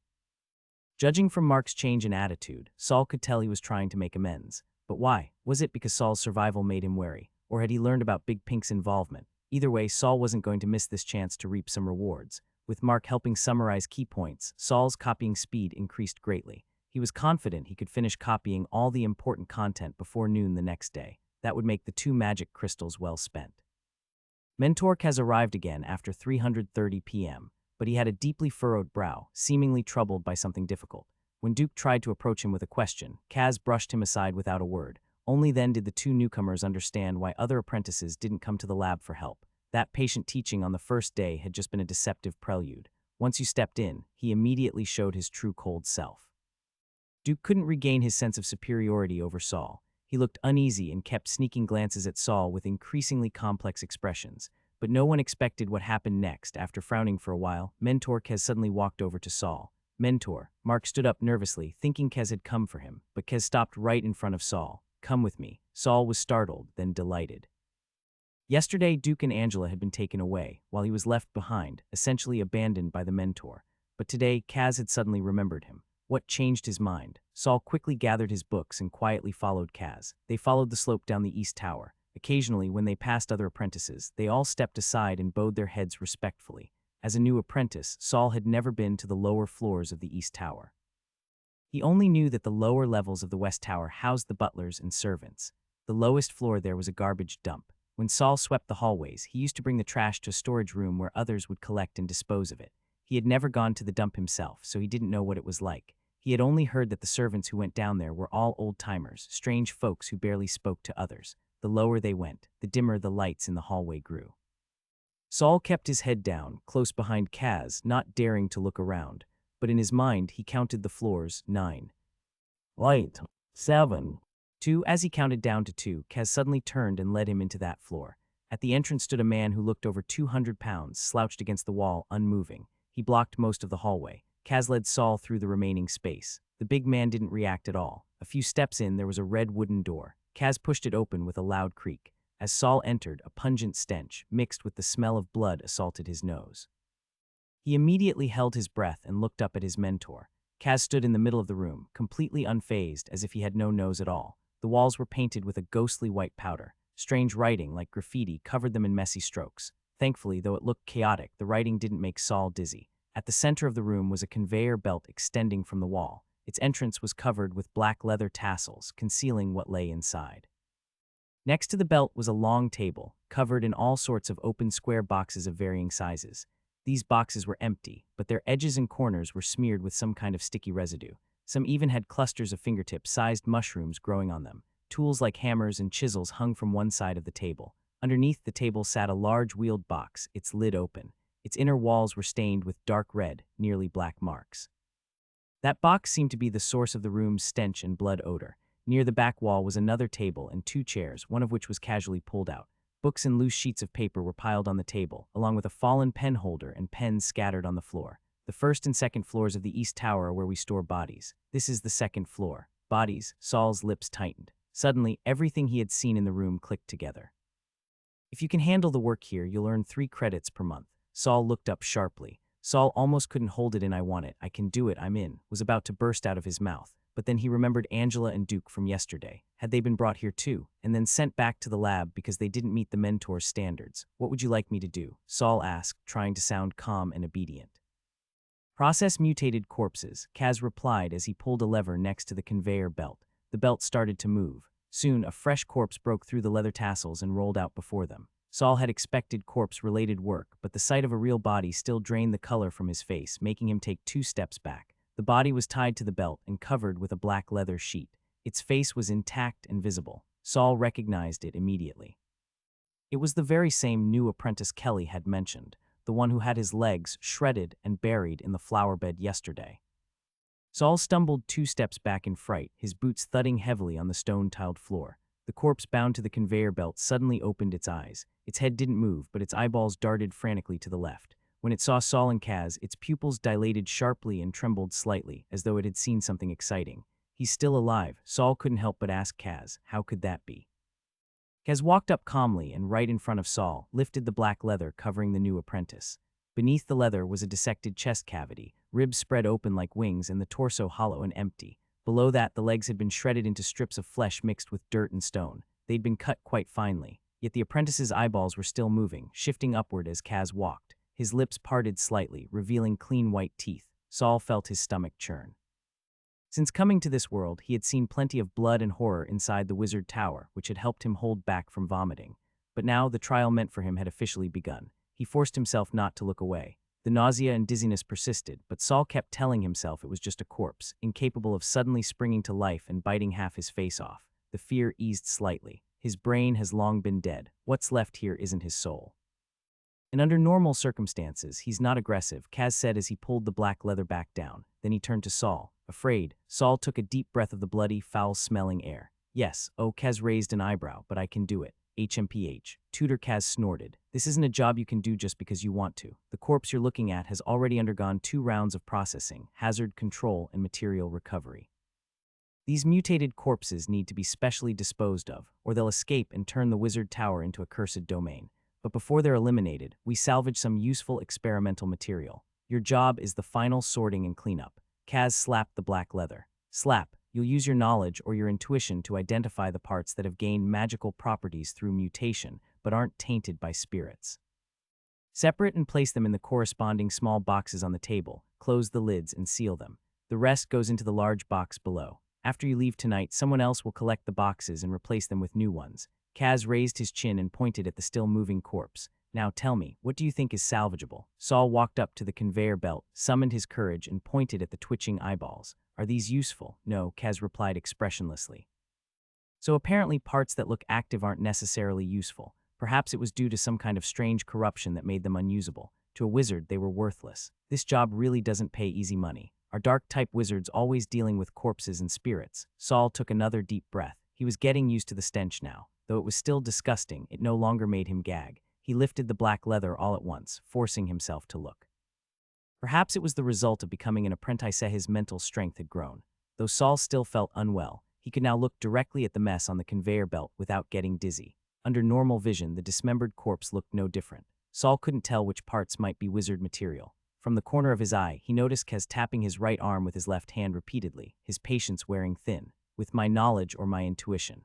But my current knowledge is useless. So it has to be intuition. What is intuition? Gut feeling, or mental power? Saul cautiously glanced at his left shoulder. Unfortunately, the hardbound book there was only good for saving his life, not earning a living, no, lying quiet like a salted fish. So he had only one method left to try. Standing before the apprentice's corpse, Saul began visualizing the human monster movement diagram. In this state, he could see elemental particles and things normally invisible to the naked eye. Now in Saul's vision, the twitching eyeballs looked like a snail's feelers, extending from the face and swaying curiously. The lips were covered in a layer of tiny, hard black spikes. The teeth beneath them faintly shimmered. Saul fixated on that flicker. It looked oddly familiar, like a loot drop indicator in a video game. Loot drop, still haven't found it. Kaz's impatient voice broke Saul's meditative focus. I'll give you a hint. There are at least 2 salvageable parts on this corpse. As long as you find one, you pass. No time to verify whether what he'd seen with mental vision was real. Saul pointed to the corpse's mouth. Kaz frowned. You mean the mouth? No, the teeth. A brief flash of surprise crossed Kaz's face. He stepped forward and took a slender black rod from the long table, prying open the corpse's lips. He turned back, his expression a bit awkward as he looked at Saul. Yes, that counts. Success. Saul suppressed the excitement and continued using semi-meditation to scan the body. Then he saw 2 glowing spots. He feigned uncertainty and pointed to one of them. Kaz nodded and asked if he had seen anything else. Saul carefully looked over the whole body again, then straightened up and said, No, that's all I found. Not bad, Kaz said casually, pointing out the 3rd glowing spot Saul had intentionally left out. There's another one here. Then he verbally guided Saul on how to use tools from the nearby lab bench to dissect and recover the materials. Each piece was placed into a small box, closed and latched. The remaining parts were wrapped back up in the black leather and stored in the large box beneath the table. That box was inscribed with sealing runes that contained spirits. Only a large red stain remained on the conveyor belt. Kaz nodded and jerked his chin, signaling Saul to pull the lever on the conveyor again. With the sound of machinery turning, the bloody conveyor belt rotated downward, and another corpse emerged from behind the black leather curtain. Saul narrowed his eyes as he saw the exposed head. He recognized this one, too. She was the maid who had flirted with him when delivering his books on the first day and appeared in his nightmare that very night, that voluptuous maid. Why was she dead too? An accident? Or murder? You know her? Kaz asked flatly, noticing Saul's expression. Yeah. She delivered my materials. Death is common in the Wizard Tower. If they keep dying, what happens when there's no one left? We recruit from nearby towns. People are eager to send kids here. With that, Kaz pointed at the maid. She's got at least 1 salvageable part. If you can find it again this time, this job's yours. Saul perked up. He had no time to mourn the maid. He flung back the black leather. The maid was naked. A long wound across her chest proved she had been dissected too. But being an ordinary human, even though she'd died to something strange, there weren't many unusual remnants on her. Unlike the apprentice just now, when he was dropped into the big box, there was barely any weight left. Saul successfully secured the job of handling the third step of the corpse processing in the morgue, at the cost of the maid losing her throat. He also received a full leather robe from Kaz. It was a bit stuffy to wear, but it saved him from having to constantly watch out for splattered flesh and blood, and it was easy to clean. Kaz asked Saul to work in the morgue every day from 3 to 7, but nothing from here could be taken out, including the corpses. Saul no longer needed to go to the lab. There was nothing to do there, nor anything to learn. If he submitted a lot of materials, he could even earn extra rewards. Kaz thought Saul's ability already surpassed what 3 credits could pay for, so on top of the fixed pay, he added a bonus to encourage Saul to keep up the good work. This was already a very high wage for a first-rank apprentice. Normally, new apprentices are only considered formal first-rank apprentices after mastering all the basic knowledge. Although the Gorsa Wizard Tower was tall and grand, there were only limited jobs suitable for apprentices inside. Safer jobs generally offered 13 credits a month. Dangerous ones could offer 47. Especially those worth 7 credits. They meant even experienced first-rank apprentices could die. Without some survival skills, ordinary people wouldn't dare take them on. Saul's job wasn't completely without danger either. According to Kaz, by the time a corpse reached Saul's station, it had already passed through 2 screening rounds. The first and most dangerous round was handled by a second-rank apprentice, who would do their best to eliminate any danger on the corpse. The second round was done by an experienced first-rank apprentice, someone who had already mastered basic wizard knowledge and could use a few Tier 0 spells. They could protect themselves and extract the most useful materials from the corpse. Saul, with his unexpected corpse-picking talent and a stroke of luck, got the third-round job. Though the third round was less risky, it also paid less. But if he could maintain today's efficiency, earning 6 credits a month wasn't out of reach. This was the value of having a special skill. Kaz still didn't understand how, with Saul's weak dark element perception barely even passing, could be so sensitive to abnormalities in dead bodies. He could only chalk it up to Saul being naturally sensitive to spiritual entities. Low perception of dark elements, but high sensitivity to spirits. In other words, he was prone to seeing ghosts. Saul himself didn't really understand why he could see strange visions during meditation, but it didn't matter. He didn't need to understand it to make use of it. When he had the time, he could discuss it with Kelly. Maybe different meditation diagrams had different effects. Would the speed of meditation vary too? As a newcomer, he still had a lot to figure out, and the mentors and senior students ahead clearly weren't keen on giving out free knowledge. With Kaz's guidance on the first day, Saul completed his tasks smoothly and got familiar with the general layout of the morgue's third level. Kaz, excited to finally find a third worker, gave Saul some extra guidance. He discovered that Saul's aptitude in mental strength really was excellent, was quick and precise with rune studies, and could easily immerse himself in meditation.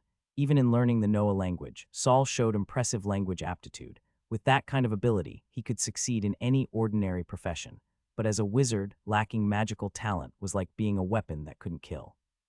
He'd end up as a toy, used and controlled by others, unless he had some kind of stroke of fortune or got the chance to undergo a wizard body modification. But with even second-rank apprentices facing high death rates from such procedures, what were the chances of a first-rank apprentice succeeding? Almost none. Kaz's teaching enthusiasm flared up fast but faded just as quickly.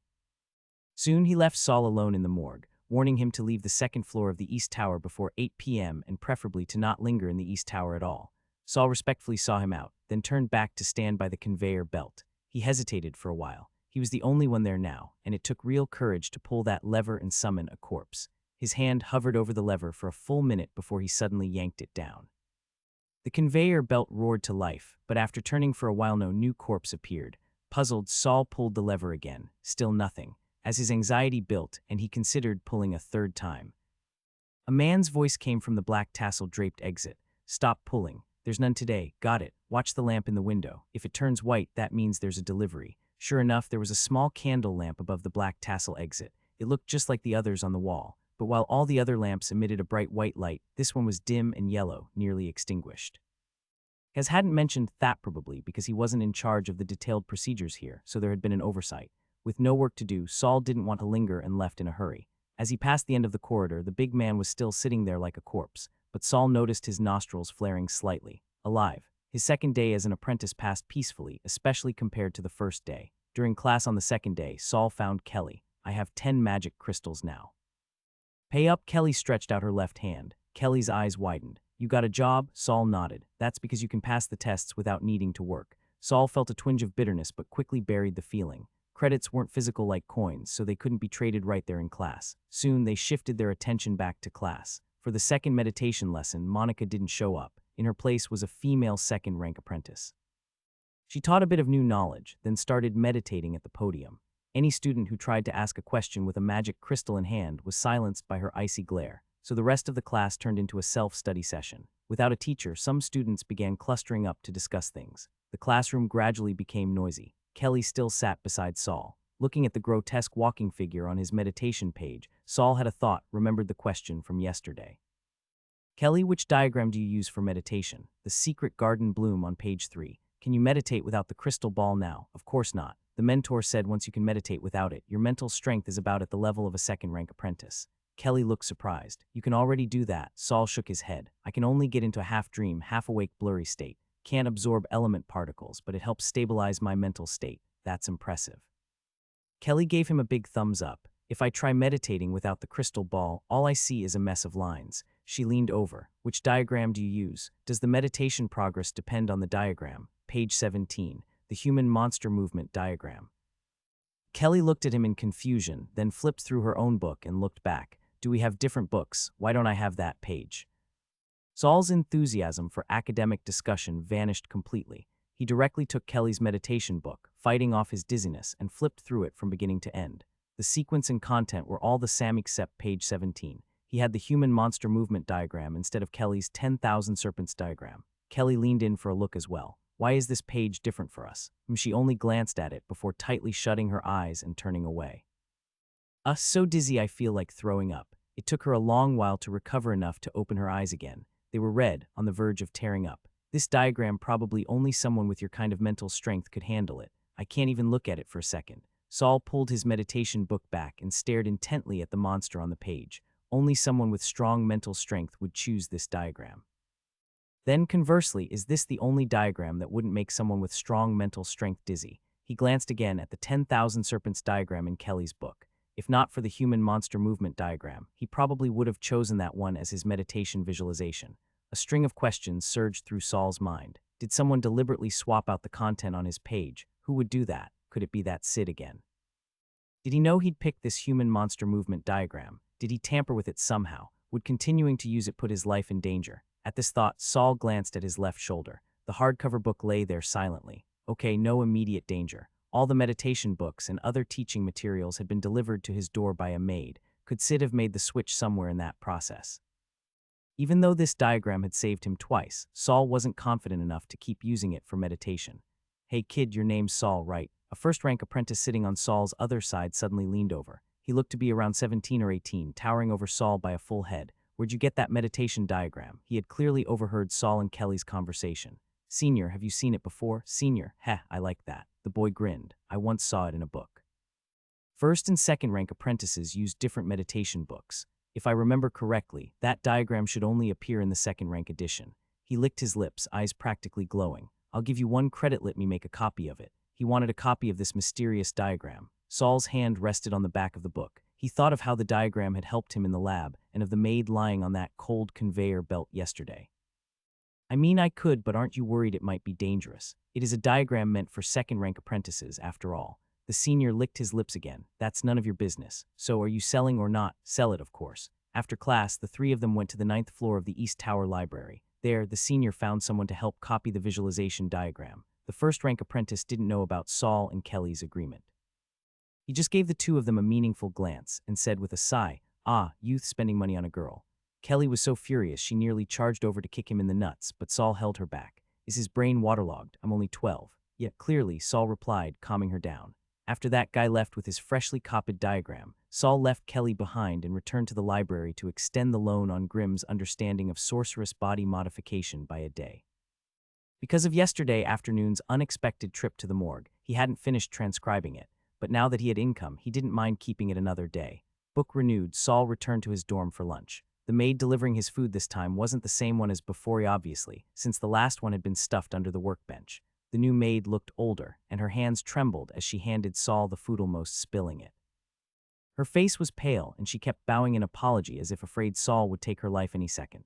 Saul's expression was cold as he waved her off. Maybe she'd been scared by her predecessor's death, or maybe she knew something. Saul decided to take his meditation book and go find mentor Kaz. Kaz wouldn't want the new assistant he just hired to die the next day, right? With that in mind, Saul glanced at the food on the table. If they could tamper with his book, then what about his food?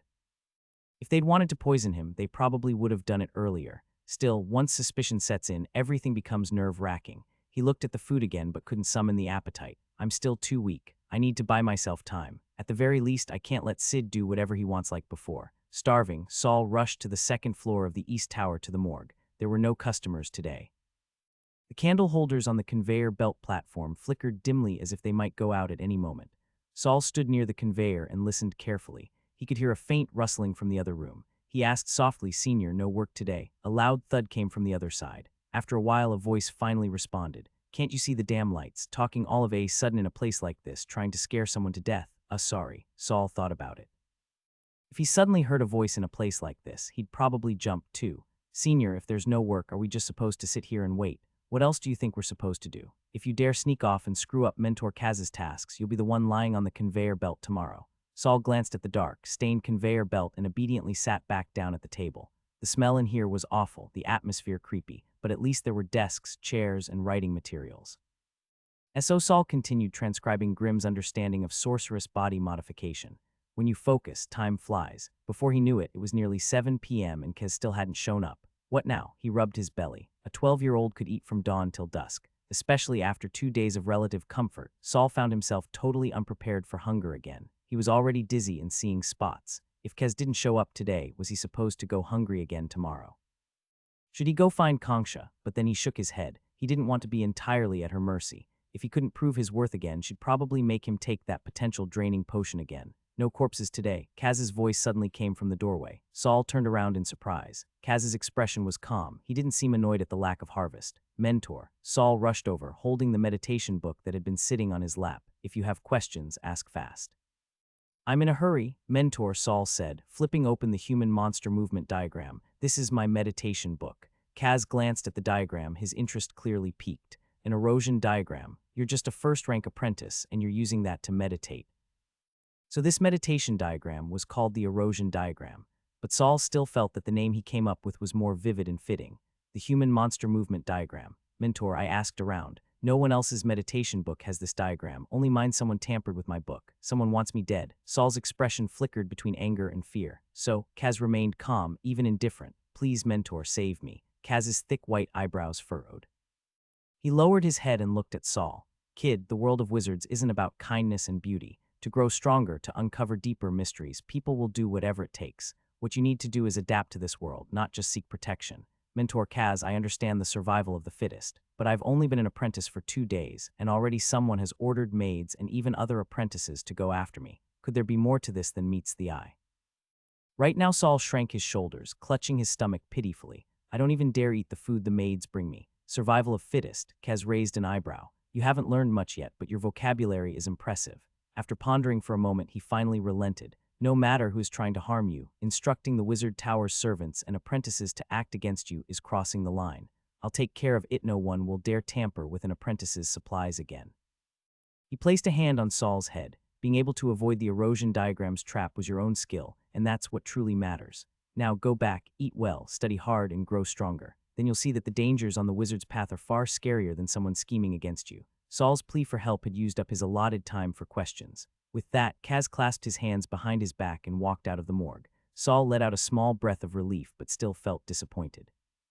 Kaz had ensured that Saul wouldn't have to worry about his daily necessities being tampered with, but he hadn't promised to track down the culprit, which meant that Saul still had to be wary of Sid causing trouble elsewhere or even coming after him directly. Fortunately, the Wizard Tower likely had some restrictions on second-rank apprentices. Otherwise, Sid wouldn't have resorted to such underhanded methods to deal with him. A second-rank apprentice killing a new apprentice would be effortless. He had to find a way to grow stronger as quickly as possible. At the same time, he needed to figure out how to avoid Sid's traps until he had the strength to fight back. Saul resumed copying books. His expression was blank and his pen moved swiftly. Even when transcribing the complex Noah script, his speed barely slowed. At 7 o'clock, he left the morgue. As he stepped out, he noticed the crimson door next to his also opening. A man in his early 20s emerged. The emblem on his clothes marked him as a first-rank apprentice. Judging by his age, he was clearly a seasoned first-rank apprentice. The man glanced at Saul, but his gaze passed over him as if he were nothing more than air. Saul silently stepped aside, allowing the man to ascend the slope first. Today there was no work. Everyone could leave on time. Saul lingered by the door for a moment, watching to see if the deep red door at the end of the hall would open. That should be where the first stage of corpse processing took place, but after waiting for about 10 minutes the door still remained. Not wanting to loiter too long, Saul clutched his book and hurried away. Kaz was in a foul mood today. None of his newly acquired apprentices satisfied him. Duke had a high perception for dark elements and decent magical talent, but his mind was sluggish and lacked intuition. If he struggled so much with just a few simple runes, how could he ever hope to grasp real wizardry? Angela had decent talent and was sharper than Duke, but she was too restless. Her big eyes were cute, sure, but they were always darting around. Even something as basic as studying, which only required effort, she managed to turn into scheming, and she thought she was good at faking innocence. Kaz wasn't the scheming type himself, so he disliked apprentices who were. In his experience, those who relied on scheming to become high-level wizard apprentices always failed on the path to becoming a true wizard. And besides, Angela reminded Kaz of another girl. That one was probably reaping the consequences of her own actions right about now. As for Saul, Kaz hadn't paid him any attention at first. In his view, someone with no magical aptitude becoming an apprentice was just a waste of the tower's resources. Saul must have pulled some strings to get in. Kaz had originally planned to eliminate him during the first test, but unexpectedly, he discovered Saul's talent in soul-related matters. No, saying it was an unexpected discovery wouldn't be entirely accurate. He had been instructed to look for it. Kaz slowly walked along the sloped corridor between the 16th and 17th floors of the East Tower. These floors housed the mentors. Suddenly, the shadows around him shifted. The candlelight remained steady, yet the shadows on the ground writhed like fleeing creatures, breaking into countless tiny black specks that leapt and scattered, diving into the cracks of the stone floor. Kaz stopped in his tracks, his facial muscles twitching, his breathing slowing. Who said that true wizards wouldn't feel fear? He looked up and saw a figure descending the slope. His arms hung stiffly at his sides, not swinging as he walked. His heels lifted high, barely allowing his toes to touch the ground, as if the floor was too filthy to step on. Most importantly, the figure was wrapped in pink bandages from head to toe, leaving only a pair of silver eyes exposed. Kaz bowed deeply. Tower Master. With that simple response, the pink bandaged figure brushed past Kaz. Kaz exhaled half a breath in relief, but before he could release the other half, the Tower Master stopped after taking 2 steps. Kaz immediately turned around, not daring to show his back. That little one, he's quite suited for corpse processing, isn't he? The Tower Master's voice was gentle. A stark contrast to the fear he instilled, even in a true wizard like Kaz. Yes, his talent in soul matters is indeed impressive. On his first day processing corpses, he identified an extra material that even I overlooked. That just means you weren't paying attention. The Tower Master chuckled. Kaz shivered. Give him this. It'll help him master his craft more quickly. The bandages on the Tower Master's abdomen split open, revealing a dark crevice. He reached a long, slender hand inside and withdrew a thin, silk-bound book. Understood. Kaz took it with both hands. Oh, and Tower Master, Kaz suddenly remembered the boy asking for help. Someone tampered with that kid's meditation book, swapping a page for the erosion diagram. The Tower Master turned slightly as if intrigued. He meditated with the erosion diagram. Probably not. A new apprentice wouldn't have survived that. He must have realized something was off and only told me today. Cold wind howled through the corridor. The Tower Master's body, balanced only on the tips of his toes, swayed like a reed in the wind. That won't do. Wizard apprentices belong to me. Meditation books belong to me. The maids belong to me. The Tower Master's silver eyes curved into a smile. Oh, right, so do the laboratories. Laboratories. Kaz felt sweat bead at his hairline but didn't dare let it drip onto his face. Find the culprit, the Tower Master said. Make them pay. With that, he turned and continued down the corridor. When his figure vanished around the bend, the countless black specks of shadow eagerly leapt back out from the stone cracks, merging into place once more. Kaz glanced at the book in his hands, puzzled. Why was the Tower Master so interested in Saul? A new day, 100 in the afternoon. Senior first-rank apprentice Hayden silently walked into the second morgue. He glanced at the transport platform. The candlelight above it was dim. No work today. That was a good thing. He had been handling corpses for 3 years. This job was nauseating on its own, and at the same time so tedious it made him want to quit. But quitting wasn't an option. Without this job, he had no idea how he could pass the monthly tests. The number of first-rank apprentices who entered the tower with him was dwindling. A few successfully advanced to the second rank. A few died during the tests, a few died during their studies, and a few, like him, persisted quietly. So even though he was sick of this job, Hayden couldn't afford to give it up. Since there was no work today, he walked over to the desk by the wall and flipped through a book. But soon he closed it again. He had read these books too many times. They couldn't help him advance to the second rank. Come to think of it, not advancing to the second rank isn't so bad. Hayden looked toward the neighboring room. The first step of corpse processing is already being done by second-rank apprentices. If I lost this job, I'd probably be like the other second-rank apprentices, worrying about passing the tests every 6 months, right? With that thought, Hayden lost all interest in reading. He walked up to the transport platform and suddenly had the urge to lie on it. But just as he lifted one leg onto the platform, knock, knock, a sudden knock on the door startled him and he nearly lost his balance. This place at this time, who could it be? Could it be that newbie from yesterday? Hayden raised his chin and swaggered to the door. Who is it? I'm a second-rank apprentice, Sid. Hayden's chin and shoulders immediately shrank together. He quickly opened the door and peered through the crack at the impatient-looking blonde youth. The crimson door opened a sliver and Hayden squeezed out at once. Senior, you were looking for me.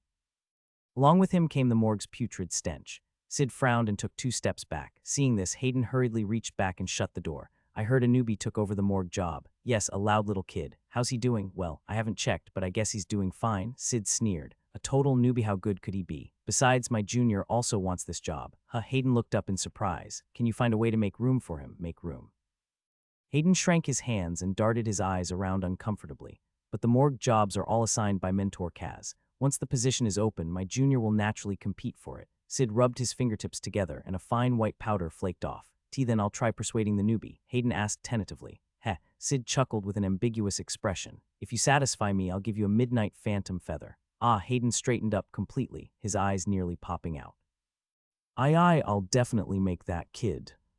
Suddenly, doing business in the morgue now, a deep voice interrupted their conversation.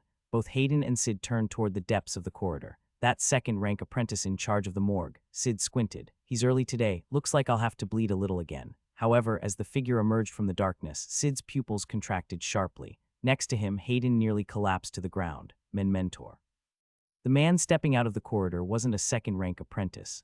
It was Mentor Kaz himself. Sid's heart clenched as Kaz stared at him, but remembering the mentor's usual attitude, he braced himself and said, Mentor Kaz, we were just. Kaz raised a hand, cutting Sid off. I don't care what you were doing. Sid exhaled in relief. He knew the mentor wouldn't concern himself with apprentice affairs, but Kaz's next words nearly made him collapse. Recently, the tower has lost quite a few servants and apprentices. You're going out to bring back a dozen new recruits. Sid's heart trembled as he tried to negotiate. Understood, Mentor Kaz. After I finish next month's test, I'll. Next month, you leave this month, not night. Kaz glared at him. Though he was short, the sheer pressure in his gaze made the 2 apprentices feel like they were being crushed by a boulder. Mentor Kaz, Sid was drenched in cold sweat. I have a test next month. If I leave the tower now, I might not make it back in time. Kaz looked at him impassively and said, you need to understand one thing. All servants, maids, and apprentices in the tower are the property of the tower master. And Kaz pointed a wrinkled finger at Sid. You've already caused losses to the tower master, so naturally you must make up for it. Sid opened his mouth, but no words came out. A bead of sweat trickled down his temple, hit the ground, and shattered into tiny droplets. Saul learned the next afternoon that Sid had already left the tower. The one who told him once again was Mentor Kaz. Senior Sid, Saul's face paled. His hand rested on the freshly copied book, fingers clenching, wrinkling the yellowed pages. But why would he want to harm me? Saul shook his head in confusion. That's something you'll have to figure out yourself. Kaz took out a book and tossed it onto the table. Saul looked down. It was a thin, silk-bound book, The Guide to Corpse Refinement. It was the first time he had seen a book made of fabric. I see you have some talent. Take this book and read it. If you don't understand something, you can ask me. Kaz glanced at Saul's reaction, then turned and left. Saul picked up the book. A non-textbook wizarding book cost at least 2 magic crystals per day, and a guide like this was worth much more than a recognition text. Mentor Kaz had essentially given him a huge sum of magic crystals. Mentor's quite generous, Saul murmured with a soft chuckle. He set the Guide to Corpse Refinement aside, smoothed out the pages he had wrinkled, and refocused. Hiss. A faint sound made Saul look up. The candlelight above the transport platform had turned a bright white. Saul walked over and pulled the lever. The black conveyor belt rumbled to life, and a fresh corpse, draped in black leather, emerged from the fringe. This time it was an unfamiliar dead man who had passed away peacefully. Saul lifted the black leather covering. The corpse was largely intact. This was his first time handling one alone. Saul entered a semi-immersed meditation state. Even though the human monster movement diagram had been slipped into his studies to kill him, he unexpectedly found it suited his meditation well, and since the hardback book hadn't objected, that meant he could keep using it. Saul picked up a tool from the table behind him. The corpse swayed slightly. For a moment, the body on the transport platform seemed to take on Sid's appearance. Saul closed his eyes briefly, forcing himself back to reality. I have a month, but when Sid returns, his retaliation will likely be even more ruthless. The crisis wasn't over, but at least he had a breathing space. It seems as long as I remain useful, I can gain some protection. I need to become even more valuable. As he worked, his gaze flicked toward the guide to corpse refinement. Suddenly, he paused. Corpse refinement, could it have some connection to wizard body modification? In the days that followed, Saul entered an intense study mode, dormitory studying, classroom studying, morgue working and studying. He had never felt so fulfilled before. Whenever someone asked, he simply said he was preparing for the test in 3 months. Even Kelly, who had been relatively calm, was starting to feel pressured by his relentless efforts. However, in the eyes of some, Saul's determination looked more like desperation, a final struggle. News that Kez demanded Saul reach 10 joules of magical power by his first test spread quickly, as expected.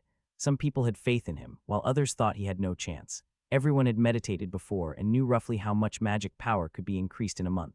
Though no one knew exactly how far behind Saul was, Duke's words made it clear that his chances were slim to none. Saul later tested himself in secret. His current magical power was only 3 joules, while the standard passing line was actually 10 joules. In other words, Kaz was demanding that he reach the level of a normal first-rank apprentice within 3 months. This was his punishment for sneaking in. Although Kaz had assigned him a new job, he never said that Saul didn't have to meet the magic power requirement. Saul didn't want to gamble on whether Kaz would lower his expectations just because he was useful. Especially since he had Kongsha eyeing him like a hawk, not to mention Sid, who would surely seek revenge once he returned. Saul wished he could sleep only 2 hours a day, but lack of rest would lower his efficiency over time. Luckily, his mental aptitude allowed him to fully recover with just 4 hours of sleep. At least he had the ability to push himself to the limit. On this particular day, the basic knowledge of all things class covered the topic of animals. Saul had already finished reading the entire section back in his dorm and even memorized some useful facts. He continued flipping through the book at a pace far beyond the classroom schedule. Rustle, the pages turned, ghosts and monsters. Saul was stunned and immediately began reading carefully. In stories and movies from his past life, morgues were notorious for supernatural occurrences. While he hadn't encountered any actual danger in the morgue yet, strange things happened there all the time. For instance, while sawing off a corpse's arm, it suddenly spoke, saying it hurt. If not for the fact that the corpse had already been cut in half, Saul might have tried to find a doctor to save it. At the time, all he could do was take 2 clothes and stuff them into both halves of the corpse's mouth. Lately, he had been deeply engrossed in Grimm's understanding of sorceress body modifications and the guide to corpse refinement, making him especially sensitive to the word ghost. The end of life is generally divided into material death and mental dissipation. Mental dissipation occurs in various forms. When it is not entirely controlled by the will of its original self, it is called a ghost. When it is controlled by another will, it is called a monster. When the material vessel is destroyed or lost, ghosts can temporarily inhabit other objects, commonly dolls, clothes, or corpses. Dolls. Reading this, Saul thought of the little wooden girl doll used to test mental strength. Was there a ghost inside it? Could he borrow it for research? And what about the color-changing trash? Can in Kaz's lab, was that a ghost or a monster? Fear often comes from the unknown. After days of studying, when Saul recalled that terrifying night in the lab, his fear had been replaced by curiosity. He quickly skimmed through the entire ghosts and monsters section and found that most of it focused on categorizing their types and traits.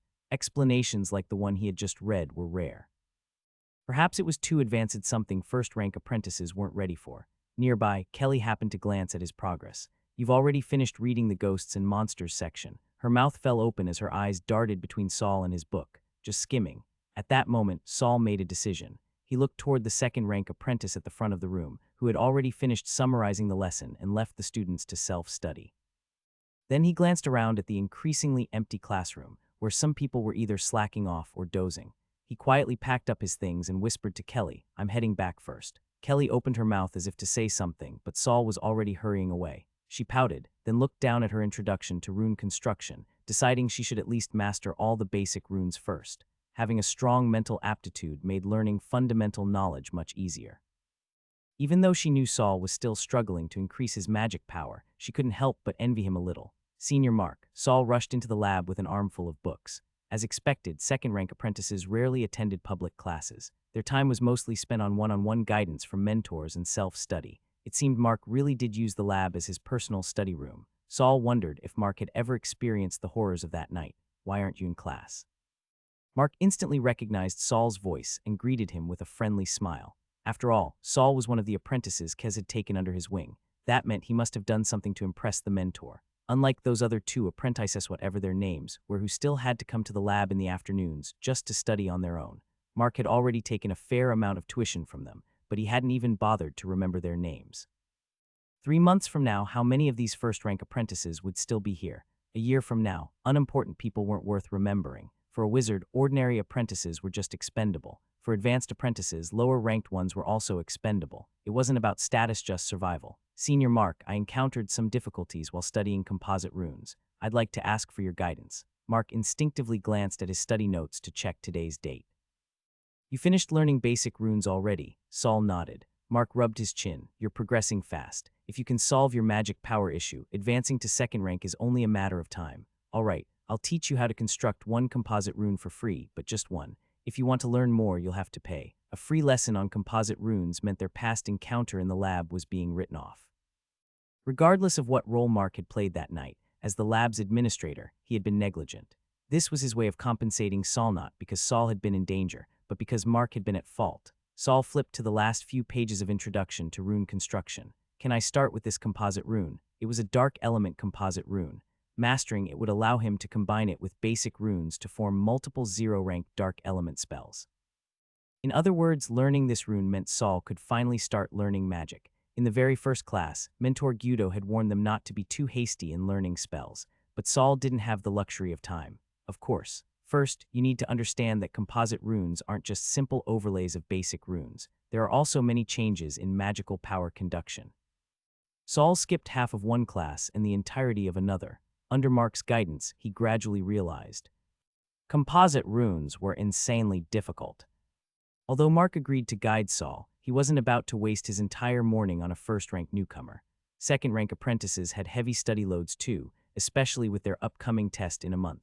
Rather than Mark directly teaching Saul, it was more like Saul studied on his own, seeking help from Mark only when he encountered difficulties he couldn't figure out. Unfortunately, even with Mark's explanations, Saul still struggled to grasp many concepts, unable to fully understand the logical connections. Before leaving at noon, Saul made another request to Mark. "You want to borrow that mental aptitude testing puppet?" Mark didn't hesitate. He walked to the laboratory cabinet, opened the door, and casually rummaged through until he pulled out a wooden puppet. The moment Mark opened the cabinet, Saul instinctively stepped back 2 paces. Seeing Saul's wary expression, Mark found it amusing. "Afraid, yet you still want to borrow it." "Precisely because I'm afraid I need to borrow it." Saul carefully avoided making eye contact with the puppet. He reached out his hand and Mark casually placed the puppet in his palm. "Friendship price 5 magic crystals for 10 days. I'll borrow it for 2 days then." Mark's face darkened. "No rentals for just 2 days. Saul replied straightforwardly, "I only have 3 magic crystals left."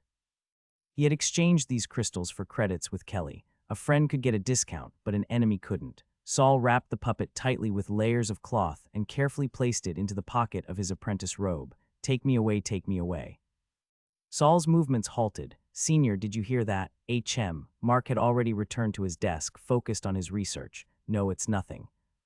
Saul pinched his robe pocket as if afraid something inside might escape. He picked up his books and turned to leave the lab. On the way back to the West Tower, someone stopped him. Saul recognized the girl as a fellow first-rank apprentice, but he had forgotten her name. "Saul," the girl looked a little shy. "I have something to tell you." She nervously twisted the fabric of her clothing with her fingers. "Can you say it within 5 sentences? Saul nearly bumped into her due to her sudden appearance. The girl was momentarily stunned, her expression turning a bit hurt. "Sorry, I'm in a hurry." But the girl's eyes turned red. Saul simply walked around her, muttering loudly, oh no, I'm running out of time." The girl stood frozen in place, not making any move to chase after him. It didn't seem to be anything urgent, yet Saul still didn't manage to leave the corridor. At the end of the passage, another person suddenly jumped out. "Hey, Saul." Saul recognized him, Doze. The guy who used to chase after Kelly and later started hanging around Duke. This time he wasn't accompanied by the indecisive Rocky. Ever since people discovered Saul's low magical aptitude, Doze had rarely sought him out. "Sorry, I'm really in a hurry." Saul tried to step around Doze again, but Doze raised his hand, blocking the passage. "I'll say it in 5 sentences." Saul had no choice but to stop. Senior Lockeye has gathered a group of new apprentices to form a mutual aid society where everyone can study and discuss magic together. This afternoon at 2 is our second meeting. Do you want to come? Does it cost anything? Regular members have to pay. I'm broke, Saul nodded politely, then pushed past Doze and walked away. Doze quickly turned and shouted after him, Kelly already agreed to come today. Saul paused and looked back at Doze's smug expression. With sincere honesty, he said, I really have no money. Then he hurried away. No one stopped him this time. After a quick lunch, Saul arrived at the second floor of the East Tower, his usual morgue. This place had become his personal study room, while his dormitory was only used for night study and rest. Saul had already reorganized the outermost morgue room. In addition to the teleportation platform and 2 long tables, he had added a cabinet to store various lab supplies he had exchanged for credits. These instruments and materials had completely drained his remaining credits. If the wizard tower didn't provide food and shelter, Saul would have been left with nothing but air to eat. Inside the cabinet were not only the items Saul had purchased, but also some mutated materials he had collected from corpses. One unexpected discovery Saul had made was that if he didn't place the collected materials in the empty box on the long table, they wouldn't be taken away the next day. Instead, they would remain in their original spots. After studying Grimm's Guide to Sorceress Body Modifications and the Guild to Corpse Refinement, Saul had learned the basic applications of certain materials. So whenever he obtained more than one material during work, he would keep one for himself. Would this be considered stealing? Saul didn't think so. Mentor Kez had given him a book about studying corpses, and it wasn't just about analyzing residual traits on bodies. The second half of the book was entirely about preserving materials, some simple applications, and even a brief discussion on souls. Since the instructor had assigned him this book, he must have expected Saul to learn from all of its contents. However, even after purchasing special containers for perishable materials, Saul still couldn't prevent natural decay. Fortunately, the Guide to Corpse Refinement mentioned a 0-tier spell, Organ Preservation. To learn this spell, Saul first had to master a complex dark attribute compound rune. This was why he had been studying relentlessly for days. Yet the difficulty of this rune far exceeded his expectations. Even with his strong mental aptitude, he couldn't quickly grasp its principles. That was why he had spent magic crystals to seek guidance from Mark. Unfortunately, while Mark's hints had given him some ideas, they hadn't led him to the right answer. Saul carefully used a dip pen to draw the compound rune's basic shape on a sheet of white paper. Based on the coordinate axes, I can confirm my drawing matches the original rune. But why does it still fail to activate when I trace it with mental energy? This was one of the simplest compound runes. It looked like 2 basic runes overlapping to form a new pattern. The only difference was that one rune was scaled down in size.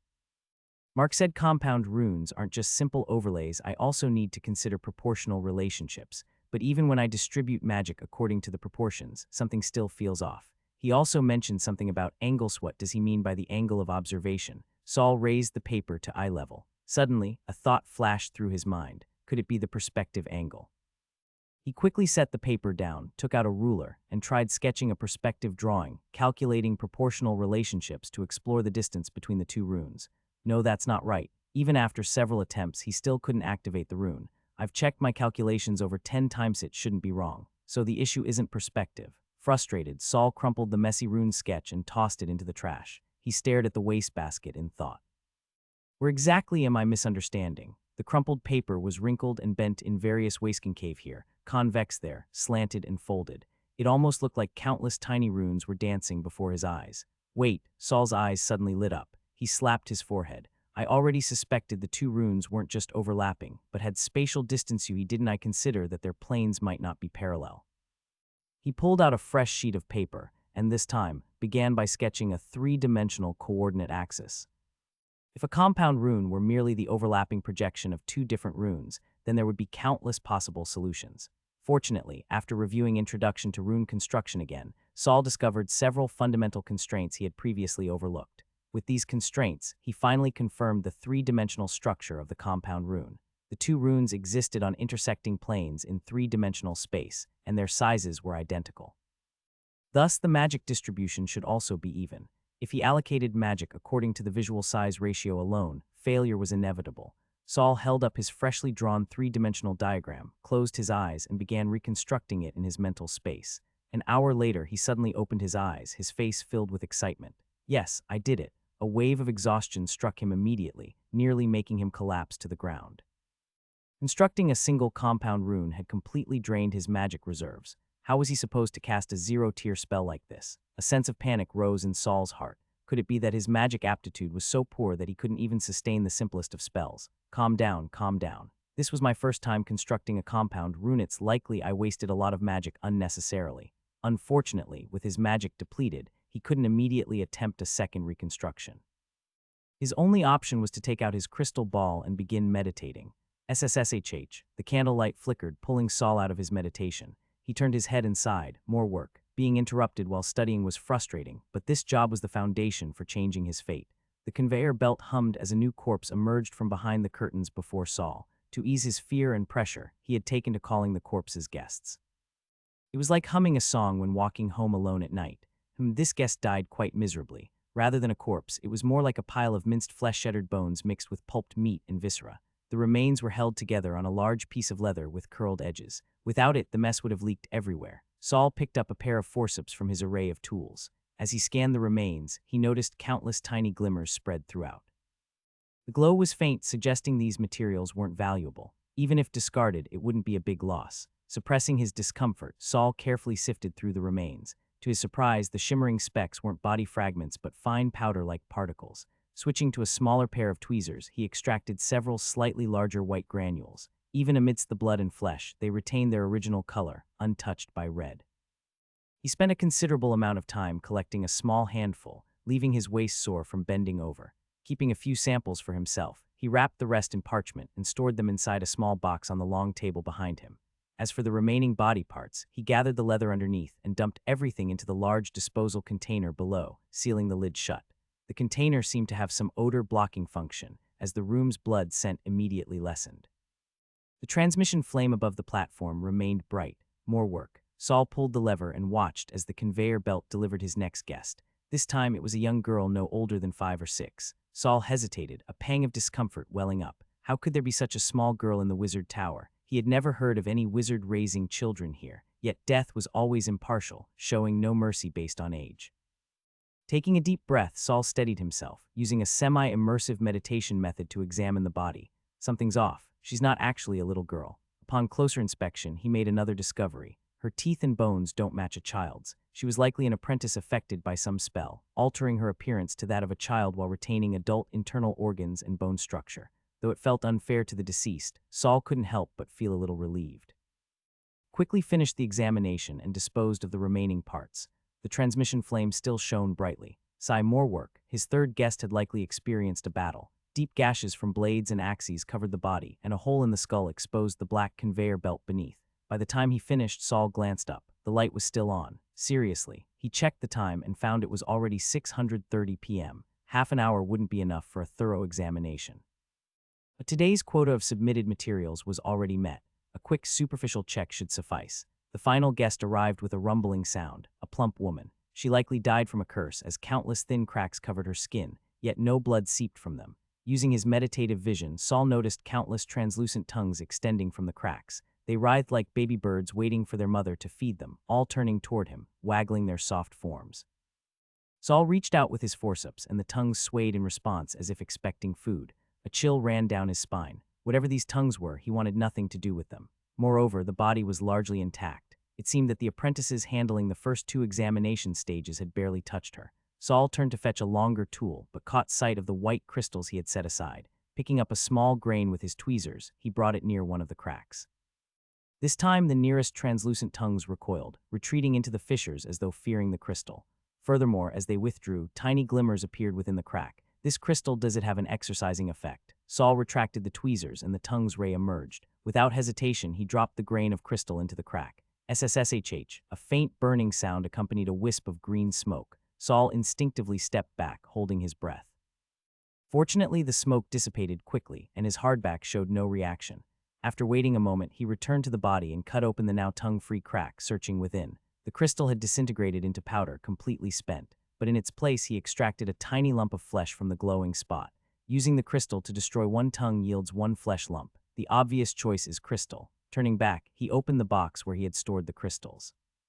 By the time he closed the lid, the handful of crystal fragments had transformed into a lone, pitiful flesh lump.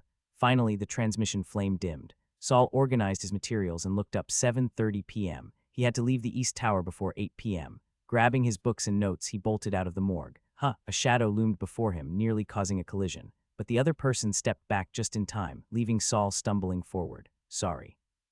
Saul apologized, about to leave, but hesitated and turned back. Are you the senior apprentice in charge of the first morgue? The man had gray-white hair but no wrinkles. His half-lidded eyes gave him a perpetually drowsy look.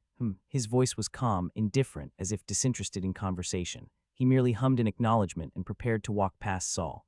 The senior's gaze caught on the drawing in Saul's hand.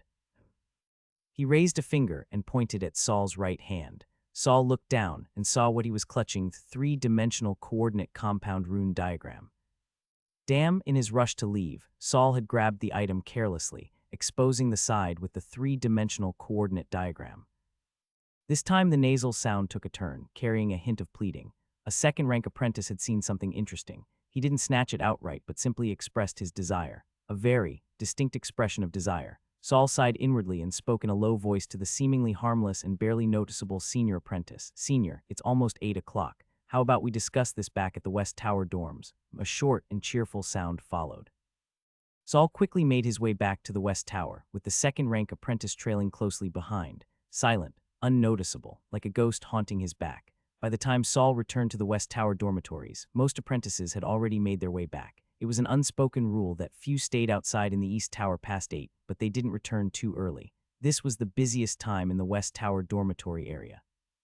Even some of the more established first-rank apprentices living on the 6th floor would come out for some fresh air. The reason? Too much pressure. Living in such a small wizard tower, those who hadn't reached the second rank rarely had the chance to step outside. After a full day of mentally exhausting studies, the moment they returned to the dorms was when they were both most fatigued and most relaxed. Saul had almost never seen apprentices like this. Because every time he returned, he would go straight into his room, never lingering outside, but today seemed especially lively. Saul, Kelly was leaning against her dormitory door, seemingly waiting for him. When she saw him, she took 2 steps forward, looking slightly displeased. Why didn't you attend the Mutual Aid Society meeting? Saul blinked. I forgot. He really had forgot. At first, he had been completely absorbed in studying the three-dimensional coordinate axis, losing track of time. Later, he had been so buried under work that he barely made it back to the East Tower on time.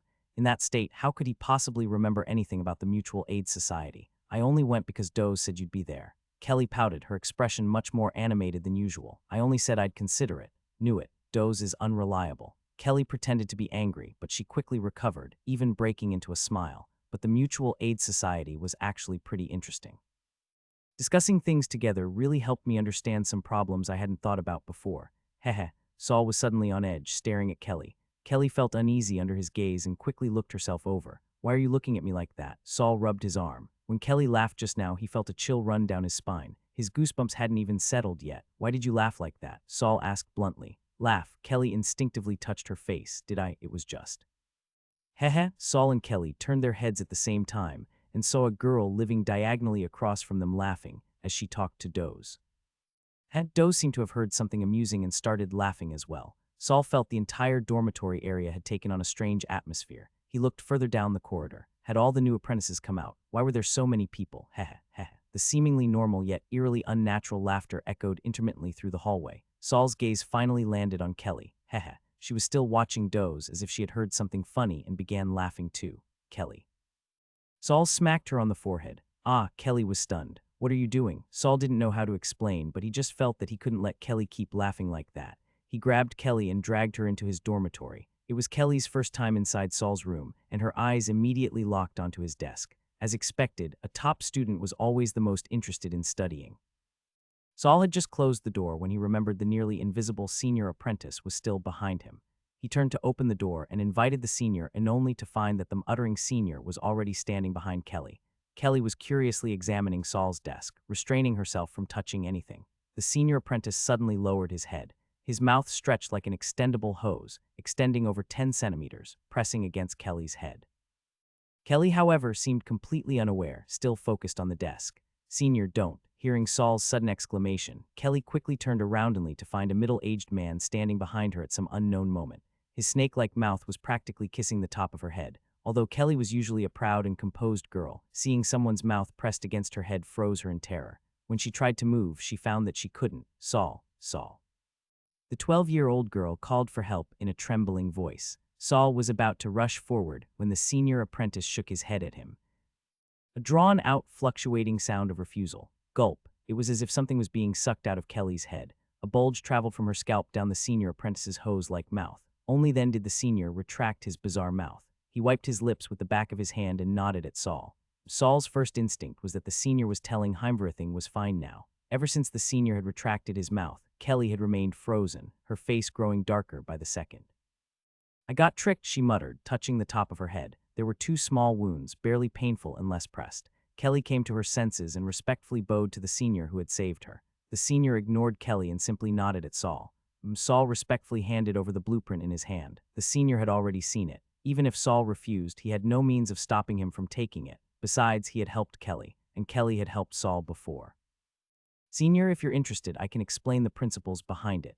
Since he had already handed over the blueprint, Saul didn't mind sharing more. He knew a second-rank apprentice would eventually figure it out anyway. The silent senior did not refuse. Saul pulled him and Kelly to the table and briefly explained the concept and applications of coordinate axes. After a brief silence, the senior suddenly opened his mouth wide. His mouth stretched like rubber, wide enough to fit an entire arm.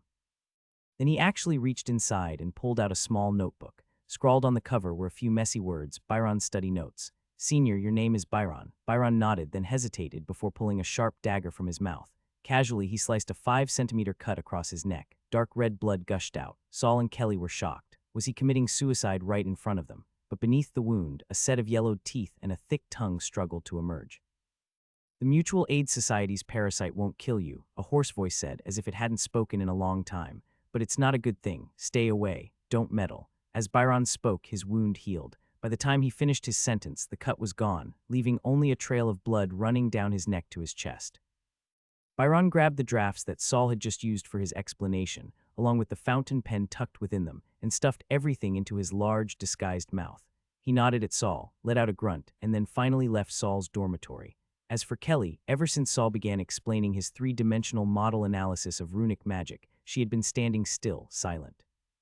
She stared fixedly at the tabletop, and even when Byron took away all the draft papers, she didn't snap out of it. After some time, Saul started to feel concerned. Could this be some kind of aftereffect from that parasite from the Mutual Aid Society? While Senior Byron said the parasite wasn't life-threatening, he never mentioned that it wouldn't damage the brain. Judging by the condition of those apprentices who had been parasitized, their minds were clearly not in great shape. Suddenly, Kelly moved. Like a gust of wind, she flung open Saul's door and dashed out. Before he could react, she had already stormed back in, clutching a pile of items in her arms. She kicked the door shut with her foot. Clatter, a bag landed on the table, producing a crisp, pleasant sound of things clashing inside. Then came a book and an object that looked like a hand grenade. These are all my magic crystals, and these 2 items are the most valuable things I brought with me. They're all yours.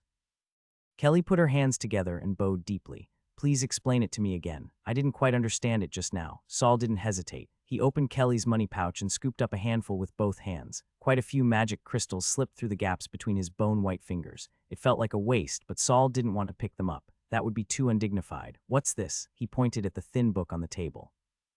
This is a spellbook for the 0-tier fire element spell, Scorching Breath. A spellbook. Saul immediately picked it up but resisted the urge to open it. I have a copied version of this book. This one is the original, and it even includes the original owner's practice notes. Seeing Saul's excitement, Kelly felt a sense of pride and regained her usual haughty tone. But because it's one of the more powerful 0-tier spells, constructing the spell model requires learning 2 composite fire element runes. Just this spellbook alone is worth as much as what I taught you, Saul sighed. As a first-rank apprentice, he could learn 2 spells for free from his mentor, but anything beyond that required magic credits. The stronger the spell, the more credits it costs. Saul hadn't expected Kelly to have something so valuable. He suddenly felt like he had taken too many magic crystals. However, Kelly didn't seem to think Saul had gotten the better deal at all. Instead, she eagerly introduced the 3rd item. This is called Iron and Fire, a magical item. To use it, unscrew the back cover, pull out the fuse, and throw it within 5 seconds. It explodes either on impact or after 5 seconds, releasing sharp metal fragments that can pierce tough exteriors. Damn, it really was a hand grenade. Kelly's background in the outside world must be extraordinary. Otherwise, she wouldn't be carrying so many magic crystals, let alone possessing a spellbook and a magical item. I only taught you a single rune. Her generosity made Saul feel a tiny bit guilty. No, you taught me a method, a way of thinking, Kelly said seriously. Unfortunately, I don't have equivalent knowledge to trade with you right now, so I can only offer you these material items. Saul shook his head. That's fine. I like material items. When Kelly left, the hallways were already empty. Even during their downtime, everyone made sure to keep studying, thinking of the eerie laughter that occasionally slipped from the mouths of new members of the Mutual Aid Society. Saul reminded himself once Againth's wizarding world was filled with dangers. Sid wasn't the only one who could threaten his life. He had to remain vigilant at all times, no matter where he was. Sometimes, Saul found himself reminiscing about his past life. Although working as a corporate drone was stressful, at least it wasn't a matter of life and death. But with even his sleep time compressed, his moments of nostalgia were limited to just a few fleeting seconds when his mind wandered during study sessions. In the following days, Saul fully mastered the Dark Element composite rune and managed to obtain his first zero-tier spell from Kaz. The first 2 zero-tier spells were free, part of a mentor's compulsory education. But for a mentor to actually fulfill that duty, either they had to find you promising, or they needed to be in a good mood. Otherwise, you'd only get a cold dismissal. You don't even have your basics down and you want to learn spells. Once again, Saul's spell choice surprised. Kaz picked organ preservation. It was as if he had vowed to dedicate himself to the mortuary forever. Kaz was pleased. Without much effort, he passed the spell on to Saul. Aside from learning runes, Saul had been training his mental power as well. For that, he used the puppet doll he had borrowed. Each time he trained, he could hear its whispers for help faint murmuring surrounding him and making his head spin. When the frantic, desperate kill me surfaced, Saul would immediately sever his connection to the puppet. Now that he had better control over his mental power, the puppet's influence on him was waning. As expected, getting stronger is the way to counter the strange and eerie. Saul placed the puppet face down on the table and returned to analyzing organ preservation. If I consider it from a scientific perspective, decomposition occurs because immune cells die and microorganisms continue their metabolic processes. So what's the actual principle behind this spell? Saul pulled out a blank notebook to record his research progress on the spell. For anything related to his past life knowledge, he used his previous world's script, deliberately introducing homophonic or visually similar errors to obscure meaning. Maybe he was being paranoid, but in this wizarding world, people really could slice you open for research. Could organ preservation be some sort of micro-scale magic similar to dehydration or sterilization? Just like food, seal it and sterilize it, and it lasts much longer. Combining this with Kaz's explanations, Saul felt he was beginning to understand the spell. He set his notes aside, opened his cabinet, and retrieved 3 fresh organs he had cut from clients the previous day. Placing them on the table, he fixed his eyes on the first one and started constructing the spell's runic sequence with his mental power. He raised his hands into the air and began performing the gestures Kaz had taught him. For beginners, spellcasting gestures were essential. They served as guides, reducing failure rates and minimizing the risk of backlashes. Once a wizard became proficient, they could cast spells with one hand or even without gestures at all. Before attempting the actual spell, Saul had rehearsed the movements hundreds of times until they became muscle memory. He also activated the fundamental runes within his mind over and over again. For composite runes, however, they consumed too much magic power though after numerous adjustments. He had finally reached a point where a single one wouldn't completely drain him. Instead, he practiced drawing them to build familiarity. Yet despite all this preparation, Saul's first casting failed. His magic power fluctuated, and he had to take a moment to calm himself before continuing. Linking multiple runes at once is tricky. I got distracted and the construct collapsed. I still need more practice. Undeterred by his failure, Saul took out his crystal ball and immediately started meditating to restore his magic. 1 point, 2 points, 3 points. As the candle on the teleportation altar suddenly flared to life with a hiss, Saul finally succeeded. 0-tier spell, organ preservation, proficiency +1. A full month had passed since enrollment. For an entire month, the new apprentices had not seen the sunlight of the outside world. Even Duke, the darkest-skinned among them, was beginning to turn pale, not to mention Saul. Spending his days buried in study and working with corpses, his face had grown deathly pale, resembling that of a cadaver. Dark circles hung under his eyes. He could easily play a ghost at night without makeup. He had skipped public lessons for 3 consecutive days. If the morgue allowed overnight stays, he would have holed up inside without ever coming out. But today, his research had hit a dead end, so he emerged to seek new ideas. Grimm's understanding of sorceress body modification recorded 4 or 5 modification concepts, but it did not detail the exact materials or procedures involved. That was to be expected. Such knowledge wouldn't be freely available. It was either a trump card for certain individuals or an inheritance of some faction. The book also mentioned that even well-developed body modification techniques carry a high risk of death. Attempting to create a completely new modification method would require the sacrifice of hundreds, if not thousands, of lives before yielding results. Among the second-rank apprentices Saul knew, the one he had the best relationship with was Senior Mark. When Saul arrived at the laboratory, he found only Mark and Angela inside. Duke was nowhere to be seen. Angela gave Saul an awkward smile. Saul nodded in return, only for Angela to flinch, nearly dropping the book in her hands. The two barely knew each other beyond a passing nod. Ignoring her reaction, Saul walked to the back of the lab where Mark was. Mark appeared to be conducting an experiment or perhaps just cooking-idly, tossing ingredients into a cauldron and stirring them with a wooden spatula. From 3 meters away, Saul observed for a moment and could only marvel at how fitting it was for someone specializing in dark elemental magic. The materials going into the cauldron looked downright ghastly. After adding what seemed to be either a clump of hair or seaweed, Mark covered the cauldron with a transparent glass lid and lowered the flame beneath it. Turning his head, he greeted Saul with a smile. "Haven't seen you in days. Looks like you've made quite a bit of progress." "Senior Mark," Saul acknowledged before getting straight to the point. "I have some questions I'd like to ask." "Oh," Mark casually removed his gloves and tossed them into the trash at his feet.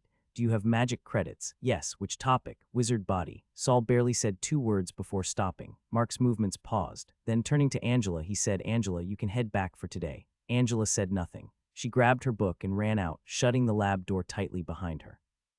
"Are you really planning to undergo body modification?" "That's usually something for second-rank apprentices. I took a test. My current magic power is only 4. If I don't undergo body modification, I won't pass the assessment in 3 months and Kez won't let me continue under him." After a month of meditation, Saul's magic power had only increased by 1 joule. At this rate, reaching 10 joules would take another 6 months, but he only had 2 months left. Mark stroked his chin. "Since the instructor assigned you to the morgue, he probably won't be as strict. But he never said he would change the assessment criteria," Saul countered. He wasn't willing to gamble on it. The hardcover book only gave death warnings when a life-threatening situation was imminent. If he found himself in a true dead-end scenario, no choice would save him, and the book's warnings would be meaningless, like the night he nearly died in the lab. If not for Big Pink passing by, Saul wouldn't have survived. The whole ordeal had been harrowing, but it had also taught him a valuable lesson. Even in desperate situations, a slim chance of survival could exist, and his own efforts mattered. If he hadn't persisted in trying to save himself, he might not have lasted until Big Pink appeared. There are ways to increase magic power to 10 joules. But Senior, Saul spread his hands. "I don't have that much money, nor enough credits. More importantly, I don't have time." Mark scratched his chin. "So you've made up your mind, in that case." He extended a hand towards Saul. 2 credits. No magic crystals accepted. 3 credits just earned from 20 days of hard work were about to be cut down by 2. Saul exhaled. "Deal. Do we need to go to the registry first?" "Half an hour." That meant 20 days of work for just 30 minutes of knowledge. Mark sat down. "Since you transcribed a book on body modification, you should already have some understanding. Do you have any ideas for modifying your own body?" "The cheapest and most accessible materials I have are corpses, so my modification plan is to extract components from these materials that can enhance elemental perception and magic power." Mark chuckled. "No wonder you're starting to look more and more like a corpse." He then straightened up and spoke in a more serious tone. "You were chosen to work in the morgue, which means you have a higher sensitivity to ghosts. If you modify yourself using corpse materials, do you know what will happen?" Saul's eyes widened. "You'll be more likely to encounter supernatural entities, and those ghosts will actively seek you out. So, he'd be more prone to seeing ghosts. Are there many ghosts in the Wizard Tower?" "Getting scared." "Ha." Mark laughed at Saul's hesitation and answered, "Not many. Most are bound by various restrictions because they were created by wizards or high-level apprentices using certain spells. But even so, you could still end up entangled in all sorts of troubles. Most ghosts are lonely. They desperately seek out people who can see and hear them, but who aren't a threat. I understand. As long as I grow stronger, I can fight back against ghosts." Saul raised his fist, his skeletal hand standing out conspicuously. Mark didn't seem comforted by Saul's small show of courage. Instead, he offered a final warning. "Always maintain a sense of awe, Saul. Fear comes from the unknown. Horror is born from the unknown, and only the unknown is infinite." With that warning given, he didn't try to dissuade Saul further. Instead, he began explaining which corpse materials were suitable for body modification. Since he couldn't outright provide Saul with a body modification formula, Mark wasn't sure about the others, but Saul definitely couldn't afford either. Focused on precautions, which materials should never be combined, what reactions indicated potential danger, and other critical warnings. Finally, Mark recommended 2 primary materials, skin and bone. These had large surface areas, making it easier to engrave runes, thus aiding Saul in controlling the modification and ensuring better safety. Organs like the brain and eyes, however, were strictly off-limits. Without the strength of a third-rank apprentice, they would be nearly impossible to adapt to. As for me, Mark raised his right hand, and a slit opened in his palm. A long crimson tongue stretched out over a meter, swaying before Saul as if it wanted to lick him. I spent a fortune to exchange for a high-success rate body modification formula from the tower, then combined it with my unique physique. And back then, I was already a second-rank apprentice. As soon as the half hour was up, Saul took his leave. Watching Saul's departing figure, Mark seemed a little lost in thought. Why do you think so highly of that brat? His palm split open again, revealing a tongue that flickered in and out, but it was a voice that spoke. Even the mentor has given him a chance, hasn't he? Besides, I want to see how far he can go. I've never seen a first-rank apprentice complete a body modification before. A swallowing sound came from the hand. Saul had no idea that someone or something was eyeing his body hungrily. He only knew that the knowledge he had gained from Mark was worth every bit of the 2 credits he had spent. Hesitation, fear, those didn't exist for him. Saul couldn't wait to verify his surging inspirations in the morgue. He hurried downstairs, but as he passed someone on the way, a hooded woman brushed past him. That beautiful jawline and those seductive red lips were all too familiar. Even though he hadn't seen her for over 20 days, Saul didn't feel the slightest bit of unfamiliarity. He gradually slowed his steps and turned to look back. Kangsha, however, didn't stop and soon disappeared around the bend of the slope. As they passed, she had signaled a single finger. Saul stood there for a long time. When he finally resumed his pace, his mood had already changed. He wasn't surprised that Kangsha had hinted for him to meet her. Ever since he refused her request, he had expected her to approach him again. After all, she had gone to great lengths to place him under Kaz's tutelage, wouldn't give up so easily. He had managed to hold out for nearly a month without seeking her out first. Today, it was Kangsha who had run out of patience. Saul slowly made his way downstairs. He passed by people he knew but didn't stop to greet them. Upon entering the 3rd morgue on the 2nd floor of the East Tower, he carefully shut the door. Oh. Finally, he could relax a little. Last time I acted too firmly. This time I should soften my stance a bit. Saul pondered how he should handle his meeting with Kangsha later that night. She probably sees me as an arrogant, greedy fool. Tonight, she will either threaten my life or sweeten the deal to lure me in. Hopefully, it's the latter. Regardless of what Kangsha had planned for him, Saul was prepared to accept her terms tonight. If Sid hadn't died outside, he should be returning soon, and Saul needed a powerful backer to deter him. The reason he had outright rejected Kangsha last time was more of a tactical retreat. He didn't want her to continue seeing him as a disposable pawn. Saul tidied up the books on the long table. He had originally planned to start preparing for his body modification today, but Kangsha's sudden appearance had thrown him off. Though he intended to use her, deep down he was still afraid of her. Experimenting in this state of mind was a sure path to failure. Might as well read instead. Flick, the transfer platform's lamp ignited. A guest had arrived. Saul walked over and pulled the lever with practiced ease.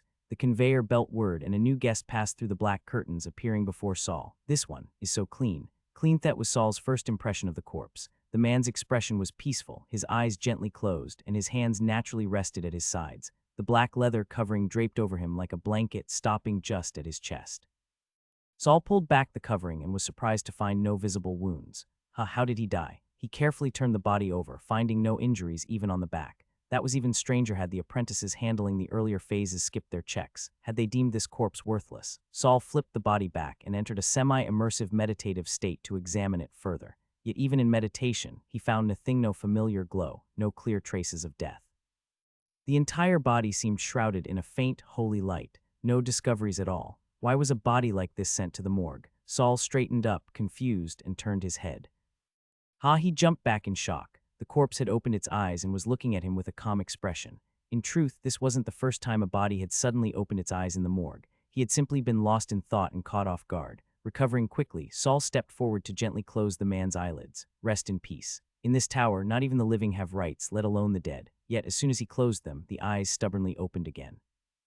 Fine, if that's what you prefer, I won't argue. Saul didn't bother fighting a dead man's whims and reached for a cloth to cover his face. Would you mind not blocking my sight? The corpse suddenly spoke. I'd like to see how I die. All right, talking corpse-esh, seen those before. But one speaking so rationally, that was a first. You're not dead, no heartbeat, no breath. He should be completely lifeless. Did wizards have some sort of suspended animation technique? The man lying on the conveyor belt smiled at Saul with the warmth of an elder addressing a mischievous youth. This place is dangerous, child. What you think is good may not be good. What you think is bad may not be bad. What you believe to be alive may already be dead. And what you think is dead may still be alive. I am dead and yet not dead, so please do not damage my body. Something wasn't right. Saul slipped a hand into his pocket, pressing it against a small paper packet. This thing is definitely strange. Maybe I should just toss it into the body storage crate. As he moved to lift the body, Russell, the hardbound book on his shoulder, suddenly flipped open. June 24, year 314 of the lunar calendar. Today, while handling a corpse, you met a kindred spirit. You had such an engaging conversation that you couldn't bear to harm him. You gently placed his body into the storage crate. Surprisingly, lying inside was quite comfortable. Happily, you closed your eyes. Saul's head shot up. The corpse on the conveyor belt was still smiling at him.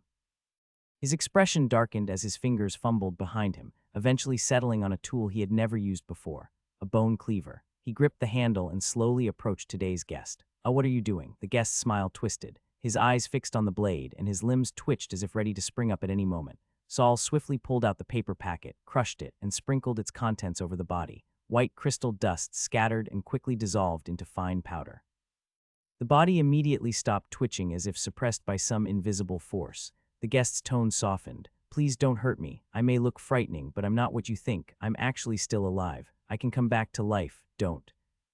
Duong, the hardbound book, obediently settled back onto his shoulder. Saul exhaled, raising the cleaver once more. Processing complete, Saul stood up, panting. "Although I don't know where the bodies that passed through the morgue finally went. However, I never like to cause trouble to my guests. They should be satisfied with you becoming like this." Saul once again observed the lump of flesh on the teleportation platform with a semi-immersed perspective. This time it was no longer covered by that hazy holy light. Suddenly, Saul sensed something. He abruptly turned his head toward the teleportation entrance. Behind the black tassels, a pair of eyes were staring at him in horror. Saul, still holding the bone cleaver smeared with flesh and dripping with blood, walked toward the teleportation entrance. He lifted the black leather tassels and saw a person inside, crawling backward in retreat. The room's lighting slanted into the teleportation entrance, casting a stark line between light and shadow on the person's face. Saul narrowed his eyes, recognizing the person's identity. "Senior, this is our first meeting. Why don't you come over and have a chat?" "Ah, well, haha." Hayden glanced at the cleaver in Saul's right hand and swallowed nervously. "I just thought that corpse looked a bit odd and wanted to check if you needed any help." Saul laughed. "Well, that's really kind of you. I'm actually quite busy here. Could you help me move it inside?" "Look at me." Saul gestured to his own small frame. "I'm young and weak. I can't lift something that heavy." Hayden's smile froze. He was just being polite, but seeing the cleaver still firmly gripped in Saul's right hand, he had no choice but to comply. Step by step, he crawled out of the teleportation entrance. "Haha, you're so small. Are you even 10 years old? Let me help you then." "Wait a moment." Saul suddenly tossed the cleaver back onto the workbench with a loud clang, then turned back to Hayden with a bright smile. "Senior, I was joking. Did you actually come over? Go back. This isn't a passage for the living. I can handle this work myself, otherwise my mentor might think I'm unfit for the job." "All right then, just call me if you need help." Hayden, stuck halfway out, had no choice but to retreat. Saul stood at the teleportation entrance, lifting the tassels as he coldly watched Hayden back away step by step until he returned to his room. The tassels on the other side fell, blocking the light that had been shining into the passage. The passage was about 3 meters long, about a meter in both width and height. Thick walls surrounded it, separating the two rooms. If not for this passage, the rooms would have been quite soundproof. Saul let the tassels fall and glanced up. The candlelight above the teleportation entrance had returned to its dim glow. His work for the day was done, but there were still some finishing touches to take care of. He pushed a large chest from under the workbench to the conveyor belt and then picked up the bone cleaver again, scraping off the chunks of flesh bit by bit. A round object rolled off the edge of the conveyor belt, bounced a few times on the floor, and finally came to rest at the door, stopped by the entrance. What was that? Saul gripped his cleaver and approached the door, ready to strike at any moment. Upon closer inspection, he realized that the object on the floor appeared to be an eyeball. With a rustling sound, the hardcover book flew up again, unfolding before Saul's eyes. He immediately went on full alert. June 25th, year 314 of the lunar calendar. Clear skies. Today is quite a fine day. You dodged an attack from a cunning enemy, sent him where he belonged, and obtained a phantom sound eye. Strange, isn't it? Why can an eye speak? Or is it that you only think the eye is speaking? This time, Saul didn't fully understand what the hardcover book was saying. He didn't understand how he had died. An eye, an illusion. Would his eyes split open? Would his mouth disappear, or would it be sealed shut? Moreover, Saul noticed that for the first time the hardcover book included a weather description after the date. He was sure this had never happened before. As Saul stood there, stiff and unsure of what to do, the hardcover book suddenly flew back to his left shoulder. But he hadn't done anything. Saul's eyes lit up. Could this not be a death prophecy but some kind of identification skill? He turned to the hardcover book on his left shoulder. "Buddy, did you level up?" Unfortunately, the hardcover book remained silent, completely ignoring him. You should really give yourself a description first." Even with this theory, Saul remained cautious. He tightened his grip on the cleaver and slowly approached the eyeball at the door. From the way the hardcover book had behaved, the message probably wasn't a death prophecy, but that was only Saul's assumption, and he couldn't let his guard down. Carefully, he squatted down, took out a small box, and used the back of his knife to nudge the eyeball into it. Even after sealing the box tightly, the hardcover book did not issue any further warnings. Saul stood up, excitement surging in his heart. Although he had dodged several death warnings before, his only reward had been surviving. He hadn't expected an actual item drop today. Too bad the hardcover book hadn't given him any hint about the eyeball before he noticed its anomaly. Would it be able to upgrade again in the future, maybe even turn into an active radar? Setting aside his fantasies about the hardcover book, Saul adjusted his facial muscles to appear more solemn. Then he picked up his bone cleaver and pushed open the door to the corpse chamber. Since arriving on the second floor of the East Tower, he had never explored the deeper parts of the corridor. As he walked down the corridor, he noticed it was still curved, though at a gentler angle than on the 10th floor. The lighting on the second floor always seemed dimmer than in other places, and the farther he walked, the darker it became. At the corridor's end lay complete darkness. Saul couldn't make out what was hidden beyond the shadows. After a dozen more steps, a second crimson door appeared. This should be the corpse chamber where the senior responsible for the second stage of processing worked. Saul stepped forward and knocked. After a long pause, a voice finally responded. The door opened slightly. Hayden's face appeared behind the gap, his body blocking the view of the room's interior. "Senior, sorry to disturb you. My name is Saul. I joined as an apprentice a month ago. I'm so rude for not knowing your name. I'm Hayden." His hand remained firmly pressed against the door as if ready to slam it shut at any moment. "I became a first-rank apprentice much earlier than you. What do you want?" I wanted to ask. "Senior Hayden, when you were handling that corpse earlier, did anything seem off to you?"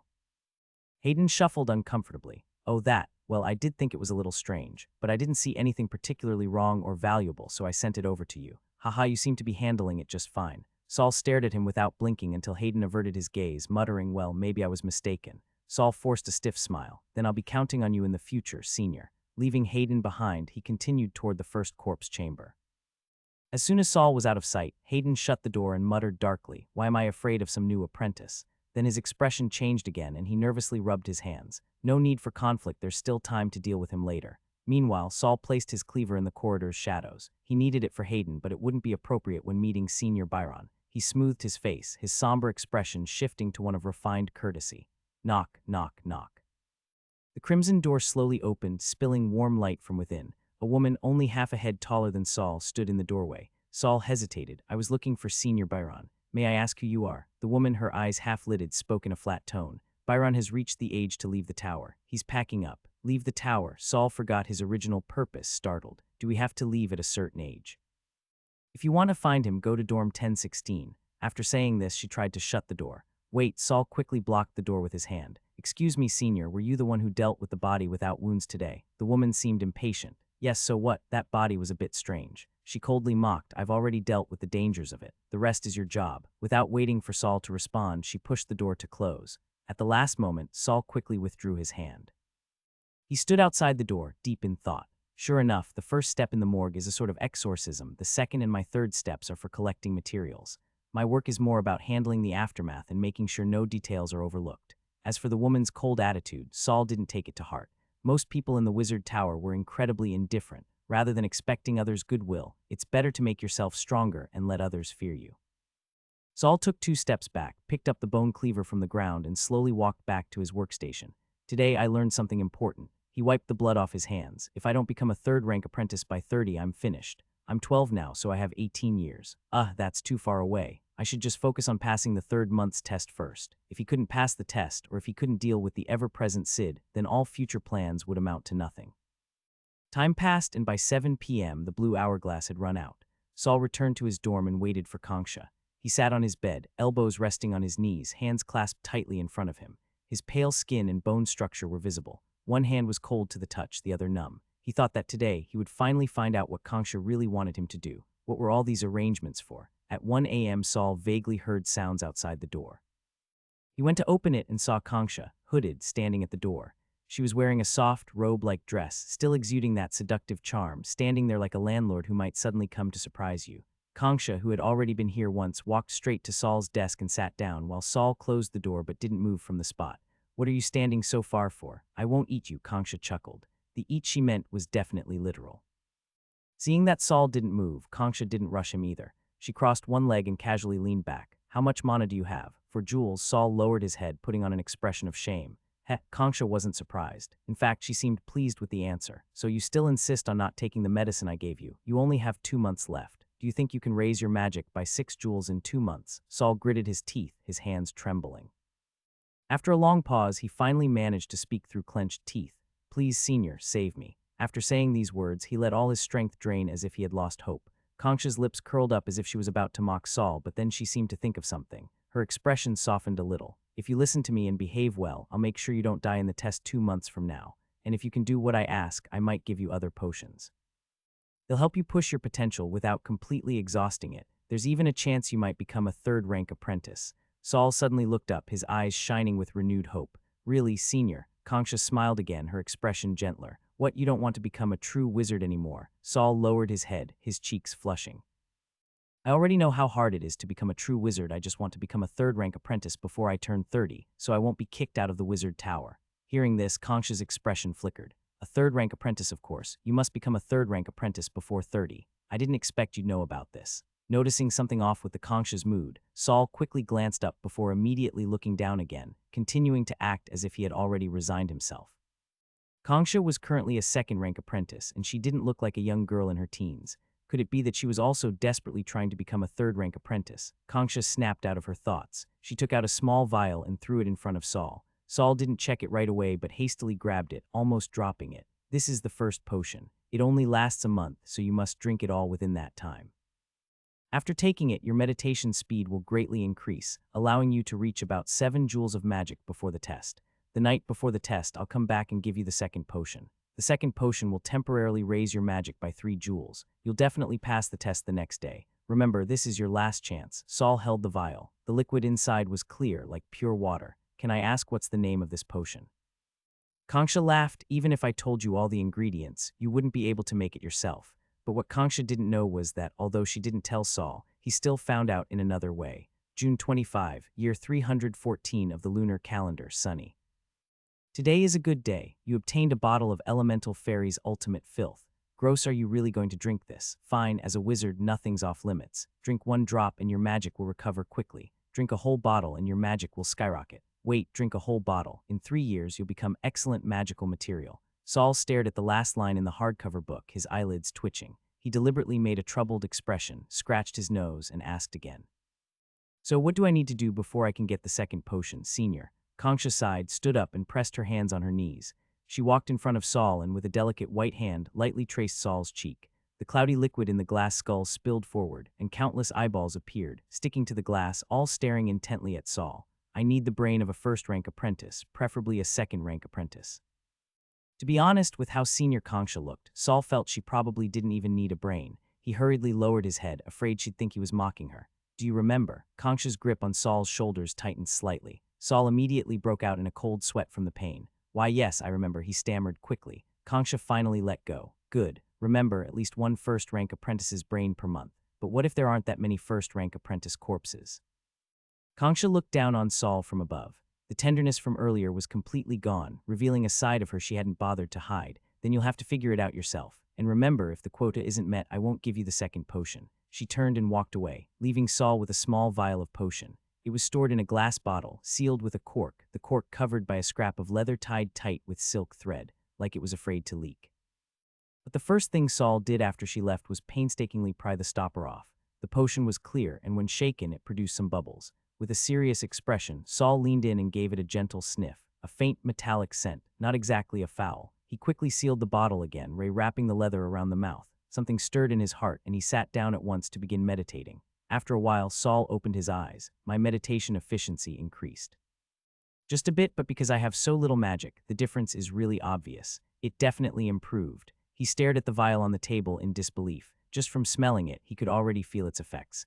This stuff was incredible. If it worked like Concha said, swallowing it in one go and sleeping for a full day wouldn't he become a walking elemental particle vacuum, but the price was enormous. The hardcover book had warned him, if he drank it all, in 3 years he'd become someone else's casting material. What would he even be by then? A lump of magically rich dead flesh, or a walking corpse? And yet Senior Concha expected him to finish it all within a month. Expressionless, Saul carefully tucked the vial close to his chest. Even without the hardcover book's warning, he had zero intention of drinking it. Keeping it served 2 purposes. 1, to reassure Concha after all. He still planned on clinging to that long, pale leg of hers to deal with Sid. And 2, the potion's insane potency made him want to study it more. It was just a shame it only had a 1-month shelf life. Maybe the hardcover book can help me make some improvements, Saul muttered, still unwilling to let go of the massive gains the potion offered. A miracle drug that boosts meditation efficiency with just a sniff. Wait, just a sniff works. Saul fell into deep thought. The next day, Saul showed up at the public classroom with dark circles under his eyes to run into Kelly, who looked just as sleep-deprived. They exchanged a glance and, with silent understanding, chose not to comment on each other's appearance. They walked in sync, moved in sync, and sat down together in their usual corner. The moment they sat, Kelly suddenly yawned. Tears squeezed from the corners of her eyes, only to be mercilessly wiped away with the back of her hand. You look exhausted. Did you stay up all night again? Saul asked, though he wasn't in much of a position to criticize. I just feel the pressure of time. Those bad people won't wait around for us to grow stronger. By bad people, Kelly meant the Mutual Aid Society group that had done something to her just days ago, making her act strangely. She'd always been proud, the fastest learner of this year's new apprentices. Except for Saul, whose progress was hard to gauge, Kelly considered herself extremely diligent. But ever since that incident with the Mutual Aid Society where something parasitic had taken hold of her without her even noticing, Kelly realized how laughable it was to only compare herself to her peers. Even a slight difference in rank could mean the gap between predator and prey. Weakness was a sin. If you only watched your footing while climbing a steep mountain, you'd never see the giant boulder falling from above. So she worked even harder. If anyone could embody the essence of grind and hustle, it was Kelly. Saul didn't know the full extent of Kelly's determination, but he knew how proud she was. What happened at the Mutual Aid Society had hurt her pride so deeply, she had no choice but to bow her head. But he also knew that, while Kelly was still just a little girl, she wasn't the type to be broken by a single setback. Have you noticed? Kelly said in a low voice, eyes locked on one corner of the classroom. They don't seem to be acting strange anymore. Saul kept his head down reading, but his eyes flicked up for a quick glance. In the front corner of the room, Doze and Rocky still sat next to Duke, chatting with a girl in the row behind. Kelly said the girl's name was Jenna. She once tried to invite Saul to the Mutual Aid Society, but he'd shut her down before she could even speak.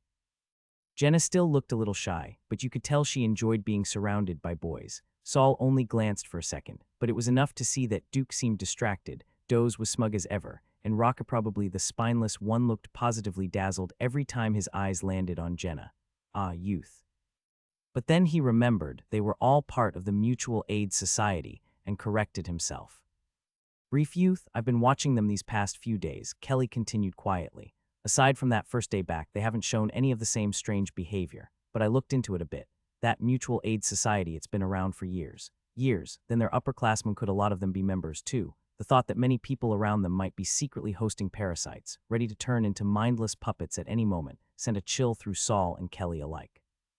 It was like walking down a hallway where every passerby grinned at you unconsciously.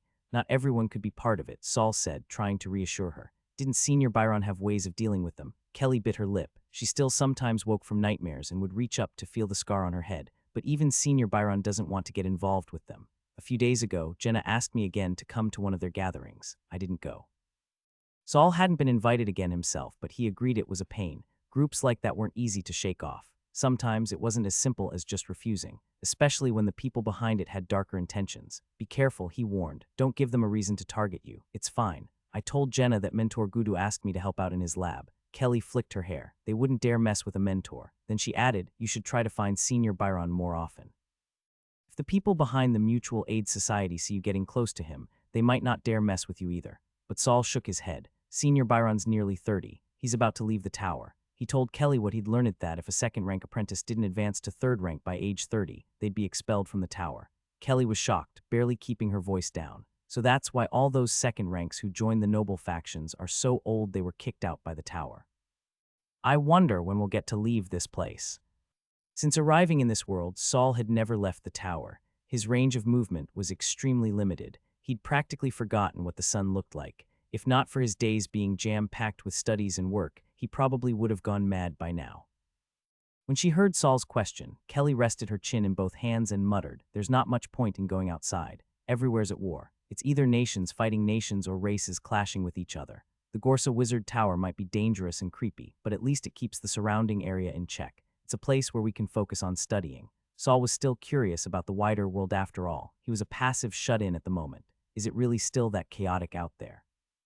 Of course, Kelly said. In the mortal world, power shifts based on the rise and fall of wizard factions.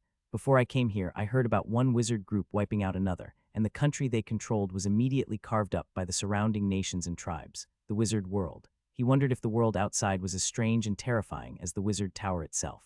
Kelly, do you know how people outside view the Gorsa Wizard Tower? Saul was trying to gauge its standing. The tower master here is a second-rank true wizard. Usually, second-rank wizards can influence a few surrounding territories and cities. In the eyes of commoners, this place is a den of man-eating demons. But to nobles with power and influence, it's a birthplace of mighty figures who can rule the world. They fear the tower, but they also rely on it. My father is the Duke of the Highland Territory. He only inherited the title because my grandfather was a second-rank wizard apprentice. That's why the Highland Territory didn't go to my father's cousin, but to my father instead. So Kelly was a duke's daughter, no wonder she'd brought so many magic crystals and treasures when she arrived. When my father inherited the dukedom, he immediately started having children like crazy. Every time one was born, he'd test them for wizard aptitude. If they didn't have it, he'd toss them somewhere random to be raised.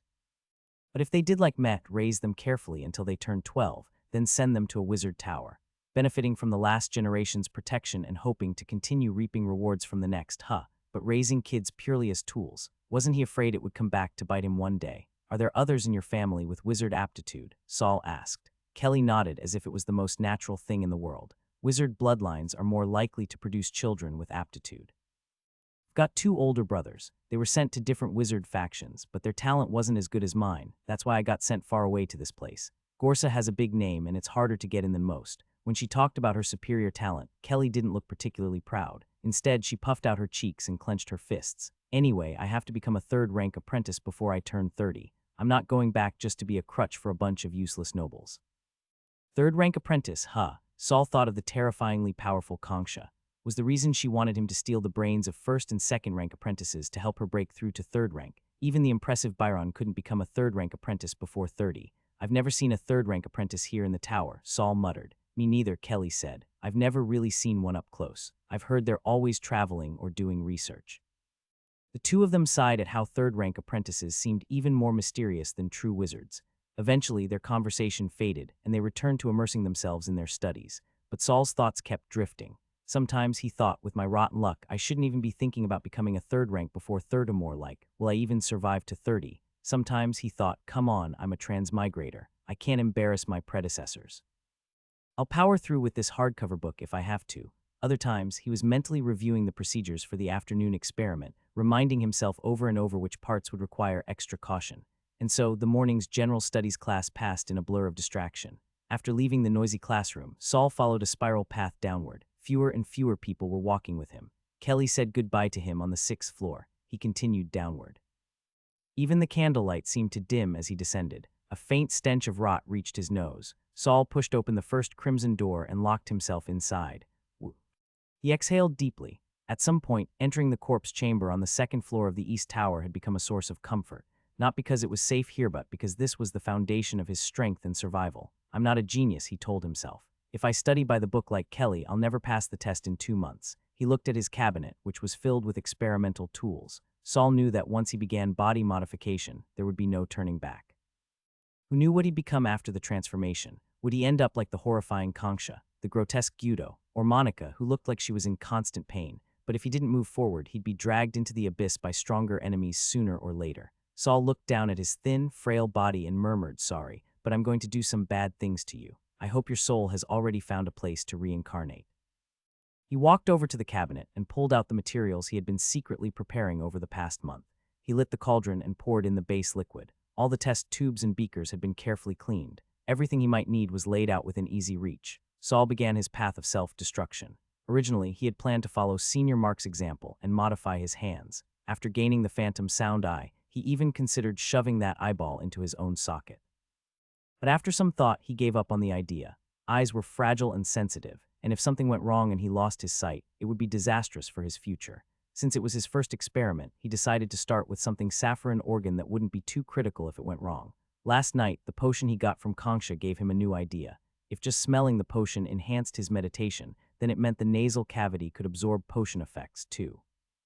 Expanding from that, the skin also had pores. In his previous life, there were plasters that could heal, and there were cases of poisoning through the skin. both were worth trying. In the end, Saul chose the riskier option, the nasal cavity, not because he liked danger. Okay, maybe he did enjoy a little danger, but mostly because he might not have enough time to try multiple approaches. He needed the one with the highest efficiency and success rate. Hopefully, I won't end up with a pig's nose.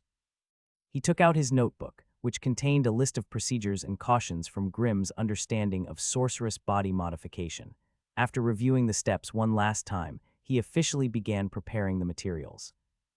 If the hardcover book had thoughts, it would probably be questioning its existence. It had never triggered so many death alerts before, sometimes every 30 minutes, sometimes every 5 seconds. Its host kept coming up with suicidal ideas. The boy always had some indescribable ingredient in hand, ready to throw into the already overloaded cauldron. Even when the book stopped him in time, he'd immediately switch to another equally reckless plan. You died, you died, you died.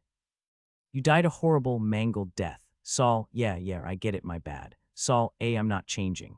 If the hardcover book had known it would end up as a sensitivity tester, it would have begged its former owner to install a daily limit of 3 death warnings, instead of being repeatedly abused by this clueless, fearless little maniac. Chinese letter, this golden finger, was never meant to deal with this kind of madness.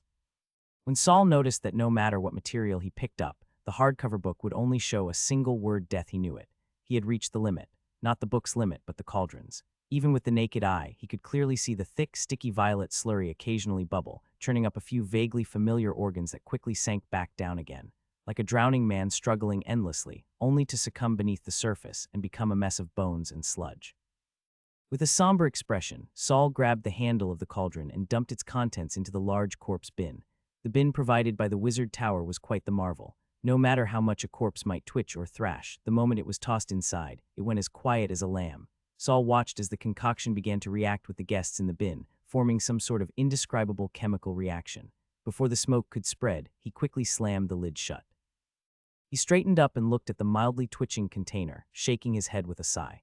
As expected, with my current meager knowledge of wizardry, trying to succeed through dumb luck was a long shot. Or maybe anything involving olfactory modification is just beyond my understanding for now. Should I try a different direction? He turned to look at the remaining materials on the lab bench, estimating he still had enough left to ruin a few more attempts. In the corner of the workbench lay a book filled with pages of handwritten notes. Written in Saul's former life's language, it cataloged the countless ways to die mentioned by the hardcover book during experimentation. Saul carefully analyzed and categorized each recorded cause of death to reverse engineer the traits of the materials used and their potential effects in potion making. He refined his direction through constant deduction and summary. It was a classic case of working backward from the result to uncover the process, a method no other wizard would even dare to imagine. Flick, the sound of candle lighting interrupted Saul's train of thought. He sighed, rolled up his sleeves again, and shook himself back into focus. As painful as it was to have a stroke of inspiration interrupted, customers meant one thing: an ongoing supply of experimental materials. Research was often dull and monotonous, especially when you didn't understand the fundamentals of what you were doing. After 5 long days of monotony, Saul finally welcomed a new guest on the 6th of first-rank apprentice. This one wasn't a new student. Saul had never seen him before and had no idea how he died so suddenly, his eyes wide with helpless terror as they stared upward. That upward gaze nearly pushed the whole iris beneath the upper lid, like something above had caught all his attention. The body was incomplete. The senior, Hayden, who handled the prior step of the process, was usually meticulous, which meant Saul's harvest this time was lacking. After checking and finding little of use, Saul had to make do with the head. He stored the harvested organs in a box of just the right size. Then, using the pale yellow leather Concha had given him, he wrapped the whole box and set it aside. As for the rest of the guests, into the corpse bin it went. When it came time to clock out, Saul stood at the doorway, nervously peeking out with the tightly wrapped box in his arms. This was the first time he'd taken a corpse out of the morgue. Even with Concha's guarantee, he was still on edge. Rules at the Wizard Tower didn't always matter so long as no one found out. Someone like Concha, with her strength, wouldn't need to scavenge corpses to get her hands on a first-rank apprentice's brain. She could create a few herself any time she wanted. Yet she had gone to great lengths to plant Saul in the morgue, just for 1 brain a month. Clearly, the tower valued its apprentices. Sneaking off a few was one thing, but do it too much, and the price would be too much. If I can't smuggle the material out, I'll just leave it in the morgue for Concha to collect later. The servants never touch anything outside the workstation anyway, he reassured himself. Always have a fallback before you fail. Clutching the box, Saul quietly stepped out of the morgue. To avoid running into any senior colleagues or students, he had deliberately waited until nearly 8 to leave. The hallway lights were dimmer now than in the afternoon. Even the flickering candle flame seemed to be urging him to hurry. At the end of the hallway, Saul spotted a hulking figure slumped against the wall like a corpse. He stepped forward. The man's nose twitched. Saul instinctively hugged the box closer, ready to flee. The man turned his face toward Saul, nostrils flaring again. Silence.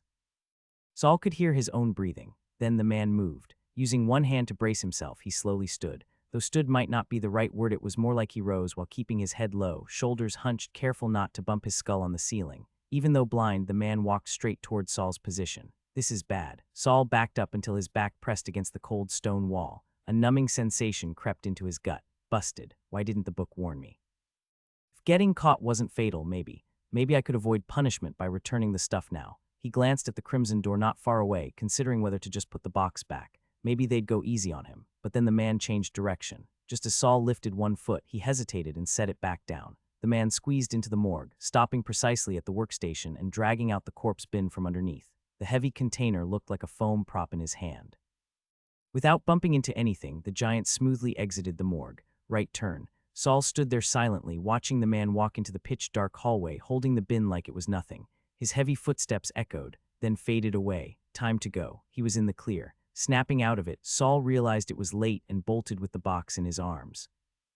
The East Tower was dangerous for a first-rank apprentice, especially someone like him, who only knew 2 weak Tier 0 spells and had little means of self-defense. The closest path between the East and West Towers was on the 5th floor. As he ran, something started to feel off. He only needed to circle 3 times to get from the 2nd to the 5th floor. But hadn't he been running for a long time without turning? Unease crept into his chest, but he didn't dare stop. His head felt heavy. His balance was off. He was on the verge of toppling over. It felt like something had emerged from the crown of his head, growing into a swaying mass that threw off his center of gravity. Saul tried to look up but froze. He thought of that apprentice from earlier, the one whose eyes had strained upward as if to glimpse something on top of his own head. Saul skidded to a halt, and as he stopped, something swung quickly in front of his face. A smooth forehead, a glimpse of eyes, something dangling down then snapping back up from tension. What the hell is on my head? Of course, the wizard tower had no love for him. While others might walk by the river without getting wet, he was the kind who'd fallen first thing. His mental talent had given him the means to survive, but also placed him on the edge of death. He slowly lifted one hand. Fingers past his brow but stopped midair. What if I actually touch something? He withdrew his hand. Keeping his head still, he glanced at the hardcover book. Can you respond to something? No response. The tension drained from him. No reaction from the book. Nice.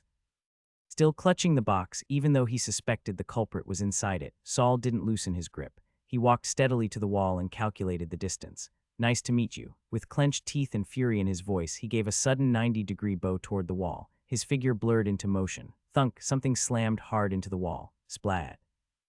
Followed by the unmistakable sound of something wet shattering. Saul stood upright again, cold liquid dripping down his head. It felt like someone had squirted shampoo directly onto his scalp. Freezing, slowly trickling down. Expression blank, he wiped a thick smear from his forehead to keep the slime out of his eyes. Don't let the door hit you on the way out. Covered in slime and clutching the box in his arms, Saul continued ascending. Perhaps he'd broken some illusion because he suddenly realized he'd already reached the 6th floor of the East Tower. To his left was the same runic wall that had once left all the newcomers dizzy and disoriented. Even with his current mental strength, Saul didn't dare look too long. He wasn't sure why the previously blurry world had suddenly become clear again, but only now did he notice a stinging pain on his forehead. Probably from bowing too hard in front of the wall earlier, scraping his skin a bit. Wound the enemy for 100, lost 0.1 myself. Worth it. Then another serious thought crossed his mind. Gotta get back and shower fast. Who knows if this stuff's gonna cause an infection. But he had to deliver what was in his arms to Kongsha first. No way was Saul sleeping with a severed head beside him. He passed back through the corridor to the West Tower and kept walking up the sloping ramp. Floors 6 through 9 were the activity areas for first-rank apprentices. It was just past 8. The East Tower was as silent as a grave, but the West Tower still buzzed with some life. Some people noticed Saul trudging upward and began whispering softly. Saul ignored the stares around him and walked on, step by steady step. Once he left the first-rank area, the 10th floor home to second-rank apprentices fell into silence again. No one lingered in the corridors, chatting or exchanging insights from the day. The dormitory doors lining the hall were all shut tight, no matter the hour. Saul tilted his head slightly. He still remembered when he'd been a servant, coming here to clean the halls. The crying behind the doors, the scattered garbage, and that puddle of blood. That puddle had changed his life. But before Saul could sink further into thought, a faint sound echoed from ahead. He snapped back to attention and looked up the slope. At the bend leading to the 12th floor, just where the shadows grew thick, a pair of black leather boots appeared. Who knew how long the person had been standing there? Saul didn't stop walking, only raised his guard as he moved forward, his gaze slowly trailing up from the boots. A man emerged from the shadows at the bend. It was Sid, who had been away from the tower for over a month. He stared silently at Saul, shadows clouding his eyes.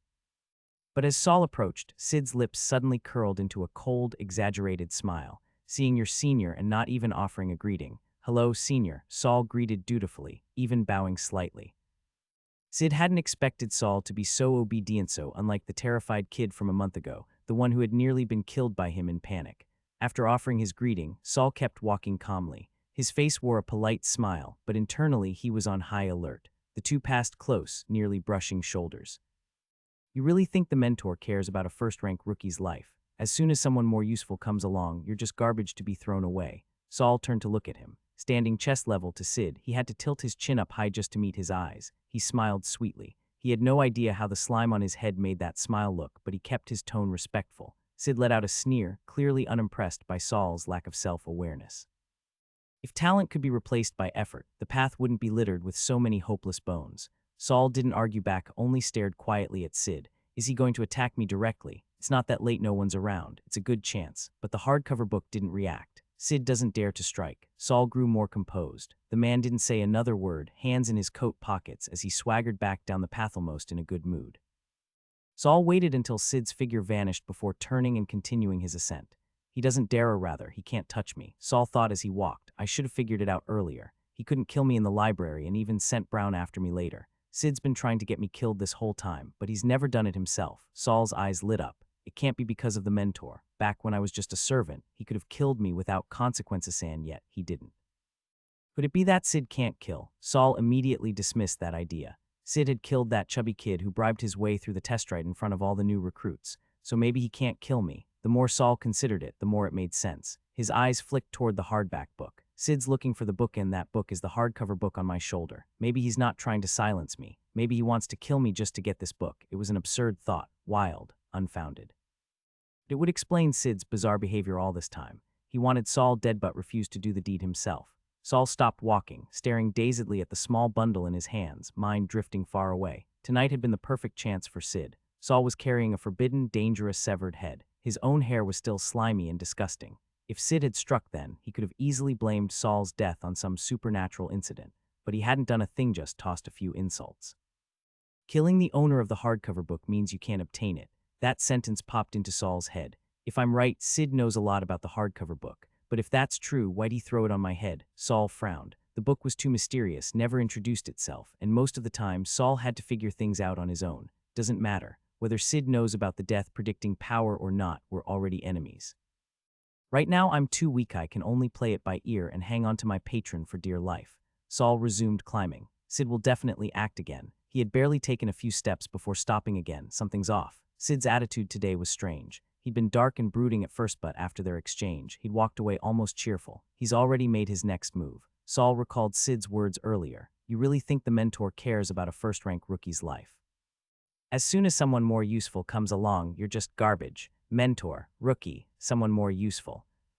Saul narrowed his eyes. Sid left the tower to recruit a new rookie, someone to replace me in the corpse room. If Kez hadn't taken Saul under his wing, he would have never had this month of breathing room. But that protection likely came with a price. His work in the corpse room. Kez probably didn't want his new worker dying too quickly, but if someone even better suited to the job appeared.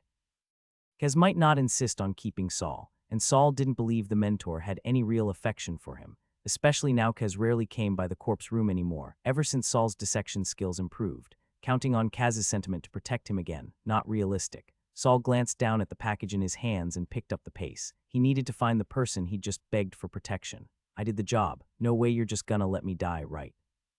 You still need a brain, don't you? Kangsha was not pleased that Saul had come straight to knock on her door. She yanked him inside, the boy stumbling to the floor as the eyeballs in the glass dome all pressed against the surface, bloodshot, bulging, and ready to burst. What the hell are you doing coming straight up here like this?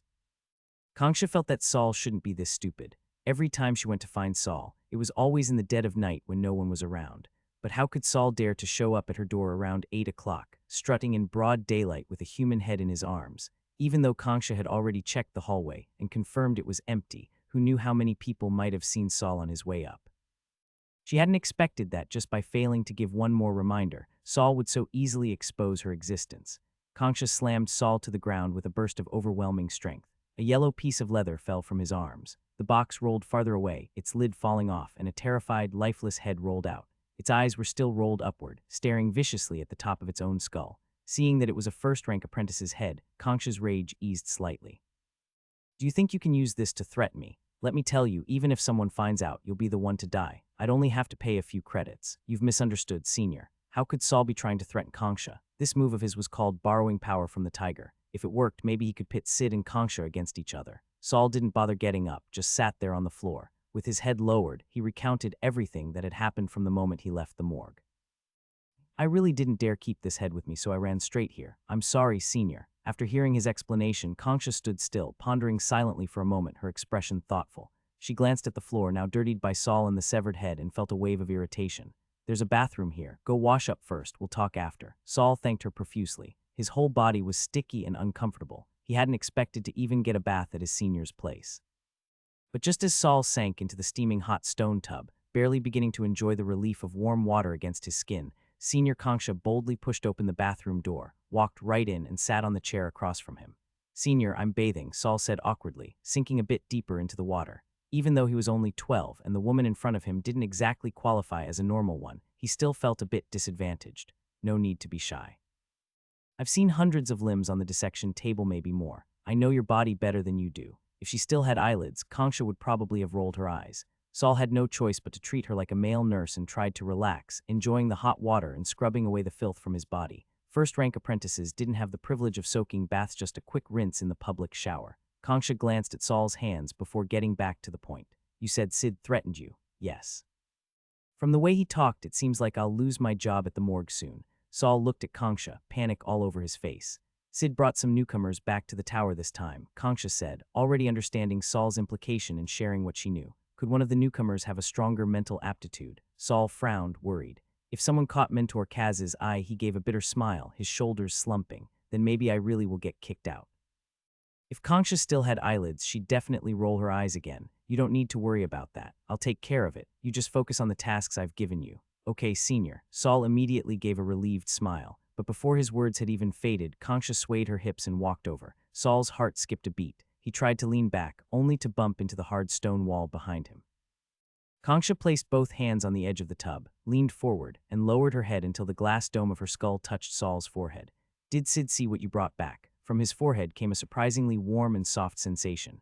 It didn't feel like glass, it felt like delicate skin. Maybe her head didn't really turn into a terrifying glass dome. Maybe it's all just an illusion. The naive thought had barely formed before Saul crushed it. In this cursed wizard tower, even a normal-looking person had to be treated like a potential monster, let alone someone like Concha, who clearly wasn't normal. Saul didn't dare lift his head. He knew that her eyeballs were probably crawling out from the white fluid again, staring at him with a murderous intensity. Every time he met those eyes, a chill would shoot down his spine, bone deep and unshakable. No amount of exposure could ever make it feel normal. The suppression from a superior lifeform couldn't be overcome by courage alone. Not even the hottest bathwater could warm the cold that seeped out from his soul. "No, ma'am." He unconsciously reverted to his old manner of address. "But he knows I work in the morgue." He might have guessed what it was. Concha still didn't move away. The pressure mounted. Warmth was replaced by a biting chill. That cold seemed to drill into Saul's skull like an electric drill. Caught between the icy weight on his head and the steaming bathwater below, he struggled to breathe, gasping for air. Ha, ha. Even though no one was covering his nose or mouth, he felt like he could suffocate at any moment. Only after Concha had thoroughly enjoyed his reaction did she finally straighten up and release him. "You're trying to provoke me into dealing with Sid," she chuckled. "You think you're worth that much? Try playing games with me again and I'll eat your brain." Swaying as she walked, Concha left the bathroom with one final instruction: from now on, only come see me after midnight. As Saul watched the bathroom door close, he slowly submerged his head under the water. "I've been scolded," he thought calmly underwater, the fear from earlier gone, "but I've already achieved my first goal. Senior Concha, once there's a conflict of interest, there will be a struggle. This isn't trickery, it's an open strategy." With wet, messy hair, Saul slunk out of Concha's room in a sorry state. If he were a little older, today's events might have become a juicy rumor. Unfortunately, at this age, neither party was the type to stir gossip. West Tower, 6th floor. The hallway had thinned out. Some had gone to rest, others to study, and some still clung to the rare opportunity to socialize. As Saul passed by, conversations would quiet down, but as soon as he left, the whispers would buzz like annoying mosquitoes again. Doze, Rocky, Jenna, and Duke had formed a little group. All of them had joined the mutual aid group. Doze, Rocky, and Jenna had chosen the warm, enthusiastic mentor Ans, whom the senior Lockeye had recommended. Only Duke, for some reason, switched back to the dark attribute mentor Kaz at the last moment. Once Saul's figure disappeared behind the door to dorm 603, Duke finally retracted his covert gaze. Doze noticed and chuckled. What Duke, still holding a grudge against Saul? Hearing this, Jenna turned her curious eyes toward Duke. She hadn't been there when Duke and Saul clashed before, and she wasn't one for gossip, so she didn't know the details of their conflict. Duke quickly smiled. What's there to hold a grudge over? I just find him annoying, that's all. We all went through hell and back to earn our spots as apprentices. He just swooped in halfway and cheated his way through the test. His words struck a chord with the others, reminding them of the strange atmosphere on test day. Yeah, I still don't get it. His magic aptitude was so poor, how did he even pass? Said Doze. I remember Senior Sid clearly didn't want him to pass, but Senior Nick let him through. Senior Nick looks cold, but it turns out he's soft-hearted. Is his magic aptitude really that bad? Jenna asked, intrigued. Back then, she'd even invited Saul to join the mutual aid group after all. Each new member meant a magic crystal reward, but Saul had turned her down flat. Just thinking about it made Jenna pout. It's definitely bad. Even our mentor didn't want him. Duke replied casually, but deep down, he remembered that after mentor Kaz had taken Saul away, the boy never showed up in the lab again. Could it be that Saul had been chosen by Kaz for that job? Recalling that terrifying, bloody work environment, Duke felt a mix of disgust and envy he couldn't shake. Duke instinctively didn't want anyone to know that Saul, with whom he had once clashed, was now being heavily reused by mentor Kaz. Then rest assured there's no way he'll pass the first test. Didn't you see how magic-starved he looked during rune class? No matter how fast someone learns, if they can't cast any sorcery, what good does it do? Doze, still bitter from being rebuked by Saul, spoke with clear hostility. He even added maliciously, from what Teacher Gudu said, any apprentice who fails the test will be punished. Who knows, maybe Saul will get kicked back to being a servant. Right, Rocky? Yeah, Rocky replied gloomily. Jenna's voice held a tinge of pity. That's kind of sad though. Yeah, Rocky quickly added. Watching his friend constantly sneak glances at Jenna, Doze rolled his eyes internally. Just as the group was gossiping excitedly, the door to room 603 opened. The chatter stopped instantly. Saul stepped out of the dorm, walked to the neighboring room 604 and knocked.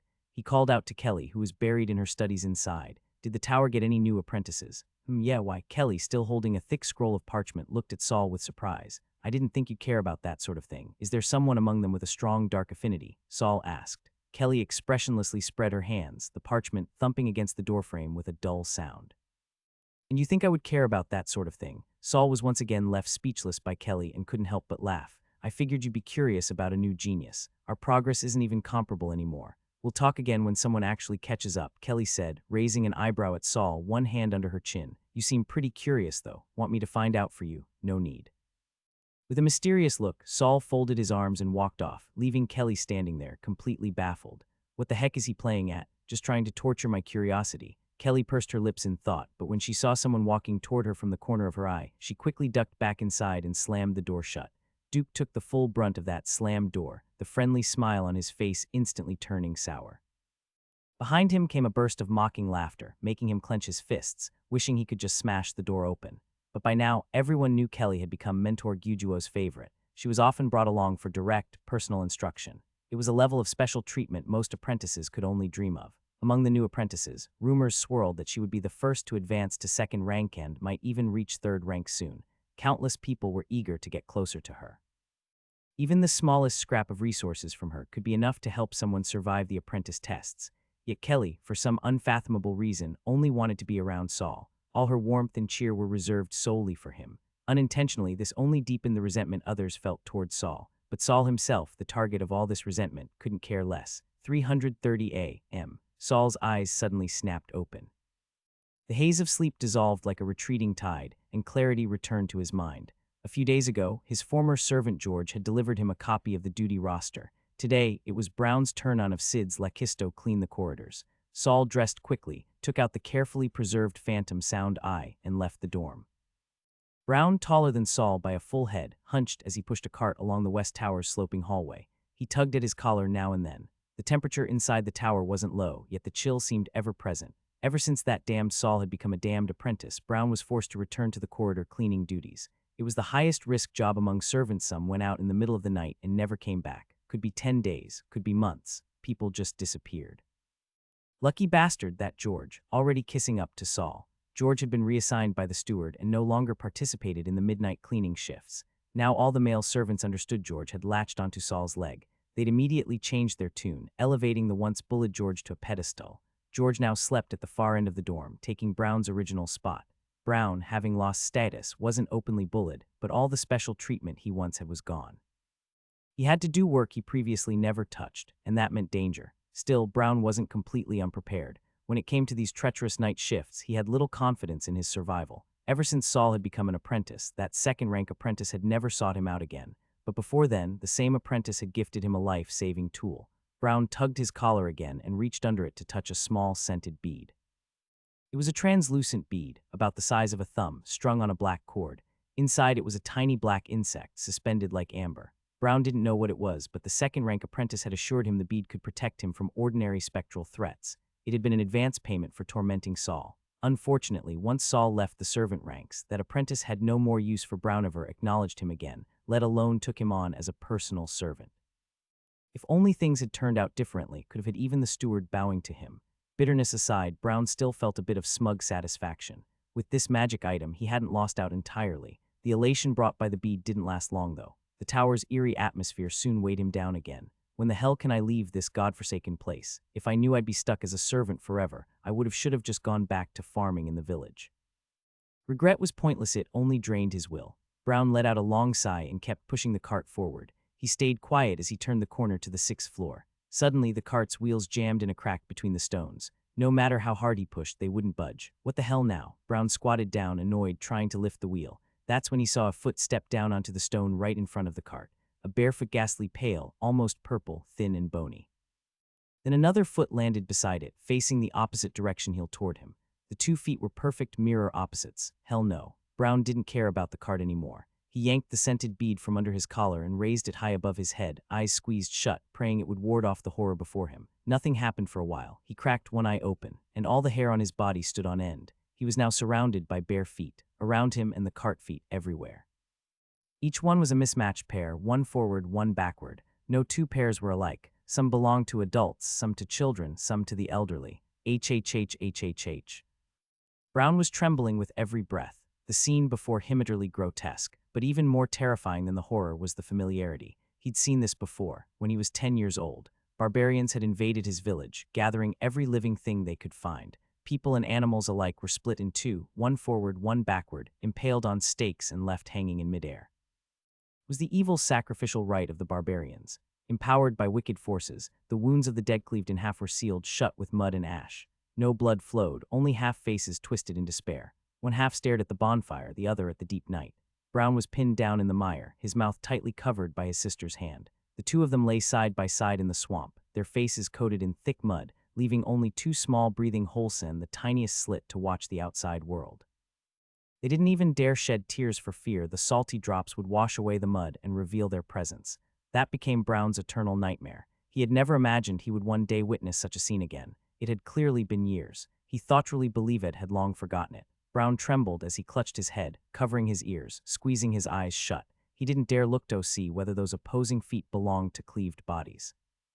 His right hand still clutched the black string tied to the scent bead, praying it could drive away these terrifying memories. Brown, suddenly, a familiar voice whispered in his ear. "It's all right now, little brother." Brown's trembling halted. Slowly, he lifted his head. "Sis, sis." A plain-looking village girl smiled gently at her brother. Seeing his pale face, she continued to softly comfort him. "It's all right, little brother. They're all gone now. Ki. But Brown's teeth began chattering violently, his lips losing all color, turning deathly pale. "Sis." The village girl looked puzzled and took a step forward, stretching out a mud-covered hand. "Brother, what are you afraid of?" Brown dropped to the ground with a thud. He tried to retreat, but his limbs were stiff, unable to move an inch. How could he not be afraid? His sister had not survived that massacre. No, his sister hadn't died in that massacre. She died at the hands of her very own younger brother. The siblings hidden in the mud hadn't escaped the barbarians' keen senses, but before they could be discovered, a group of wizard apprentices happened to arrive, interrupting the impending slaughter. They came by carriage from a distance. At the sight of them, the barbarians panicked and fled in a hurry, not even taking all their sacrificial offerings. Fortunately, those barbarians didn't escape justice. One apprentice suddenly flew after them. With thunder and lightning, Brown watched in awe as the once arrogant, cruelly grinning barbarians were reduced to heaps of blackened charcoal. Brown's eyes widened. Even with the muddy water stinging them, he refused to blink. He bore the pain, watching as the apprentice returned to the carriage and slowly approached him and his sister. The siblings crawled out of the mud and fell to their knees, thanking the wizard for saving their lives. But beyond gratitude, a new and uncontrollable desire ignited in Brown's heart. A turning point in fate had come. If he could follow this man, could he become a wizard too? Brown saw himself soaring through the sky, effortlessly slaughtering his enemies. Becoming a wizard was the life he deserved, but the dream did not last long. It was cruelly shattered. After his sister's desperate pleas, the wizard agreed to take them back. But only one. The other would be left behind, because they said there was only room for one more on the carriage. Brown couldn't understand. There were 2 carriages crammed with over a dozen children and the other more spacious, carrying only the 2 wizards. And yet the only carriage they were allowed to board was the crowded one. Riding with the wizards was a form of blasphemy. The lightning-wielding wizard turned to his companion and asked, "Take the boy, maybe. He looks like he's got some potential." But the pale-faced wizard firmly pointed at Brown's sister. "No, I want a maid." The lightning wizard frowned. "Maids aren't much use." Pale wizard insisted, "You don't understand. A maid represents justice." The lightning wizard shrugged, offering no further protest, surprisingly agreeing to the decision. Brown's face turned even paler than the wizard's. Was he going to be left behind? He looked helplessly at his sister. "Say it, hurry, tell them to take me. Leave yourself behind. Say it, you've always loved me. You always gave me the best things first. Say it, let them take me, and when I become a wizard, I'll come back for you." But the girl who had always protected him now only lowered her head, twisting the hem of her shirt with trembling hands. She was hesitating. Brown couldn't believe it. He silently crouched down, already feeling despair. Catching sight of her brother shrinking into himself, the girl finally made her choice. She opened her mouth, trembling, her voice full of love and sorrow. My lords, please take my brother." Clang, she didn't get to finish. A rock slammed into the back of her head, knocking her to the ground. Brown stared in shock. She clutched her bleeding wound and looked back at him, disbelief in her eyes. That shock was quickly turning into fury. She was angry, but Brown had never felt more clear-headed. So clear. She was angry, she wouldn't give up the spot to him anymore. He stepped forward without emotion. How much strength could a poor boy have? He straightened his back, breathing heavily, and looked up with hopeful eyes at the wizards who had calmly watched everything unfold. "My lords, now I'm the only one left." The pale wizard pinched his nose as if Brown reeked of filth. Hess came to recruit apprentices and found a beast instead. The lightning wizard said nothing. They both turned and walked back to the carriage, not stopping Brown from climbing into the wagon of children on his own. Memories surged. His sister, whom he had once torn apart, was now standing before him again with a perfect face. "This is an illusion," Brown told himself. "She can't still be alive. After all these years, even her ghost wouldn't come for me." He believed he wasn't that little boy anymore, clinging to his sister in terror. Just an illusion. Did it really think it could frighten him? Brown lifted his head and glared at his sister's face, raising his fist. "I'm not afraid of you. What can you do now?" His sister smiled, of course, at her lips. Why were her lips so perfect? Glaring at the red lips, Brown swung his fist again. A hand caught it firmly. Brown looked up to see Sid standing before him, watching coldly. So it was an illusion. It had to be a test from Master Sid. That's why the scent bead had no effect. "My lord," Brown grinned, "did I pass your test?" Sid slowly released Brown's fist. He didn't answer the question, but instead asked, "Do you remember why I told you to get rid of Saul?" Brown felt like his whole body was on fire, so excited he had no time to think carefully. "Because that brat Saul offended you. Then why didn't I just kill him myself?" This time, Brown hesitated. "Because servants are the property of the tower master. That's all you can think of. Useless." Sid snapped, turning to leave. Brown knew this was a fleeting chance.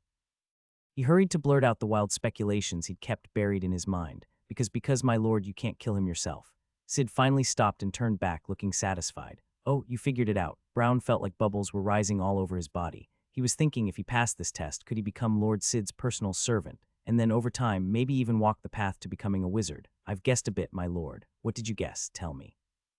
"Let's see if you're still worth using." Sid folded his arms. Brown's face lit up with joy. "When I asked you if we should drag Saul up to the 10th floor so you could deal with him yourself, you muttered, 'If I could kill him myself, why would I need you?' What else? You also told me to check Saul's body and the places he stayed after he died to see if there was a red hardcover book, and that if I found it, no one else should touch it or even find it." Brown swallowed. His mouth was so dry. He wanted a drink, but how could he think about water now? "My lord, you wanted to kill Saul just to get that hardcover book, didn't you?" He licked his lips, but his tongue was too dry to help. It just made his cracked lips sting. "You're very clever." Sid sighed, then asked gently, "Do you want to witness the power of wizard?" Brown immediately answered with fervor, "Yes, my lord. I want it more than anything I even dream about it. Sid curled his lips into a slight smile, then looked down. Brown hesitated, then lowered his head and his pupils contracted sharply. His body was smoking. Flames licked out from several charred holes in his body, licking his skin and clothes. Brown's mind froze. He couldn't understand what was happening. He looked up, hoping Sid would save him. But all he saw was a fist made of white bone. Crack! Saul sent Brown's nose straight into the back of his skull with a punch. He stood up, watching the flames burst from Brown's throat. Zero-tier spell, demoralized gaze.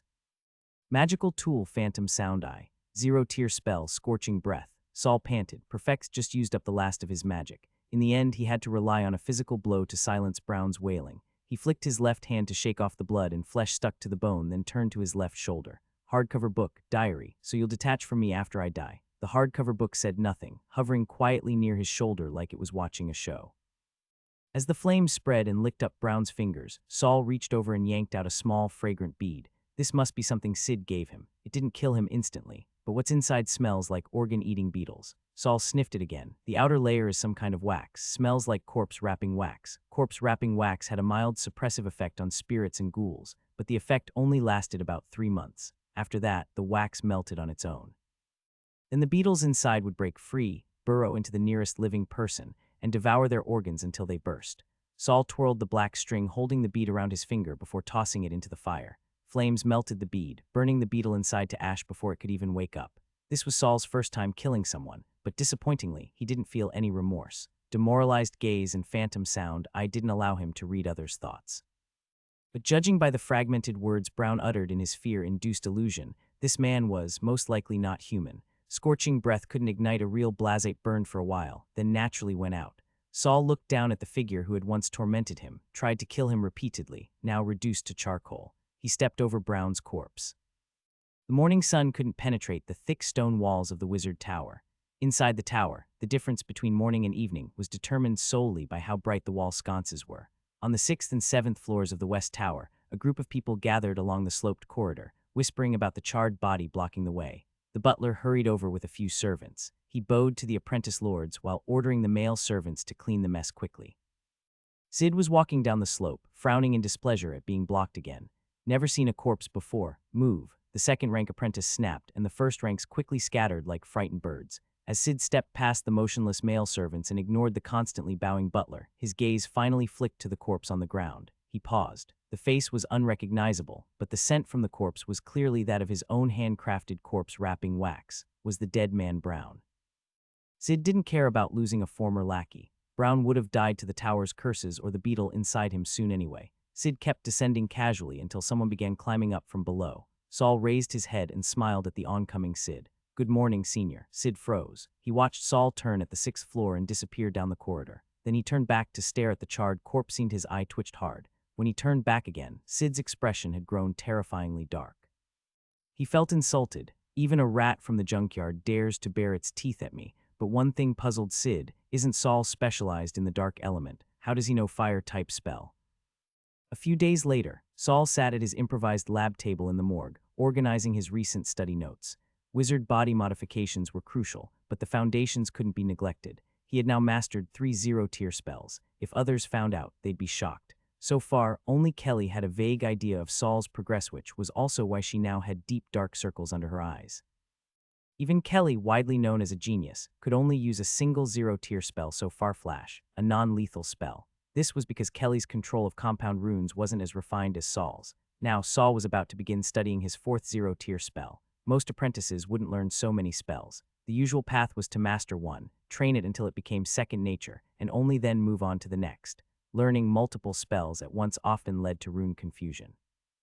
Especially with compound runes, mixing up 2 similar-looking but totally different ones was all too easy. The best-case scenario from a mistake was a few days of intense headaches, bad enough to make reading impossible. The worst-case scenario, spell backlash, possibly fatal. What gave Saul an edge was that while others memorized shapes, distances, and angles, he memorized coordinates. The advanced method would be memorizing formulas, but sadly, he didn't know how. For his 4th spell, after consulting Mark, Saul decided to choose another zero-tier dark-type spell, Strike Undead, mainly because of his working environment, which was especially prone to ghostly apparitions, and this spell was highly effective against such beings. After studying it for around 2 hours, he had already formed a preliminary model for parsing the new spell. Once again, his work pulled him back, got up to receive his first guest of the day. A skeleton. That's way too clean. Not a shred of flesh remained on its entire body. It looked like something dug up from the ground after decades. It was so clean that Saul found it rather suspicious. He set aside his tools, ushered the guest into the large box, then turned and went next door to consult his senior. "I don't know," Hayden replied from behind the usual palm-wide crack in his door. "When it got to me, it was already a pile of bones." Hayden had simply passed it straight on to Saul. Saul bid him goodbye, glancing toward the room of that newly arrived second-rank apprentice. Unlike Senior Byron, the new guy wasn't exactly friendly. Even if he asked, he probably wouldn't get any answers. The first procedure in the morgue didn't involve material collection. It was mainly about eliminating any potential dangers lingering on the corpse, so by the time the body reached the morgue, it had likely already lost all its flesh and blood. This little episode didn't take up too much of Saul's energy. In fact, since there were no other clients today, he had time to return to his research. However, the progress of his wizard body modification lagged far behind his spell studies. If only the modifications were as straightforward as runes or spellcasting. Anyone who knew what Saul was thinking might have died from rage. After yet another failed batch that nearly exploded, Saul was about to close the lid of the large box when he paused. The skeleton inside, when drenched in Saul's chaos concoction, had actually started shrinking-eroding away. Did he just make sulfuric acid? Saul shut the lid, waited a bit, and then opened it again. The skeleton had fully dissolved, yet the big box was completely unscathed, still sturdy as ever. Honestly, the most valuable thing in this whole morgue might be these boxes. Saul gave the solid box a pat, tempted to pry off a chunk. He suddenly noticed a grayish-white pebble at the bottom of the box. Using tongs and a test tube, he carefully extracted the pebble. He'd expected it to be hard, given it had reformed after dissolving, but it turned out to have a bit of elasticity like ox tendon. He labeled the test tube and recorded the entire refining process linked to the pebble. It might come in handy later. For now, it made an incredibly efficient corpse disposal agent. Just like those body-dissolving powders he'd read about in his past life, Saul ran a few tests on the pebble and discovered it was fireproof, waterproof, acid-resistant. Even normal blades couldn't scratch it. If used well, couldn't it be turned into some kind of armor? As he poked at the pebble with a fine steel needle, Saul's thoughts drifted further and further. The next day during public class, Kelly slammed her book down next to Saul, plopped into the seat, and dropped a bombshell. "You remember that new apprentice you asked me about yesterday? He's dead, but he just got here." Saul curled his toes in his shoes, working hard to keep his expression natural. "Yeah, probably pissed off the wrong person. Didn't even get a chance to meet a mentor before dying. Before I came here, my father kept reminding me, forget who you were, forget your pride. Until you become a second-rank apprentice, just play the part of the underclass." Kelly sighed. Whether for the dead apprentice or herself, it wasn't clear. Saul withdrew his gaze and looked down at the Noah script in front of him. Wizard language wasn't like everyday speech. It didn't include names or verbs. Every word served only to spell, elements, or mental energy. So in fact, its vocabulary was quite limited. Over the past month or so, Saul had already memorized every word in the Noah language, something he'd once thought impossible, but now managed with ease. In fact, it wasn't even his main focus anymore. Currently, his language study was mostly about reinforcing the basics and applying them while reading wizard texts. But today, his attention was all over the place. When he killed Brown 2 days ago, he didn't feel a thing. He thought his nerves had hardened under this world's constant threat. Yet hearing about that new apprentice's death today, he realized it still bothered him. Saul remained expressionless but mocked himself inwardly. "I did it for my own benefit. I chose to get someone killed. I guess I'm no good guy anymore." He closed his eyes, engraving this moment of torment deep within, but he didn't regret it. A few days later, while working in the morgue again, Saul had a sudden realization. That skeleton he'd received earlier might have been the new apprentice who just entered the tower.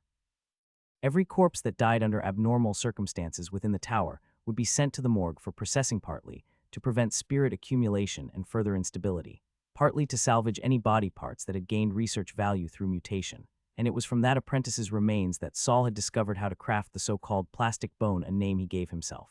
He'd spent the last few days refining it using the guest's skeleton, but today he had to stop. Because he'd basically used up all his materials. This can't go on. Standing before the lab table, Saul rubbed his chin, trying to fund projects with dead wages. That's a road to nowhere. I've got to find a way to increase my income. What Saul was doing now was wizard body modification, something that no first-rank apprentice had ever touched. Some hadn't even heard of it, and because of his experiments, the materials Saul had submitted lately had drastically decreased.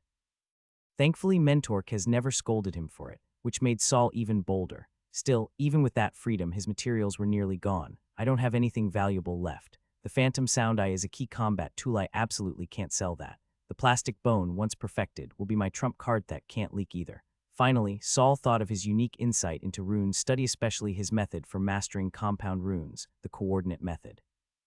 If he sold it to some of the wealthier first-rank apprentices, he might earn a good sum. Even second-rank Byron had shown interest in it, after all. It sounded novel, but the principle was simple. It didn't involve anything too profound. Still, he needed to carefully choose whom to sell it to, someone with no conflicting interests, someone with a decent moral baseline. As for the other first ranks, Saul hadn't really interacted with them.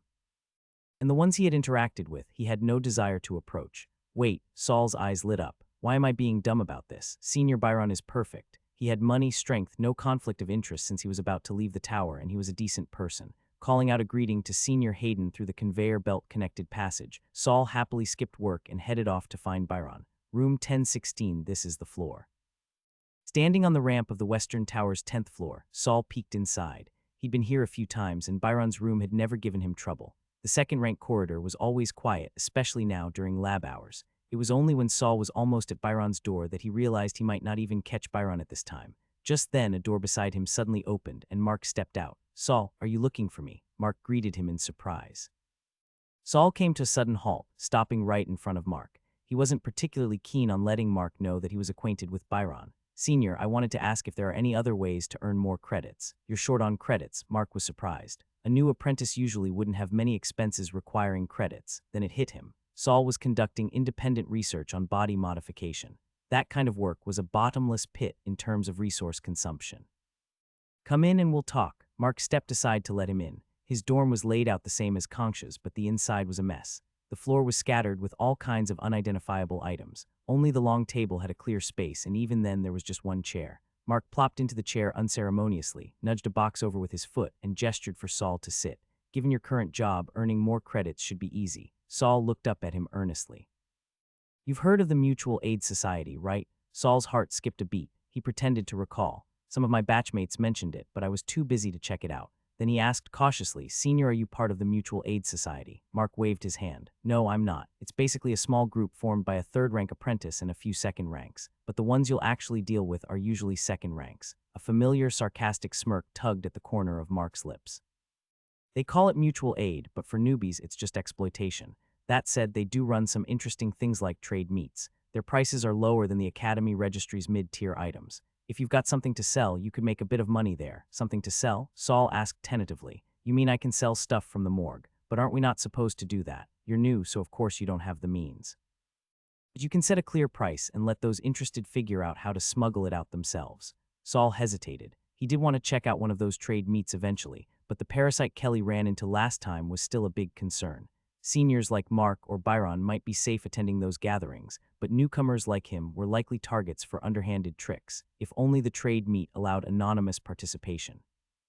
But thinking deeper, there were only so many apprentices in the tower. Even with masks, it'd be easy for others to guess who he was. If someone snitched to mentor Caswell, some things were better done in secret than out in the open. Mark could tell Saul was wary, so he offered a bit of reassurance. "Don't worry. The last person doing your job used to sell stuff at the trade meet, too. And the buyers, hoping to keep the supply coming, were more than willing to keep his secret."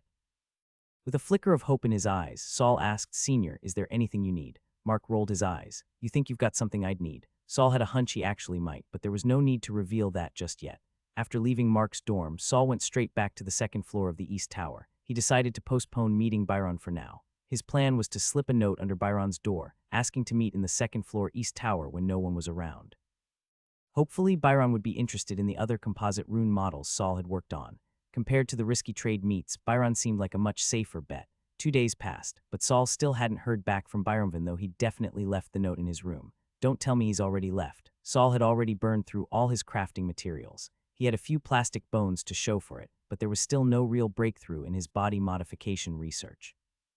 With time on his hands, he'd finally succeeded in casting the zero-tier spell, Strike Undead. If Byron really had left the tower, Saul would rather sneak materials from the morgue than trade his insights with strangers. Just then, there was a knock on the morgue door. Saul was surprised. Mentor Kez had just visited yesterday. Usually, he wouldn't return for 4 or 5 days. Who could it be this time? Saul opened the door and was shocked to find the cold senior who had replaced Byron. She still had that chin-raised, condescending look. "Come with me, I need your help." With that, she turned and walked away without waiting, completely certain Saul would follow. He hesitated for half a second, then shut the door and went after her. It was his first time entering the first morgue. The moment he stepped in, he was stunned by the scene before him. This place was nothing like his own morguing fact. It could hardly even be called a morgue. It looked more like the site of some shamanistic ritual.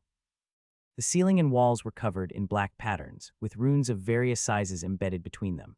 Candles of all shapes and sizes cluttered the floor, some lit, some not. Strange, indecipherable magic circles were drawn among them. 3 stone coffins stood in the center of the room, each one open. Inside each stood a corpse. Normally, seeing corpses in the morgue was routine, but something about these 3 made Saul's skin crawl. They were standing unaided, no restraints of any kind, and if not for the visible mortal wounds on their bodies, they could have easily passed for living men standing there with eyes closed. These 3 came in today, the senior said, hands clasped behind her back as she stopped at the doorway. But there's a problem. That second-rank apprentice in the middle. She pointed at the middle corpse-ed one with a gash running from shoulder to chest. He brought in a wraith. If we don't get rid of it, none of the materials from his body will be usable. But the wraith is slippery. Every time I try to kill it, it hops into one of the other 2 corpses, and my spells need to start from scratch each time I change targets. A wraith, Saul thought, maybe that new spell I just learned, Strike Undead, will work. But he kept a neutral expression and said, Senior, I don't really have the means to fight a wraith yet. Of course I know that, she snapped. I just need you to locate it. Tell me where it is at the final moment of my casting so I can stop it from jumping again. It's getting on my nerves. As she spoke, she tossed something to him. Saul caught it and looked down. It was a soft piece of leather. He had no idea what material it was made from, but it was pale and smooth, warm to the touch, and had a faint floral scent. 2 small holes were punched into it, spaced about half a palm's width apart. There were no runes or circles drawn on it. Put the mask on your face. Sit in the magic circle in the corner. You'll be able to see the wraith from there. Hurry up. Don't waste time, she said impatiently. Senior, She interrupted him again. Oh, I get it, you want payment, right? Once the wraith's dealt with, you can take one of the other 2 first-rank apprentice corpses. I'll write down in the records that we only received 1 first-rank and 1 second-rank today. Wraith could take an entire corpse. Saul had always felt that sneaking the occasional bit of material was already pushing it, but this senior just casually offered a whole, untouched corpse. The bodies sent to the morgue always had some abnormalities that prevented burial, but once those were treated, they'd become high-quality dark-aligned materials. In other words, very valuable. All he had to do was locate the wraith, and he'd get that much in return. Could this task actually be dangerous? What if the wraith decided to attack him instead? Senior, can I ask, why didn't you go to Senior Hayden instead? Why me? HMPH, at least you're cautious. The woman snorted coldly, rolling her eyes impatiently. Because you're cheap. The guy next door might cost me 2 corpses. Well then, turns out he really was the cheaper option. Saul glanced over. The other 2 first-rank apprentice corpses seemed to already be under consideration. Hurry up. Stop dawdling, the icy senior sister urged. Left with no choice, Saul clutched the soft leather mask and walked toward the corner. Just as he was about to step into the magic circle, a rustling sound suddenly froze him in place. The hardback book expanded and flew open in front of him. Mocking words once again surfaced. July 11th, year 314 of the lunar calendar. What a wonderful day. Knowing you're short on materials, someone kindly delivers you a corpse. Be a good boy and put on the absolute mask of a pure maiden. Sit obediently inside the circle and observe the 3 corpses carefully. Huh, why can't you see the wraith? Turn your head, wait, are your eyes playing tricks on you? Why's the wraith on Peggy now? Oh ho ho ho, nope, your eyes aren't fooling you. That cleanliness-obsessed wraith is on you. Tonight, Peggy will write in the mission ledger. Processed 3 first-rank apprentice corpses today. Saul knew it good things like falling from the sky never happened to him. Anyone who promises high returns for no cost is a damn liar. Never be greedy. Don't fall for it. Saul immediately decided to abandon the plan and reject the so-called assistance. More words appeared on the diary page, and Saul's eyes nearly bulged out of his head. Great. Now the senior sister turns hostile and straight up slaughters him. What are you waiting for? Get in there already. Peggy's voice behind him was now laced with obvious irritation. Saul slowly turned around, a smile more pitiful than a crying face plastered on. Senior sister, I think 1 first-rank apprentice corpse might not be enough. Peggy's eyes widened in disbelief. You want 2? No, I'm not that greedy. It's just I'm running short on a few materials for my experiments lately. He began listing materials by name, all while his mind raced for a way out. Sabotage the ritual circle. No good, the hardback book mocked his IQ and told him he'd just end up dead, killed by the wraith and Peggy working together. He thought of 2 more options, both immediately vetoed by the book. What the hell are you talking about? Where am I supposed to get you materials right now? Saul gave a bitter laugh and kept stalling for time. Senior sister, you seem pretty rushed today. I imagine your mission report tonight will say, processed 1 first-rank apprentice corpse, right? Peggy narrowed her eyes. You're not dumb, that's right. I'm keeping the second-rank apprentice corpse for myself, but if you snitch afterward, I have plenty of ways to kill you." With that, she pulled a bulging silver pouch from her robes and tossed it at Saul. He caught it. A crisp clinking sound came from inside, a huge pouch full of magic crystals. "These could buy at least 10 sets of the materials you just mentioned. Get in there. If you keep dawdling, I'll break your legs and toss you in." Saul tucked the pouch into his coat and stepped into the circle, mask in hand, obediently sitting down. "Put the mask on," Peggy urged again, this time unable to hide the killing intent in her voice. "Okay, just finding the right side." Saul flipped the mask in his hands. At the same time, he used his nail to pop the seal on a tiny bottle hidden in his palm. This was the plan he came up with at the last, minuting the hardback book hadn't ridiculed him for it. Absolute mask of a pure maiden, clean freak evil spirit. It reminded him of the bottle he had hidden in his coat, the elemental fairy's ultimate filth. With both Peggy and the Wraith being way out of his league, Saul had no choice but to bet on this path that the book had pointed him toward. As he flipped the mask, he dumped most of the potion onto it. The moment he put it on, a faint, fishy stench hit his nose. The mask seemed sticky and immediately clung tightly to his face. "I've contaminated this absolute mask. If you really are a clean freak, then stay the hell away from me." Meanwhile, Peggy was already on the verge of exploding. That damn newbie finally sat down inside her ritual circle. Of course, the circle under Saul was purely decorative as real power lay in the mask on his face. Peggy kept a stony expression, gritting her teeth through the burning chafing between her thighs as she stepped into the circle of candles. She took off her large outer robe, revealing a nightgown-like dress and pale calves. Kicking off her short boots, her equally pale bare feet came into view. Her skin was so smooth and fair, it looked just like the material of the mask on Saul's face. "Keep a close eye on the 3 corpses. If you see one of them start smoking black mist, tell me immediately. That wraith moves fast. I need to pinpoint its location the moment it shifts." "Yes, begin." Peggy raised her arms, her fingers rapidly forming different gestures with each hand. At the same time, she began chanting silently. All the candles on the floor suddenly flared to life. The runes on the ceiling, walls, and floor squirmed like living worms. Only the area around Saul remained still and quiet. He dutifully kept his eyes on the 3 corpses. The room grew increasingly bizarre. The candle flames stretched a full meter tall, flickering wildly like living beings burning in agony. Saul could almost hear faint screams. The black lines on the floor split and reformed like stick figures dancing around a bonfire. Saul felt a moment of hallucination. Those stick figures seemed to stand up and twirl their flat bodies, celebrating the leap in their life form. "Tell me now, where's the wraith?" Peggy's sharp voice snapped him out of it. Saul turned his gaze and locked it on Peggy. "It's on you, senior sister," he said coldly. Peggy froze mid-movement and spun around. Her face was covered in black threads, looking utterly demonic. "You dare look again." In Saul's eyes, the black threads peeled off Peggy's skin and rapidly formed a distorted, snarling face.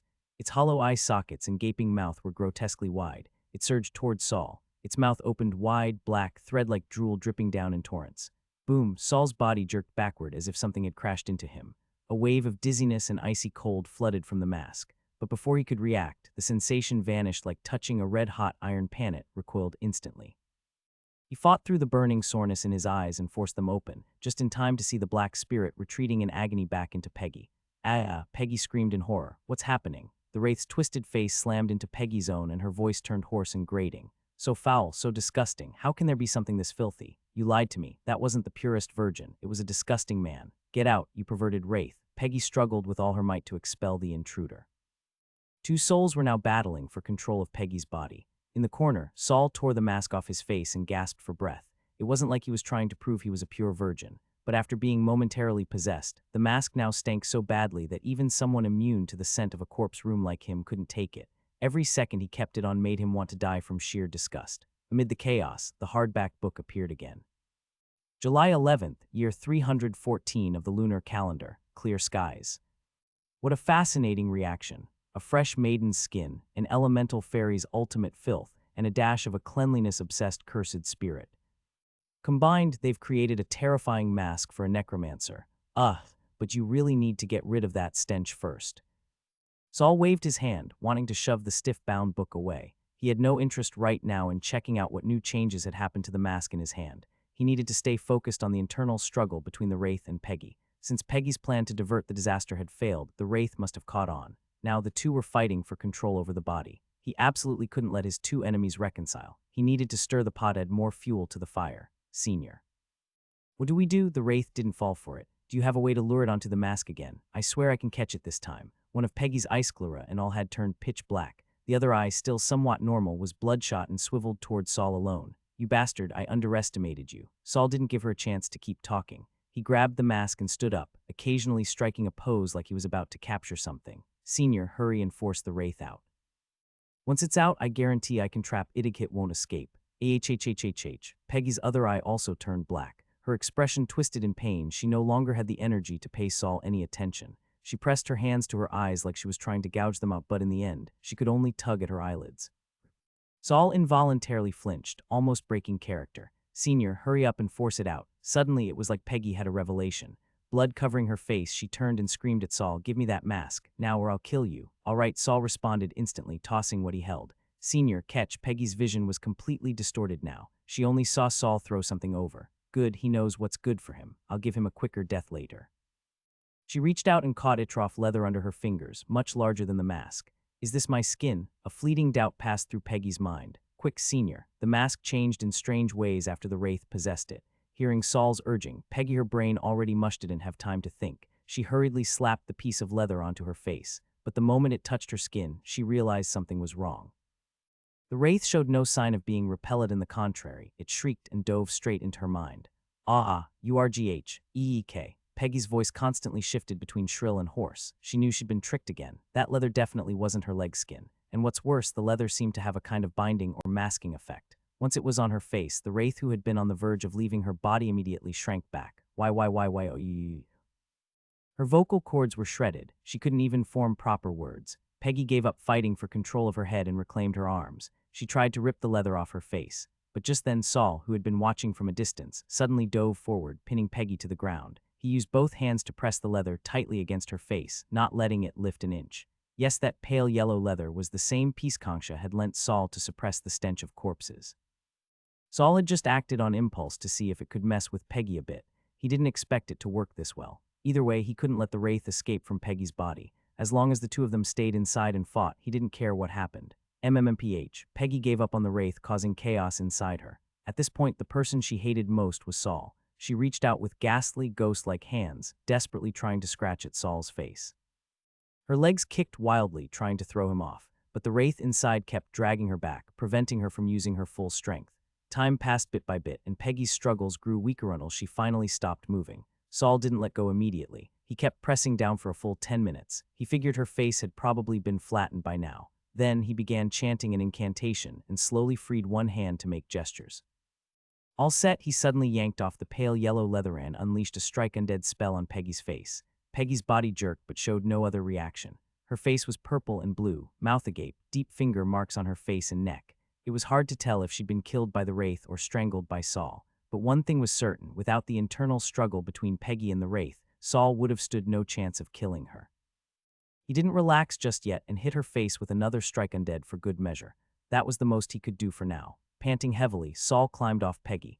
A faint grunt came from behind. Saul jumped in fright and turned around fast. Standing in the doorway was Senior Byron, who hadn't shown up for ages. He looked around the room in a daze. "Senior." Saul was completely drained, his magic nearly depleted. He could only stand there, chest heaving, hands shaking.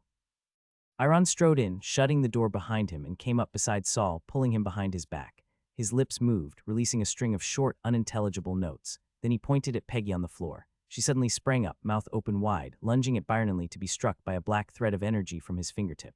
Peggy's body and soul both let out a wailing screech. Her twisted form rapidly decayed midair. She collapsed to the floor, now a mummified corpse. But even then she, or rather the wraith inside her, managed to launch one final attack. A sharp gust slashed like knives, carving deep gashes in Byron's body. He was instantly covered in blood, but that was all. Peggy's decayed body could no longer move. The shadowy form of the wraith dissolved and scattered, leaving only a thin wisp of black smoke. Saul, hands trembling, pulled out the mask he had just obtained. Holding back his nausea, he placed it on his face to inspect the scene. Just now, when Peggy died, he'd cast 2 strike undead spells but was still too careless. If Byron hadn't realized the wraith lingered, Saul might not have made it. Now he couldn't see the shadow anywhere. Byron's final strike had completely wiped out the threat. Before he could puke, Saul quickly took off the mask and wrapped it in the pale yellow leather that could hide its aura. Meanwhile, Byron's wounds were slowly healing. Second-rank apprentices were that powerful. And yet, even someone as strong as Byron still hadn't become a third-rank apprentice before 30. Saul's heart sank. The road to becoming a wizard was truly tough, but he didn't stay dejected for long. Walking over, he feigned a late realization and asked, "Senior, how come you're here?" Byron turned, his gaze complex as he looked at Saul. He opened his mouth, but the sound came not from his throat, but from the wounds on his body, a constant hum, as if many voices were speaking at once. "I saw your note, but I was in the middle of a key phase of my promotion to third rank, so I only came to find you today. Senior, you're becoming a third-rank apprentice." Saul grinned, showing a full set of little white teeth. He was genuinely happy for Byron. "Not yet, but I should be able to complete the promotion within the month. Enough about that. Why are you here? This isn't a fight you were supposed to be part of." Saul gave a wry smile. "I was dragged into this mess." He briefly explained the entire plan and counterplay. "You really surprised me. Maybe even if I hadn't stepped in, you could have dealt with that heavily injured wraith." Byron's voice was growing fainter as the wounds on his body healed. He looked at Peggy's unrecognizable body and shook his head. "I was the one who recruited her to take over my work. Didn't think she'd be dead in just a few days." Saul's heart clenched. "Senior, were you too close?" Byron shook his head. "Among apprentices, it's all about mutual benefit. We weren't close, but you, Saul, I owe you." Saul looked up at Byron. The man's expression was as serious as ever. "Is it the coordinate diagram for that compound rune?" Byron's eyes crinkled slightly. "Yes, though it's only a construction diagram for a compound rune, it gave me a lot of inspiration. That's how, just at the tail end of my 30th year, I was able to find my own locator." "Locator, you'll understand once you reach second rank. Knowing too early would only burden you and cloud your thoughts." Saul nodded. In the world of wizards, knowledge also demanded strength. Learning about high-level knowledge too soon would only lead to madness. But even if you can't understand this knowledge yet, once you reach second rank, come find me and join my squad. I'll share some of my insights from back when I was a second-rank apprentice. Squad, yet another term Saul had never heard of. Third-rank apprentices need to leave the tower to search for opportunities in order to fuse their locator. That's why you almost never see them inside the tower. Also, the places they go are often dangerous, so most travel in teams. Some second-rank apprentices follow them, hoping to find a locator suited to them, but some of them end up dying out there. Byron sighed, a whistle-like sound escaping from his whole body. There's no helping it. The resources inside the tower are limited. Thinking of his empty lab bench and cabinets, Saul hugged the hefty bag of magic crystals in his arms and sighed too. "Yeah, too limited." Byron walked over to Peggy's long table, flipping through the books on it. He then checked the 3 stone coffins in the room before returning to Peggy's decayed corpse. "There is a wraith hidden in these 3 corpses. Peggy should have handed them over to Mentor Kaz, but her greed got the better of her, and she wanted to keep the second-rank apprentice's corpse for herself." Saul nodded. The hardback book had already told him, after Saul died, Peggy would have registered them as 3 first-rank apprentices on the record. The whereabouts of that second-rank corpse were now obvious. The wound standing in for lips continued to move, but she underestimated the wraith and overestimated herself. She got stuck and could only drag you in as a scapegoat. Saul kept nodding. Byron had nailed every detail. "You did well," Byron concluded, the corners of his eyes lifting slightly as he looked at Saul with satisfaction. Otherwise, with his strength, he'd be maxed out after 2 shots of the strike undead. So if there's a big thigh to hug, you hug it, just be careful not to get dragged into the pit. I'll handle Peggy's belongings. Any objections?" Saul immediately shook his head. "No objections. With you handling it, it's the safest way." Byron didn't waste words. Walked over and effortlessly picked up 2 of the coffins. One held the second-rank apprentice, the other a first-rank. "Let's go." Saul blinked, unsure of Byron's intent, but he quickly followed. When they passed Hayden's room, Byron stopped and gave the door a few kicks. The door opened a crack. When Hayden saw Byron outside, he opened it all the way. "Senior Byron." Byron, now fully healed, tossed the first-rank apprentice's stone coffin inside. Bang! It hit the ground, kicking up a cloud of dust.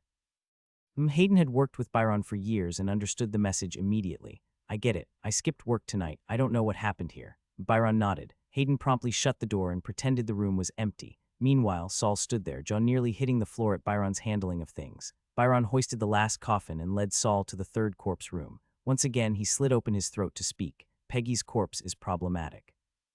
I'll stay behind and report it to the mentors. This one is mostly fine and still valuable. Since Peggy already tried to hide its existence, I'll leave it to you." So Byron was splitting the loot, meaning Peggy's corpse was now Byron's. Saul didn't mind, but Byron hadn't just taken Peggy's corpse. He was also offering Saul something better. "You're the one who killed Peggy. I'm taking the corpse, but I won't just rob you blind.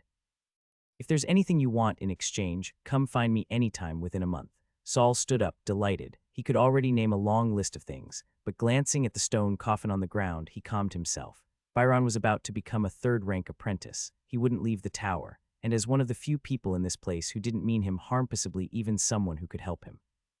That was rare. He still hadn't finalized his wizard body modification plan. Better to save this opportunity for when he really needed it. I'll be taking over the corpse room work until I officially advance to 3rd rank. Come to me anytime. Senior, do you know Sid? Just as Byron turned to leave, Saul stopped him.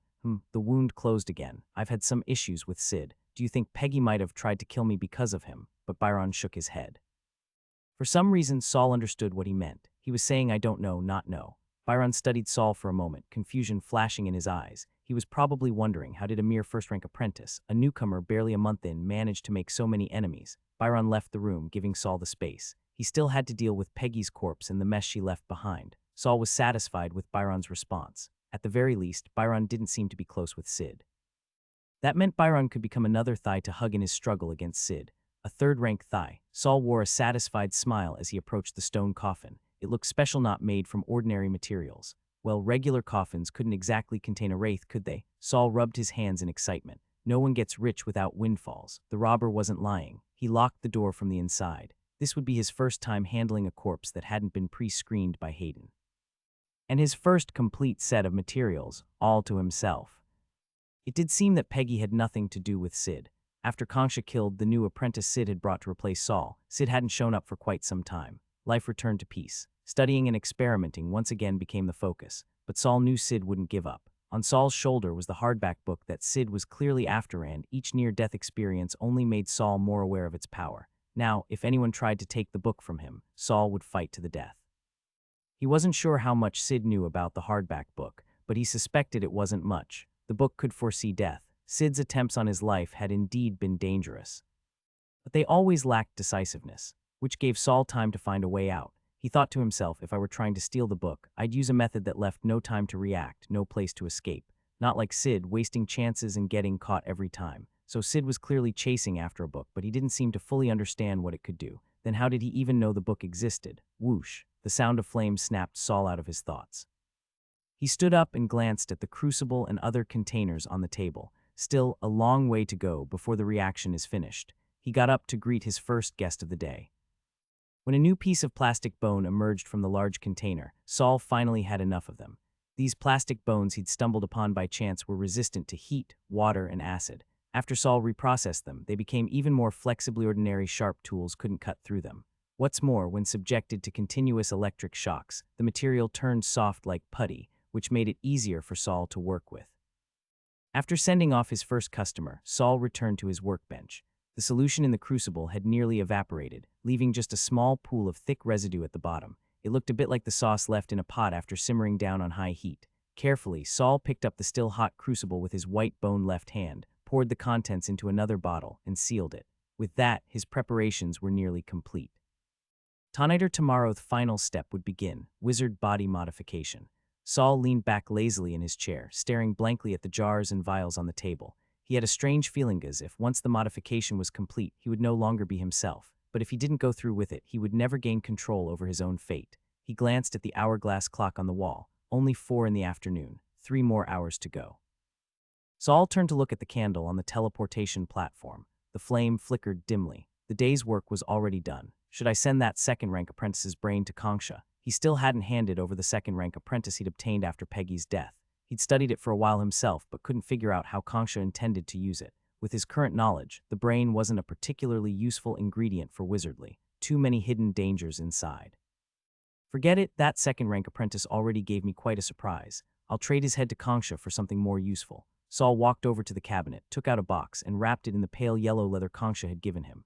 That piece of leather had come in handy against the wraith last time. Thankfully, it hadn't been damaged, but it had inevitably picked up a foul stench. Even though Saul had done his best to clean it, the smell still lingered, just not enough to make someone gag.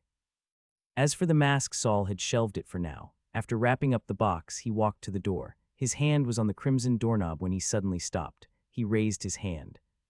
Smack! And slapped himself. Damn it, you've come this far and you're still trying to run. He'd hit himself hard. His right cheek instantly swelled, but the pain snapped him back to reality. He cradled the leather-wrapped box and placed it back into the cabinet, then returned to the workbench. The sooner I complete the modification, the sooner I will escape this mess. Delay and failure both mean death. No more waiting. Start the experiment now. The reason Saul had been so distracted all day was that he finally had every material needed for the body modification. Even Kelly had noticed how tense he was. His fear of failure had made him instinctively avoid starting the experiment. It wasn't until he reached the door that he finally slapped himself. using the pain to summon memories of near-death experiences. Sid is still watching like a hawk. Kangsha is far from kind. And Kaz's test isn't that far off either. Where do you think you'll find the time? Saul took a deep breath and resolutely opened the bottle, taking out all the plastic bones and placing them on a large tray to begin electroshocking them. The shocking device was originally a weapon inscribed with a zero-tier vibration shock. Saul had bought it, stripped off the unnecessary parts, and modified it into lab equipment. The pile of plastic bones began to soften and collapse under the continuous shocks. But they still weren't quite ready to be used. Saul opened other bottles and began preparing a fusion liquid. This fusion liquid evaporated quickly and lost effectiveness fast, so Saul had to mix it on site, right when the plastic bones were soft enough. Fortunately, he had practiced many times already, and this time everything went smoothly. The other scattered items were all red, Y2. As he kept an eye on the softening plastic bones, Saul took off his shirt and casually tossed it over the back of the chair. He raised his left hand bone white all the way to the wrist. The plastic bones were now completely softened. Saul poured them into the fusion liquid. He watched them continue to shrink and soften further, turning into something like cement in texture. Saul picked up a few vials from the table and downed them. He even took a small drop of the potion Kangsha had given him, the one that accelerated elemental particle absorption. At last, he reached into the fusion liquid and grabbed a handful of softened plastic bones and began smearing it onto his white bone left hand. The fusion liquid burned parts of Saul's skin. Blood mixed in, staining the clear liquid a dark red. The pain made him gasp sharply, but his own flesh and blood were necessary, for the modification had no choice but to endure. As more and more plastic bone was applied to his left hand, the long, numb hand slowly began to feel pain again, and pain was better than numbness. All the while, Saul kept a close eye on the hardcover book. Its calm and quiet presence was the best reassurance he could get. Finally, all the plastic bone had been applied. Saul's right hand was now drenched in blood, but he didn't stop, kept shaping the softened bone with his wounded right hand. This step was like molding clay or working with pottery, just with far more unusual materials. Under Saul's efforts, a hand gradually took shape. He'd spent plenty of time practicing with clay in secret just to make sure this false hand wouldn't look too ugly. It was a size larger than Saul's right hand, but it wouldn't look so out of place once he grew up. Once he finished connecting the prosthetic to the skin and bone, Saul plunged his entire left forearm into a large jar filled with liquid. White steam hissed out, obscuring the view. A roasted meat aroma filled Saul's nostrils, but it failed to bring any thoughts of food. It was just too painful. Just holding his hand inside without pulling it out already took everything he had. To distract himself, Saul let his thoughts run wild. This is just one Hondond, it already hurts this much. What kind of horrors did Senior Kangsha go through for her modifications? And Senior Monica, does she really feel nothing from those constant electric shocks? Oh right, and that guy I saw just once, big pink. Did he have no skin at all? Like something out of a horror story, wrapped in bandages to serve as skin. The hourglass clock chimed, signaling that time was up. Saul yanked his arm out of the jar with too much force and fell backward onto the floor. His back slammed into the ground. Saul curled up, clutching his left hand, rolling in pain. When the agony finally lessened, he was soaked in sweat. He slowly sat up, leaving smudged trails on the floor. Using his right hand, he gripped the table leg and pulled himself up bit by bit. The excruciating pain made his head pound. It felt like the pain in his left hand was spreading through his entire body. He felt horrible all over, like he just survived a serious illness and might not survive much longer. But the hardcover book's stillness reminded him he was still alive. Trembling, he reached for the final potion. It was a heart he had taken from that second-rank apprentice possessed by a wraith, a heart that still showed signs of life despite coming from a corpse. Saul had examined it thoroughly. It wasn't toxic. In fact, it still held traces of an undigested potion, and it was that very potion that preserved its vitality. Saul speculated the apprentice had taken some life-saving potion after being gravely wounded and managed to return to the tower. But he hadn't known he was possessed, and at the very end, he'd even brought the wraith back to the tower with him. Of course, there was an even darker possibility. The apprentice had returned alive, only to be silenced by Peggy, who wanted to snatch his materials for free. Either way, everything now belonged to Saul. Over the past few days, he had extracted the potion from within the heart, and based on its properties, ingredients, and reactions, found a match for it in the registration office. Heart's Guardiana potion that could help a dying person hang on for one full day and night. Its general principle was the continuous release of energy to keep failing organs alive and functioning. This potion was absurdly expensive. Even with the pouch of magic crystals he got from Peggy, Saul couldn't afford it. It was the kind of life-saving potion that a second-rank apprentice would go bankrupt for just to have one on hand. Thankfully, though Saul couldn't buy it, he could refine it. He had gotten the heart a little late, and after a day and night of experiments, he'd only managed to purify 2 to 3 drops of a not-so-pure version of Heart's Guardian. But for a newcomer like him, it was enough. Saul opened the Petri dish with one hand and bent down to lick it directly. A wave of pure energy surged from his tongue into his body like a living thing. It flowed down his throat, through his esophagus, stomach, and intestines, then made a turn into his left hand.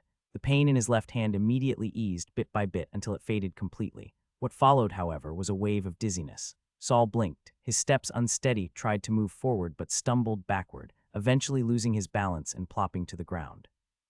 Unlike usual, this dizziness wasn't unpleasant. In fact, it felt blissful, like he was floating, transcending, like being tipsy in the best way. Hee. Saul let out a silly laugh without realizing it. He didn't resist the dizziness, just let himself fall back, lying flat on the floor, staring up at the ceiling. The ceiling began to spin. It reached its hands down to Saul, inviting him to dance. Saul happily stretched out his hands to the ceiling. After all, dancing with it didn't require standing up. He felt like he and the ceiling were waltzing, or maybe doing some other graceful dance. They spun together, once, twice, again and again. The ceiling was so beautiful, Saul thought. He wanted to lean in and give it a kiss. Just as he strained his neck toward it, a loud bang snapped him back. The ceiling fled. Saul's mind briefly cleared, and he turned his head to look. The crimson door had been flung open by someone, and a stream of multicolored bubbles poured in from outside. Black, blue, white, purple, red, yellow, green, gray. So many bubbles, like 100 industrial bubble machines, had been turned on all at once, filling the entire room. And in the midst of them, a strange humanoid creature entered. A senior Byron. Saul recognized him, tried to lift his hand to greet him, but couldn't muster the energy. Besides, this Byron looked wrong. Saul squinted. Both of Byron's arms were on the same side. His eyes, nose, and mouth weren't where they should be. 10 fingers danced atop his bald head, and his original hair had migrated to where his ears should have been. Saul, wake up, you have to snap out of it. The voice reached Saul's ears, but he couldn't quite make sense of the words. Saul, SSSOR. Byron's voice started to distort too. Saul finally realized his entire perception of the world was breaking down. He shook his head hard, but with the motion, the world itself shimmered like soapy water, bursting into countless bubbles. The entire morgue dissolved. Byron fragmented into grotesque pieces, and Saul himself was no longer where he'd been. He saw his own arm swimming through the air like a little fish, his mouth floating by, opening and closing, while his 2 eyeballs stared at each other in midair. No, this is all an illusion. Saul didn't shut his eyes or shake his head again.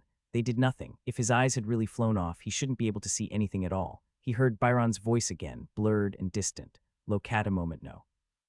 What's he saying? Saul focused with all his might. Right, saying locate, that's it. His brain spun rapidly, and so did the world in front of him. A wave of intense dizziness hit him again. Locate, I need to find something to anchor my perception of reality. What could be solid enough to tether his mind? His left eye rolled furiously to the side, searching, and finally Saul saw it. Hovering quietly where his left shoulder should have been was a hardcover book.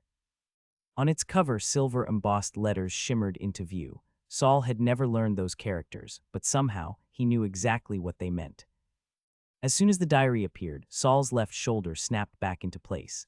Then came his left chest, left arm, torso, neck, lower body, limbs, and hair. Everything returned to where it should be, and the world before his eyes finally returned to normal. He slowly pushed himself off the floor and looked at Byron, who was staring at him with a grave expression.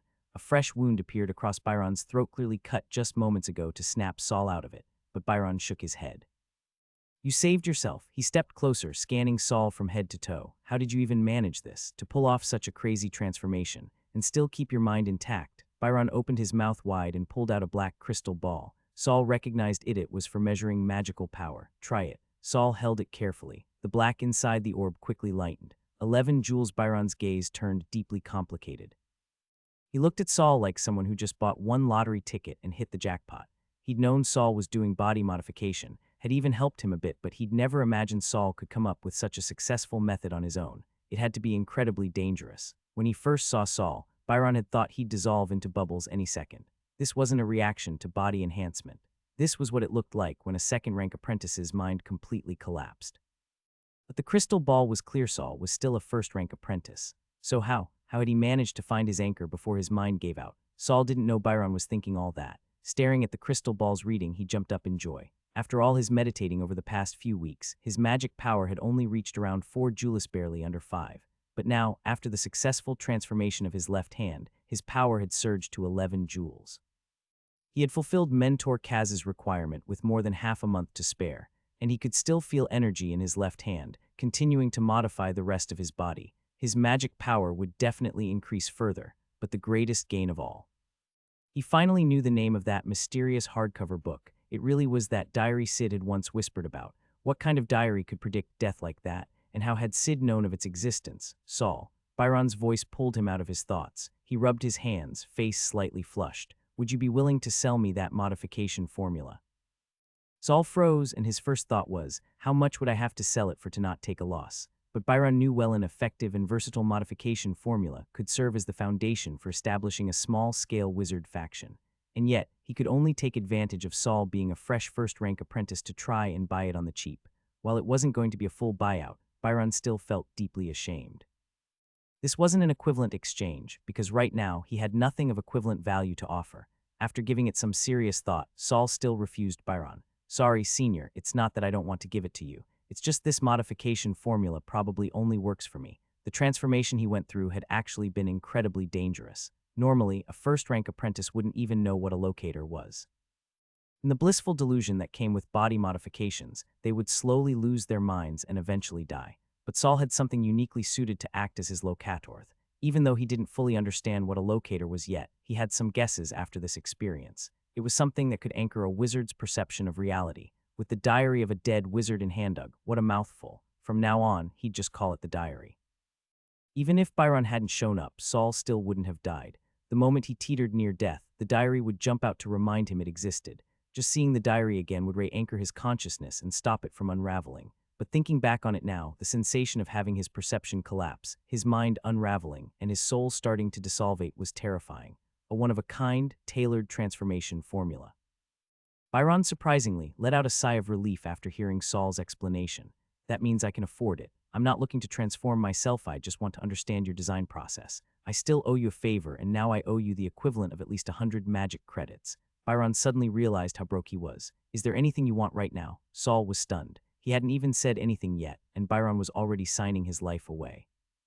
Senior, how about you help me check my physical condition first? Byron felt like the request wasn't even worth using as payment, but he was still more than happy to pull out a bunch of tools from his stomach.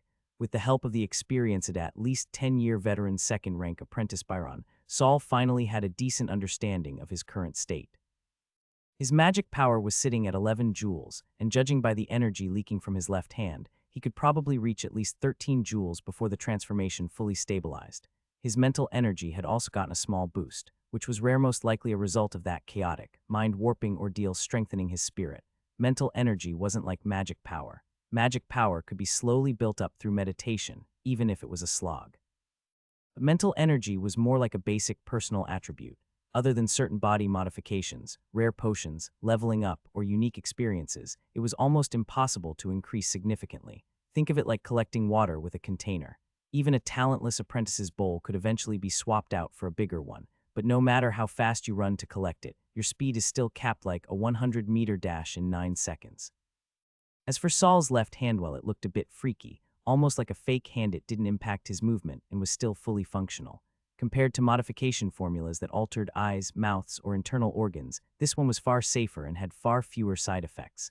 Though what those side effects actually were, Saul would have to figure that out over time. Hold on to your consciousness. That was the warning Byron repeated over and over to him. Otherwise, one day you won't be you anymore. Saul figured that meant staying true to himself, never forgetting who he was. So he went back and reviewed his past life, all the anime he'd watched, novels he'd read, games he'd played, tests he'd taken, and the soul-sucking jobs he'd worked. Yeah, he was pretty sure he had a firm grip on his identity. Byron also explained the concept of a locator. This was knowledge Saul wasn't supposed to be learning yet, but he'd already used a locator to complete a body modification, so what could you do? Now all Saul had to do was boost his magic power to 50 joules and construct a first-tier spell model within his spirit. Then he'd officially become a second-rank apprentice. And once he was a second rank, he could continue improving his magic power and learning spells to ascend to third rank. After all, he already had the most crucial requirement for a third-rank apprentice locator. Saul had overcome what most considered the hardest hurdle before even reaching third rank. Now, he finally understood why Byron looked at him with that odd mix of envy and grievance. He was the kind of kid who gets a guaranteed college admission right after starting kindergarten. Now, all that was left was for him to grow up. Byron didn't ask how Saul had managed it, nor did he ask what Saul's locator actually was. Until you become a true wizard, don't tell anyone anything about your locator, and don't try to find out what others are either. If someone uses your locator against you, there's pretty much only one outcome, death. Saul nodded. It was like the pressure point in martial arts, get hit there, and you're done. Finally, Byron taught Saul how to test his left hand's abilities to determine its specific traits. The real purpose of body modification wasn't just to boost magic power, that was just the foundation. The truly powerful modifications, like Byron's or Concha's, turned certain body parts into their ultimate trump cards. At that, the wounds on Byron's body started healing again. He gave himself another little shake. He'd already stabbed himself a dozen times today. His brain was probably running low on blood at this point. Byron refused Saul's offer to walk him back and left the East Tower's second floor swaying slightly. When Saul checked the time again, it was only 5:30. He sat back down at his workbench, looked at the mess, and felt like 10 days had passed. His gaze slowly drifted to his left shoulder. Then his mouth curled up into a grin. Modification feels freakin' amazing. Jenna clutched her collar tightly, face pale, curled up on the small bed in her dorm. The school dorms were supposed to be the safest place. She had always believed that. No matter how exhausting her lessons were during the day, no matter how terrifying the instructors or upperclassmen were, she'd always been able to sleep soundly once she returned here at night. But not tonight. Tonight she couldn't sleep. She pulled open her collar again, eyes dropping down to her chest. Jenna came from a decent background. Her body had matured earlish, already had a fairly developed figure. Sometimes when she bathed, she'd even sneak a look at herself in the mirror. But tonight she had seen something horrifying at the center of her chest. A bug. It had crawled out from her sternum. It was about the length of her index finger, not very threatening in appearance. The terrifying part was that the bug had her face. Senior Sid was right. We really have been taken over, Jenna whispered, burying her face in the pillow, overwhelmed. There's no such thing as a truly selfless organization in this world. Why would the Mutual Aid Society target a bunch of newbies like us? She couldn't understand.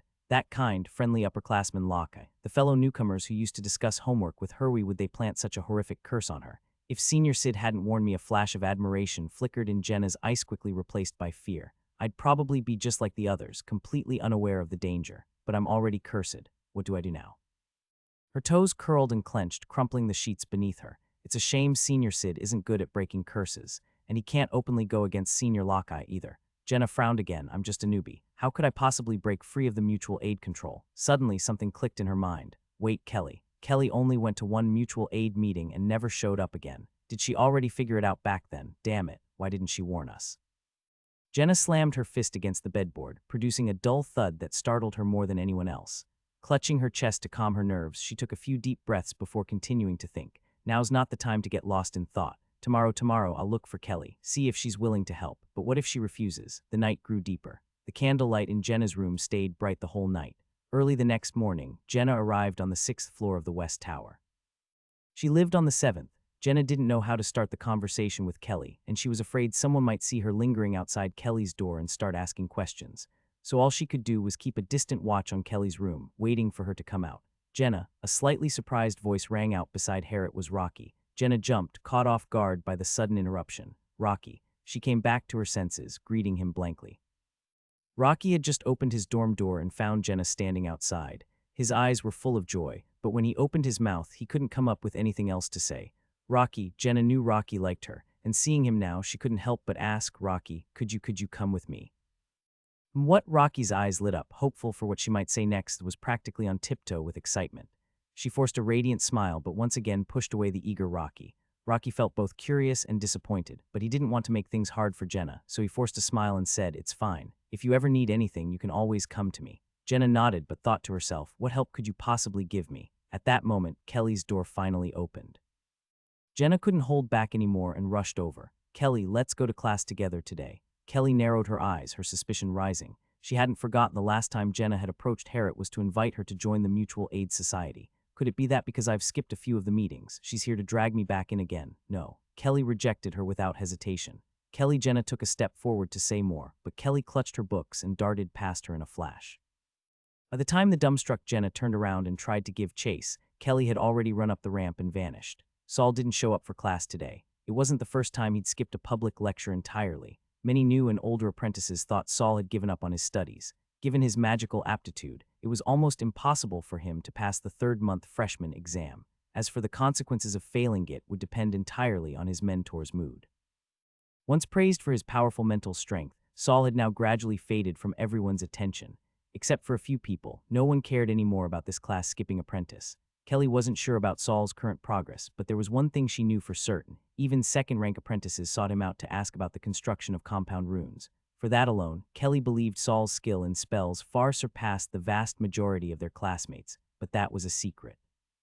Saul never talked about it, and of course, Kelly wasn't going to spill it either. Still, on days when Saul didn't show up, she often found herself a little bored. Today, however, she longed for her boring routine again, because the very same Jenna she had just rejected came and sat down right next to her. Kelly immediately got up and switched seats, but Jenna followed her like a shadow. The second-rank apprentice who was there to lecture on Noah's script had already stepped onto the podium. Kelly couldn't very well keep running around inside the classroom. She shot Jenna a fierce glare, clutched her books, and walked straight out of class. Jenna stared in disbelief at Kelly's back. Then her face turned bright red with anger and embarrassment. That Kelly doesn't she have any sense of camaraderie at all, but Jenna held back her frustration. She stood up and chased after her. This is a matter of life and death. How could she give up so easily? To escape Jenna's sudden and relentless pursuit, Kelly slipped out of the classroom right after meditation class. She didn't return to her dorm, instead heading straight into Mentor Gudu's lab. She didn't dash back until it was nearly 8 o'clock. Kelly, the two girls collided in the hallway on the 6th floor and tumbled to the ground. You again. Kelly sat up, pressing against Jenna's stomach, staring at her in disbelief. Is this persistent, clinging girl really the same one who used to blush so easily? Jenna winced, clutching her chest. Kelly had just crushed the bug on her chest. It hurt badly. What do you want from me? Kelly stood up angrily, crossed her arms, and looked down at Jenna. Tears welled up in the corners of Jenna's eyes, but Kelly remained unmoved. Spare me the drama. Even my father's mistresses can fake cry better than that. Jenna was stunned once again. She had known Kelly was proud and aloof, but she hadn't realized just how sharp her tongue could be. With no one else around, Jenna bit her lip hard, then suddenly dropped to her knees and clutched at Kelly's pant leg. Kelly, please tell me how you got rid of the bug. What bug? Seeing Jenna kneeling, Kelly frowned but didn't kick her hand away. Jenna thought she was just pretending not to know. She lowered her voice and mumbled, the Mutual Aid Society.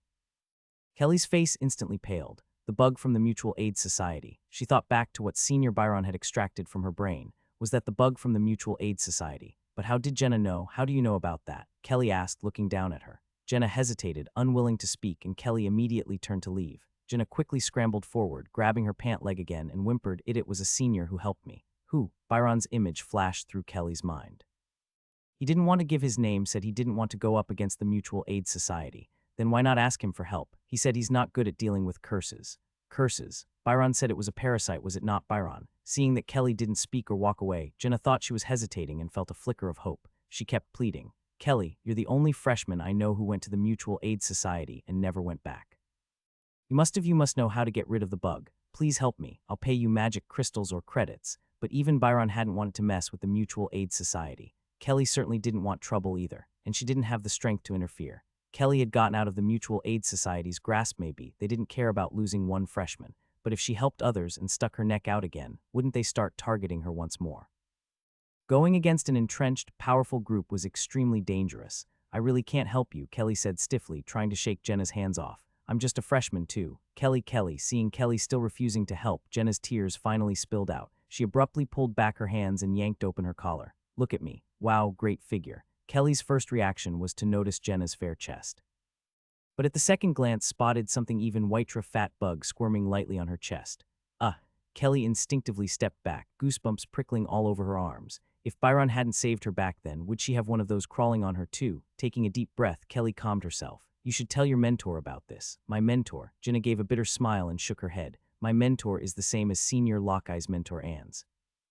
Jenna had chosen Anne's not because their elemental affinities matched, but because she thought Senior Lockeye seemed warm and friendly. Now her mentor had only met with her once and hadn't even spoken a single word to her. Only had connections with Lockeye, and those connections were all tied to the Mutual Aid Society. Now that she knew how dangerous the Mutual Aid Society was, how could she be sure her mentor wasn't involved too? Wouldn't that be like walking into the lion's den? Jenna saw the hesitation on Kelly's face and tugged at her pants again. Miss Kelly, Princess Kelly, I beg you just for the sake of us being from the same duchy. Kelly bit her lip. I can't promise anything on someone else's behalf, but I can ask for you tomorrow. Jenna had really hoped Kelly would go find someone Todd right now, even, but seeing Kelly's expression, she knew there was no chance. Jenna stood up sadly. Ever since she learned about the parasite, she hadn't been able to sleep. Tonight it would likely be another sleepless night. Kelly finally got rid of Jenna. If it weren't for the fact they'd grown up together, she really wouldn't want to get involved in the trouble with the Mutual Aid Society. Back in the dorm area, Kelly knocked on Saul's door. Who is it? Saul didn't get up right away when he heard the knock. He had gotten used to always checking who was outside before opening the door. "It's your old pal." That was a phrase Saul had jokingly taught Kelly, but with her stiff pronunciation and awkward tone, it came out sounding completely different. As soon as Saul cracked the door open, Kelly darted in through the gap under his arm. Once the door was closed, she couldn't wait to say, "Saul, I might be bringing you some trouble." It's Jenna. You probably don't remember her." Kelly recounted the whole situation with Jenna and then said helplessly, "She's convinced I was once parasitized and then got rid of it, so she's fixated on me now." Thinking of Jenna's pale face and terrified eyes, Kelly added, "Can you tell me where I can find Senior Byron? I want to ask him if he can help Agner if Jenna can pay him herself." But Saul didn't answer right away. He crossed his arms and sat back at the long desk. "Jenna joined the Mutual Aid Society a long time ago.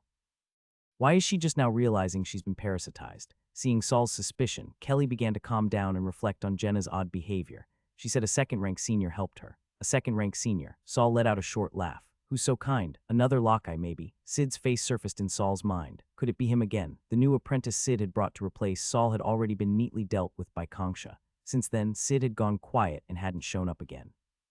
But the silence didn't make Saul feel safe more, like a calm ocean brewing a tsunami. Now that the two of them had completely torn off the facade, Sid wouldn't let Saul go, and Saul wouldn't spare Sid either. "So why did Jenna come to you?" "She said I'm the only one who went to the Mutual Aid Society once and never went back, so I must have noticed something wrong with it." Saul thought for a moment and asked, "If the parasite is as obvious as you say, why hasn't anyone else in the Mutual Aid Society reacted? Like Doze, for example, even invited me to join." Kelly frowned slightly. "You think something's off about Jenna's story. They want to use me." Saul looked relaxed. "No need to panic. It's not your fault. There are just things you don't know yet." Kelly looked at Saul in surprise. He was smiling, but it still made her feel a bit stifled. She realized Saul had some unusual experience as things she couldn't be part of or even know about. And all of that was because she was still too weak. Not telling her was a way of protecting her. Kelly didn't like meddling in other people's business, but what she disliked even more was not having the power to meddle. "So should I still get involved with Jenna's case?" she asked, pouting slightly. "Definitely. Tell her to meet me tomorrow at 3 p.m. on the second floor of the East Tower." The second floor of the East Tower. Kelly finally realized where Saul had been hiding out during classes. "What's there?" "That's where I work." Saul paused before continuing. "It's the floor where they store corpses." Kelly had a complicated expression when she left. Saul figured she was probably feeling sorry for him, but he didn't feel he needed any pity. Actually thought this job suited him very well. Otherwise, just gathering enough experimental materials would have landed him in deep debt. Once the door was closed, Saul pulled his left hand out from under his sleeve. Because of his skeletal left hand, he had gotten used to keeping it hidden in his long sleeves. That's why Kelly hadn't noticed anything odd, but in fact, Saul's left hand had already changed from stark white bone to a normal but oddly shaped hand with gray-brown skin. The once pale artificial skin had oxidized over the day, turning into a dusky shade, which also meant it had fused with Saul's body. That gray-brown hue had even spread up to his forearm, turning everything before the elbow a faint gray. Now, his left hand could move freely and had become an ion collector during meditation, greatly increasing his efficiency. More importantly, Saul's magic aptitude had improved slightly, just a little, but still a noticeable gain. Currently, his magic power level had reached an impressive 13 joules after the stabilization of his left hand. That might not be the highest value among new apprentices, but the progress was definitely the greatest. No wonder Senior Byron had offered 100 credits in exchange for Saul's body modification formula. Unfortunately, Byron didn't have that many credits on hand. Now Saul was the creditor. Byron owed him a favor and nearly 100 credits. Such was the value of knowledge, even if that knowledge had been scraped together by Saul through desperate diary studies and tireless experimentation. After leaving Saul's room, Kelly didn't realize that Jenna had been hiding in Rocky's dorm all along, secretly watching her through the door crack. She went to see Saul, then just returned to the dorm. Jenna muttered under her breath. She didn't go anywhere else. Saul, it must be Saul. But why Saul? How could someone like that possibly help Kelly deal with a parasite? Or maybe Saul met someone. Jenna was deeply unsettled. At that moment, Rocky's door was suddenly pushed open from the outside, almost hitting Jenna. "Sorry, Jenna, what are you doing in Rocky's room?" At the door were Doze and Duke. When they saw Jenna inside, both had odd looks in their eyes. Jenna straightened up, avoiding their gazes. Doze and Rocky were both part of the Mutual Aid Society and hadn't noticed anything strange about themselves. Jenna didn't dare warn them, fearing Lockeye would find out. "I came to ask a few questions." Doze burst out laughing. "Then you should have come to me or to Senior Lockeye. What could Rocky teach you?" Rocky had been standing behind Jenna. Hearing that, his eyes flickered and he mumbled, "I have already learned all the basic runes." "All right." Realizing he'd gone too far, Doze chuckled and slapped Rocky on the shoulder but didn't actually apologize. Duke, however, kept his eyes fixed on Jenna. Suddenly, he smiled. "Jenna, were you just spying on Saul's dorm?"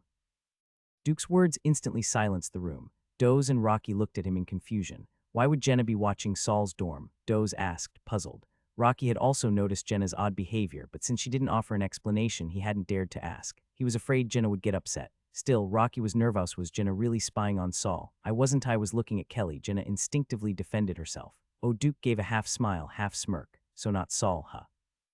Saul and I don't get along, but at least we share the same mentor. I thought maybe you were looking for him for something and I could help you out. Never mind then. Duke shrugged and turned as if to leave, but Jenna couldn't help calling after him. Duke, do you know where Saul usually hangs out? At that, both Doze and Rocky snapped their eyes toward Jenna. Doze was just curious, but Rocky was visibly tense. Duke paused mid-step, then turned back after a moment, glancing at Jenna's anxious expression.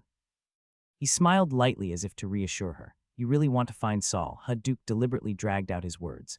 Well, I guess he's usually pretty patient with girls. He's always been close with Kelly. In our mentors group, he gets along well with Angela too. Rocky was the first to react, his lips pressed tightly together. Then Jenna's heart leapt with joy at Duke's words. If Saul really liked girls, then that wasn't a problem at all. Her family still had a touch of nobility.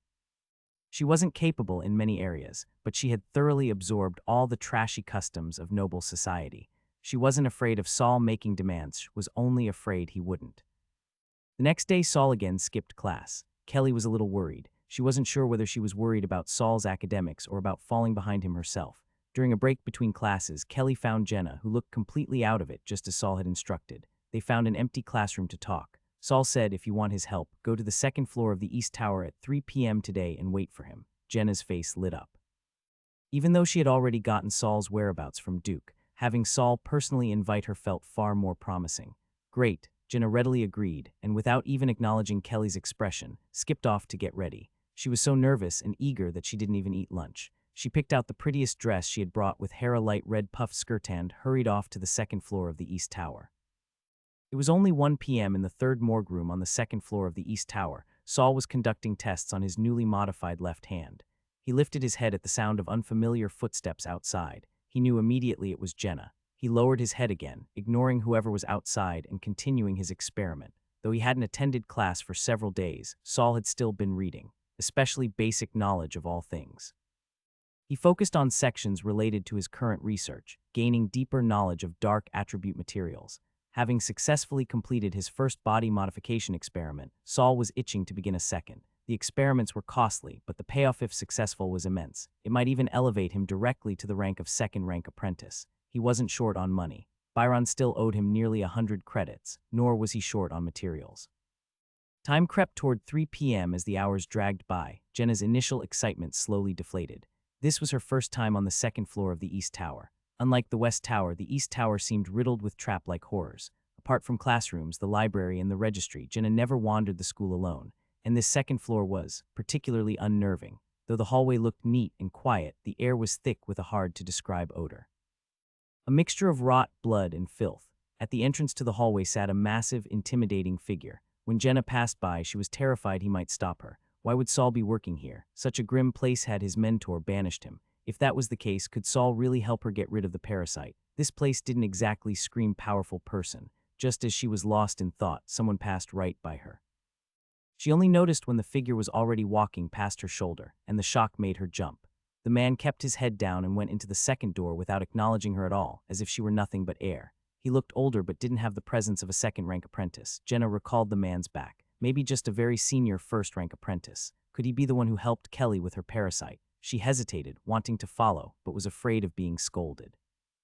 While she lingered, another figure suddenly appeared in front of her. This time Jenna froze. If she hadn't looked up, she might not have noticed this person at all before they disappeared down the hall. That person seemed really powerful. Jenna swallowed hard. She didn't even dare recall their silhouette. It felt like thinking too hard about it would conjure some kind of horror in her mind. Could that be the one who helped Kelly? Jenna wanted to chase after them, but her legs were trembling. She couldn't. Finally, at 3 o'clock sharp, Saul opened the door and stepped out of the morgue. By then, Jenna's makeup had long since smudged, and her once beautiful dress was crumpled and dragging along the floor. She was slumped against the wall like the hulking man at the hallway's entrance. Only that man, even curled up, still exuded presence. Jenna, curled into a ball, looked like she was about to be swallowed by the shadows. As Saul opened the door, the light from the room spilled out behind him, casting a long, dark shadow. Jenna winced in the sudden light and then found herself covered by Saul's shadow. She lifted her dull eyes, and when she saw Saul, the one she had waited hours for standing in the doorway, a smile finally returned to her face. Saul, Jenna leapt up in joy, but her legs gave out and she collapsed back down. Just stay there, Saul said in a low, cold voice. Jenna was startled. He looked so eerie. Here was it, the environment. She began to suspect. Maybe Saul himself was the one who helped Kelly remove the parasite. Jenna raised a hand to fix her messy hair and straightened her red skirt, then looked up at Saul with a timid, helpless expression. Unfortunately, she didn't realize her makeup had run from all her nervous sweat. She didn't look cute or pitiful, just stiff and ghostly in the dim hallway light. Saul stared at her silently. He had expected Jenna to make some kind of offer to beg him for help. He hadn't expected her to try seduction. Did she forget she was only 12? The girl was decent looking, but Saul wasn't a pervert. His mind didn't even go there. He asked flatly enough, "Cut the act. Tell Muho sent you to find me." Jenna froze, quickly retracting her flailing hands to her chest. 2 names swirled in her mind. It was Kelly. She told me. She said to come find you at 3 o'clock. She blurted out one of them. Before Kelly, who else mentioned me? Duke also did. Jenna's voice dropped. Duke. Saul raised an eyebrow. He hadn't expected Duke to be involved, too. To what extent he was involved would depend on what happened next. Didn't you say a second-rank apprentice warned you? Saul urged impatiently. This time Jenna truly hesitated. Senior Sid had helped her but also warned her never to mention him to outsiders, or it would bring him great trouble. Begging for help and still acting mysterious. Saul sneered, stepping back with the intention of closing the door. Wait, I'll tell you. Jenna panicked. She dropped to her knees and crawled forward a few steps. It was crack. A sharp, sickening sound like a giant club smashing a watermelon rang out. Jenna's head exploded right in front of Saul. Something splattered toward him. Saul didn't have time to react. He just shut his eyes, raised his arm, and leaned back slightly. A moment later, he lowered his left hand. His sleeve was flecked with blood. He looked at the red-dressed girl lying on the floor, not entirely surprised. Doze, Rocky, and so many others all joined the Mutual Aid Society, but only you were warned about the parasite. Sadly, there are few good people in this tower, and whoever you met clearly wasn't one of them. The large man curled up at the end of the hallway didn't react at all to what had happened, remained motionless like a corpse. The second door across the hall opened slightly. Hayden's face flashed behind it. Upon seeing Jenna's body, he immediately shut the door again. Then someone emerged from the dim hallway. Byron gave the body a casual glance before turning to Saul. No one cared about the corpse on the floor, but the living man standing in the hallway was subjected to a thorough magical inspection. Byron stepped back, shaking his head to indicate that Saul had nothing unusual on him. Saul took off his coat and wiped the blood and flesh from his face and arms. When he looked up again, Byron was pulling a small notebook from his mouth and scribbling something in it. That notebook recorded the credits Byron owed Saul. Every time he did something for Saul, he would deduct the appropriate amount without being asked. That was one of the things Saul really appreciated about Byron. A person who could separate favors and debts and always trade fairly. That was a rare thing. Saul stared at the blood-soaked red dress on the ground, now even brighter from the blood, and frowned. Saul shook his head slightly. I don't feel guilty. He used to think he was the only unlucky one constantly skirting death since entering the tower, but now it seemed there were plenty of people worse off than him. Others weren't living in a carefree world either. At least he had his death premonition. Jenna probably didn't even understand what was happening to her until the very moment she died. She thought she had seen the light only to fall straight into a deeper abyss. Byron remained expressionless. Had seen too many deaths. To him, the girl's corpse simply meant another fool had challenged the tower master's rules. Byron's gaze lingered on Jenna's body. Suddenly noticing something, he stepped forward and crouched down to examine her. A moment later, he abruptly backed away and threw a cloud of black mist from his hand. The mist surged like a giant python, completely engulfing Jenna. The corpse swelled inside the black mist, and a sharp sizzling noise echoed. Thin, thread-like things attacked the mist from within. The mist bulged and sank as if it would burst at any moment. But in the end, the mist prevailed. Its shape stabilized, clinging tightly to the girl's body. Byron waved his hand, and the black mist evaporated on the spot.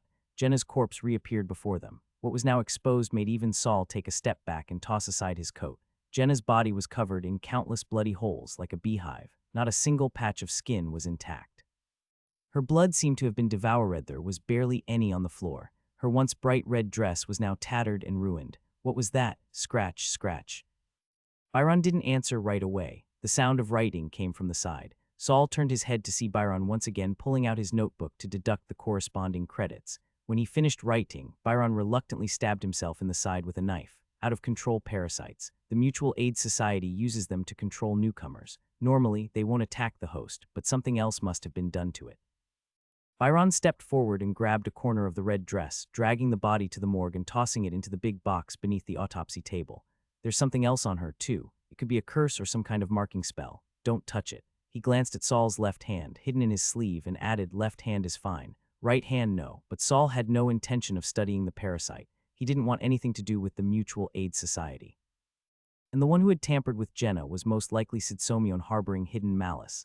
Saul wouldn't risk himself out of mere curiosity. What else was hidden in Jenna's body? Senior, Saul spread his hands. If I had gone to check the body just now, would the parasite have attacked me? Yes, those parasites are extremely aggressive. Being attacked by the parasite could have been dangerous. Though even if Byron hadn't shown up, Saul would have had his diary's warning, wouldn't have truly fallen into danger. So Sid went through all that just to deliver Jenna for this. Then, Senior, could I trouble you to examine me and see if there are any other curses or seemingly harmless marks on me? Saul tilted his head and smiled. Take as many credits as you like. At that, Byron trembled. He narrowed his eyes and slowly rolled up both sleeves. Jenna had been missing for 3 days. Rocky had searched every place they had ever been together but hadn't found a single trace.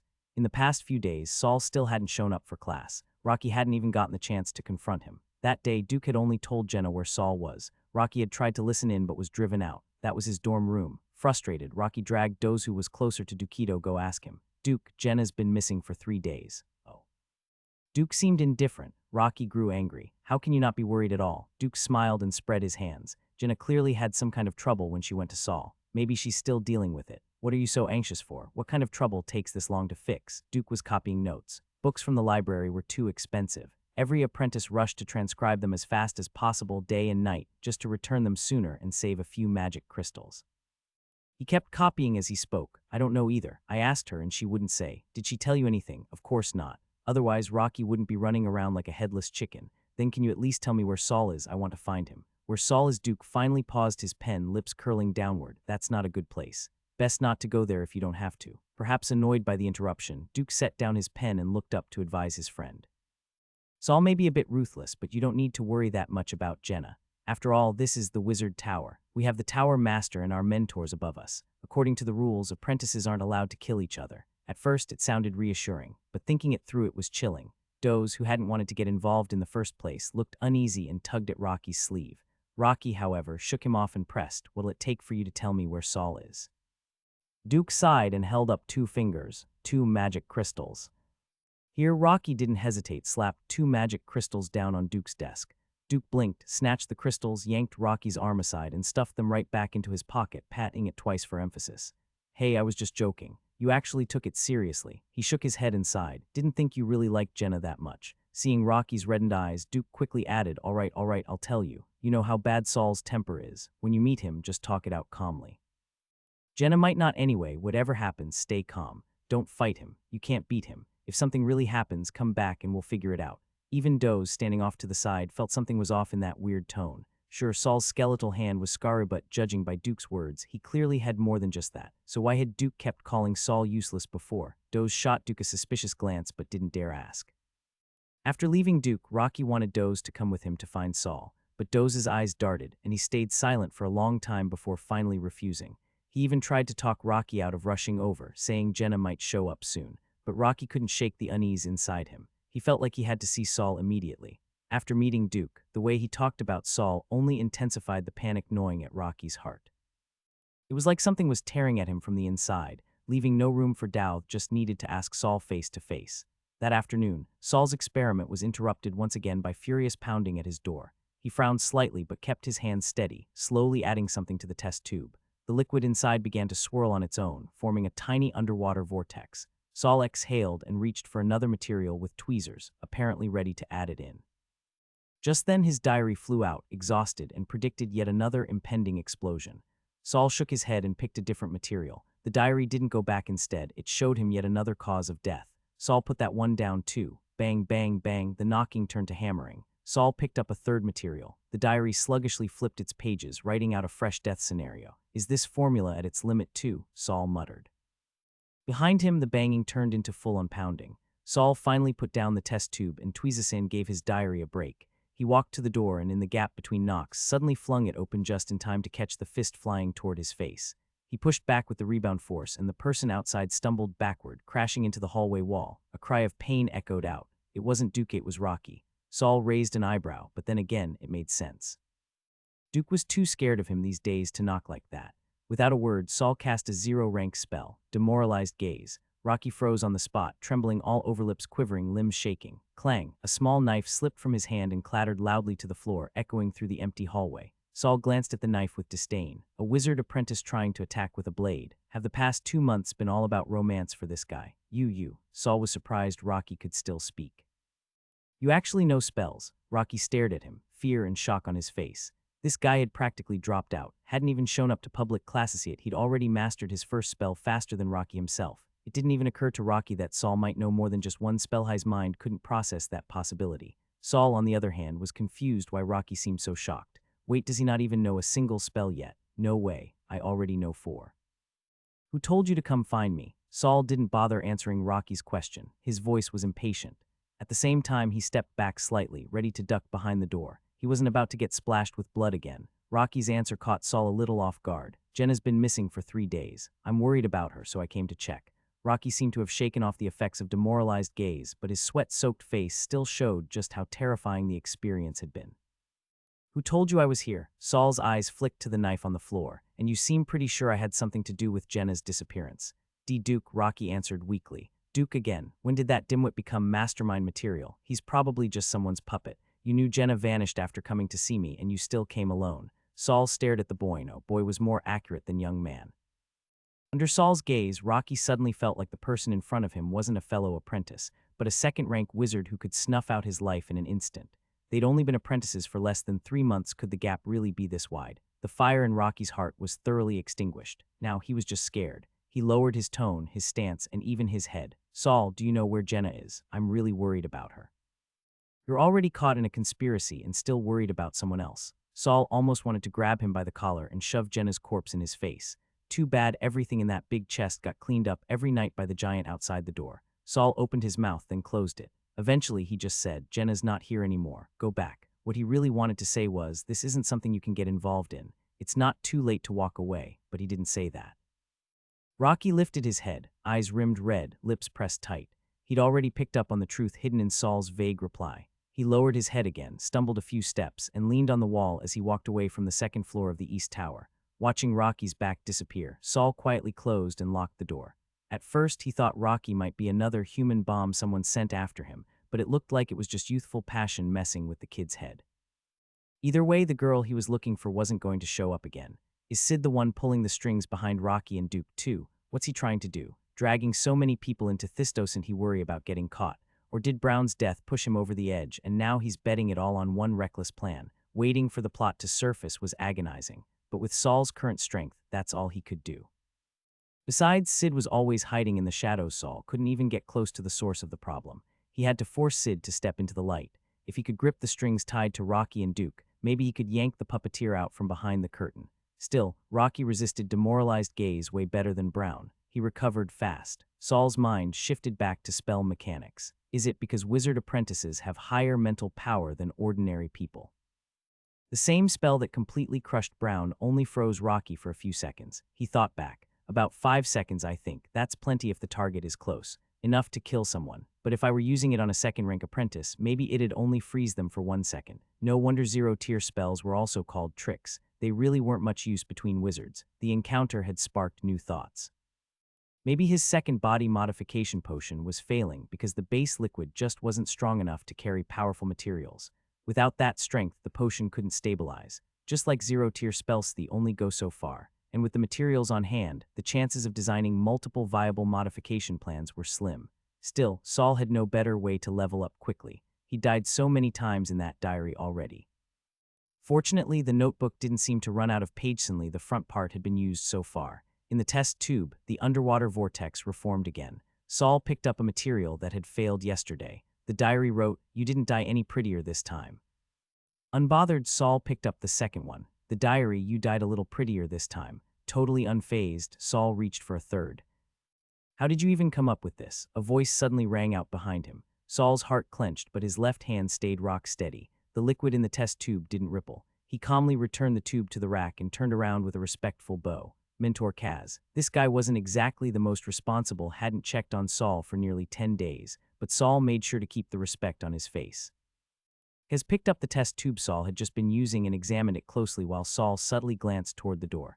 Still wide open. The lock was fine. Right, regular locks probably don't mean much to wizards anyway. Kaz inspected the tube for a bit, then sighed and set it back down. This formula is not going to work. At least not for now. You're missing critical materials and live feedback reactions. A lot of these adjustments have to be based on clinical results, making guesses like this. Kaz shook his head and turned toward solemnly to stop mid-sentence when he saw Saul's left hand. Oh, what happened to your hand? He had been focused on Saul's potion this whole time, but when he turned his head, he suddenly noticed something was wrong with Saul's left hand. Saul raised his left arm and rolled up the sleeve to the elbow, revealing a hand that had turned a dark gray, and the front of his forearm now stained a pale gray. Kaz grabbed Saul's left hand, muttering a string of incantations under his breath. Then his eyes suddenly flashed with a blinding light. The flash vanished in an instant. But Saul felt an intense discomfort as if he'd been stripped naked and thoroughly scrutinized. Dead man's bone, heart leaf, sulfur solution, and some other strange materials. Kaz slowly let go of Saul's hand. When he looked back at him, his gaze was layered with complexity. You actually managed to create a completely new wizard body modification tailored to your own condition.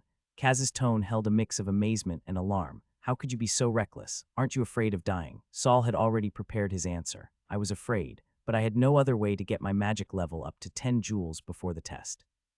Saul lowered his head, staring at his left hand with a heavy expression. I figured, since my left hand was already like this, even if it failed, worst case, I'd just lose the whole thing. Kaz snorted coldly. HMPH, you think if it failed, you could just cut off the hand and be fine. Then he frowned. Why did it have to be 10 joules? Before Saul could roll his eyes in reply, Kaz suddenly recalled the offhand remark he'd made back when he didn't think much of Saul, the one where he casually set that goal for him. Ahem. Not wanting to admit he'd forgotten about it, Kaz hastily added, even if your mana doesn't reach 10 joules by then, as long as I see your effort and progress, it's not like I can't be lenient. With this life or death matter brushed aside, Kaz changed the topic. So what can your arm do now? Have you tested it? Saul retracted his hand, unsure if he should feel pleased or disappointed. After the initial modification, my magic increased significantly. No, it stabilized at 13 joules. My mental strength has also improved a bit. My left hand can resist ordinary damage and even some degree of spells. As for exactly how much, I haven't dared test it too far. Kaz listened to Saul's calm report, stroking his chin and sneaking a glance at Saul's eyes. Thought this apprentice really doesn't understand the value of what he's done. Clearly, he had no idea how much his wizard body modification could mean to others. No, he couldn't let the kid get cocky. But your setup probably has a major flaw. Kaz circled around Saul. The sudden gain in magic could overload your mental body and push you to the brink of cognitive collapse. A first-rank apprentice wouldn't be able to handle that. You'd either explode with a boom, snap into madness with a buzz. Kaz stopped behind Saul. His voice dropped, turning frigid like the deep sea on a winter night. The temperature in the morgue plummeted. Saul opened his mouth. The breath he exhaled crystallized into frost. He felt like he was about to freeze to death. The air solidified. The oxygen in his lungs felt like blocks of ice. Kaz slowly raised a hand and placed it on Saul's head. Or let me ask it another way, are you still Saul? A sharp, lethal intent pierced down from above, seizing his brain. It was as if the Reaper's scythe was already poised behind him. If he hesitated for even a second, he'd lose his head. Saul forced open his mouth and pushed out a strained voice, tasting iron as blood filled his mouth. Yes, Kaz withdrew his hand. The temperature began to rise. All the discomfort vanished. Even the blood in Saul's mouth was gone. It was as if nothing had happened, like it had all been an illusion. Good. Kaz stepped back in front of Saul. What had just terrified Saul so thoroughly was, in fact, merely a verification spell Kaz had cast. Your mental body hasn't collapsed into disorder. Seems like you really did get lucky and survived the backlash. But luck won't always be on your side. Don't go using yourself as a test subject for reckless modifications like this again. Yes, mentor. Saul lowered his eyes. He had thought Kaz might try to buy the modification formula or trade him for it through guidance or threats. But surprisingly, Kaz didn't seem particularly interested. He'd immediately identified most of the materials Saul had used and pointed out the biggest flaw in the process. Apparently, this sort of wizard body modification was only impressive to someone like Byron, a second-rank apprentice. To a full-fledged sorcerer, it wasn't worth snatching at all. That was fine, too. Saul relaxed a little inside. This means I don't have to worry about the mentors trying to forcibly take the formula. Mentor Kaz. Saul raised his head again. Though still shaken from earlier, he had to seize the opportunity to ask while Kaz was still here who knew when he'd show up again. I read in the rulebook that only second-rank apprentices can apply for live subject experiments. But do you think, given my current situation, I could apply ahead of time? Kaz nodded. You do seem to have talent in that area. The rigid rules would only hold you back. Seems like you've studied the guide to corpse refinement thoroughly. In that case, His sentence cut off. 10 full seconds passed in silence. Saul couldn't help but glance up and saw Kaz standing there, mouth half open, as if someone had hit pause on him. Mentor, Saul asked carefully, shifting his weight and preparing to retreat if necessary. He was afraid Kaz was about to explode again. Kaz suddenly snapped out of it, eyes wide and full of fury. Live subject experiments. Did you even read the guide to corpse refinement I gave you? Do you think I gave you that book just so you could mess around with corpses? The mentor, who had just looked pleased now, turned hostile in a flash. Is everyone here schizophrenic or something? Saul quickly bowed his head, not daring to argue. He could only complain silently in his heart. It's literally called corpse refinement. If not corpses, what else am I supposed to be working with living people? You've been in the morgue this long, seen so many polluted corpses and mutated materials, and this is all you can think of. Kaz was practically spitting with rage, pounding on the long table with his finger. Saul's brow furrowed as he stared at Kaz in confusion. Wasn't he assigned to the morgue simply to fill a role that no one else wanted? Could the mentor have had deeper intentions? Seeing Saul still didn't get it, Kaz cursed at him like he was hopeless. You idiot, what did I say when I praised you? You're not even trying. What kind of talent do you have? Soul talent, damn it. He berated Saul thoroughly, scolding him for not doing his duty and wasting his potential.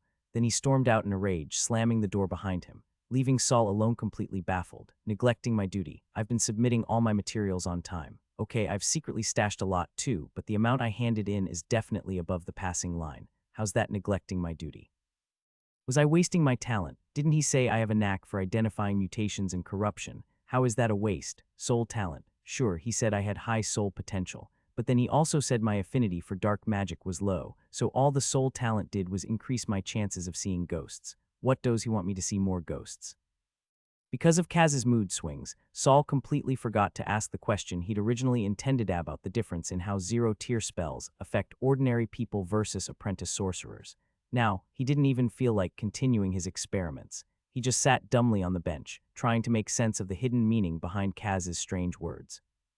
He sat there without moving until the candlelight on the teleportation platform suddenly flared with a FSSHH, signaling that it was time to begin work again.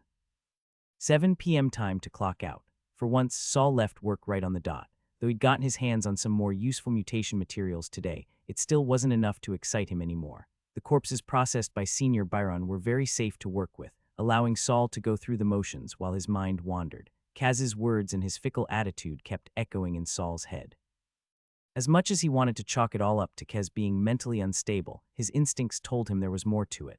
The soul aptitude, it must all come down to that. What exactly does Mentor Kaz want me to do with this aptitude? Saul walked absent-mindedly, paying no attention to where his feet were taking him. Normally, he wouldn't get lost after all. He'd been walking this same path for nearly 3 months. But today, it felt like he'd been walking forever. Why was the turn to the next floor so far away? Saul realized something was wrong and looked up warily, scanning his surroundings. He'd encountered situations like this before less time. He'd shattered the mushroom growing on the ceiling that had trapped him in a looping corridor. Could it be happening again? But none of the guests he'd seen today seemed the least bit unusual. Just then the candlelight on the walls dimmed. The shadows in the corners came to life, writhing and scattering. Saul immediately narrowed his eyes. His right hand slid into his coat pocket, his left raised defensively in front of him. Demoralized gaze, scorching breath, strike undead.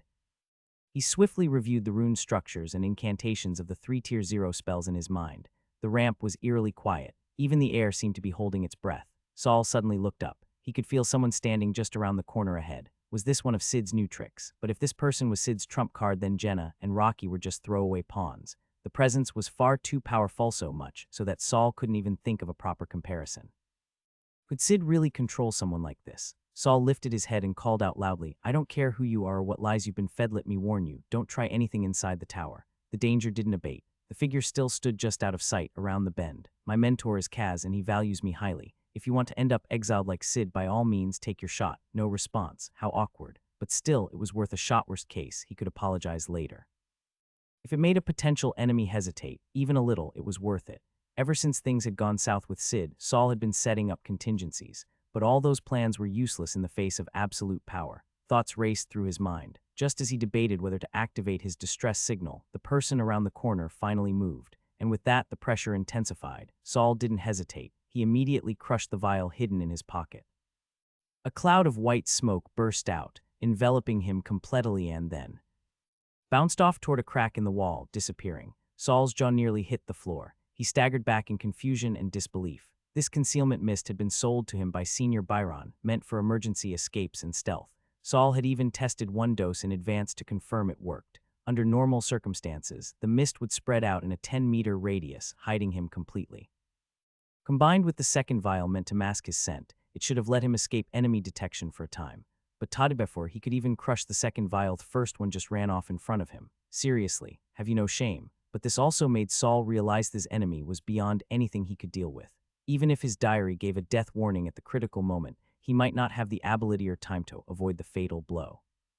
He let go of the second vial and crushed the third one instead. This one was for calling for help. Senior Byron would come as soon as he got the signal. If he arrived in time, had saved Saul. If not, collect the body. Either way, Sid wasn't getting his hands on the diary. Having done all he could, Saul calmed down. He straightened his back and lifted his chin, ready to face whatever came next. Then a tall, extremely slender figure wrapped head to toe in pink bandages stepped out from around the corner. Saul took in a sharp breath. His heart almost stopped. I really didn't expect he could get you involved. Just to kill me. Isn't that a bit excessive? The pink-banded figure tilted his head slightly, silver eyes flickering with confusion. Seeing that reaction, Saul's heart sparked with a bit of hope. His stiffened heart began to pound again. You're not here to kill me.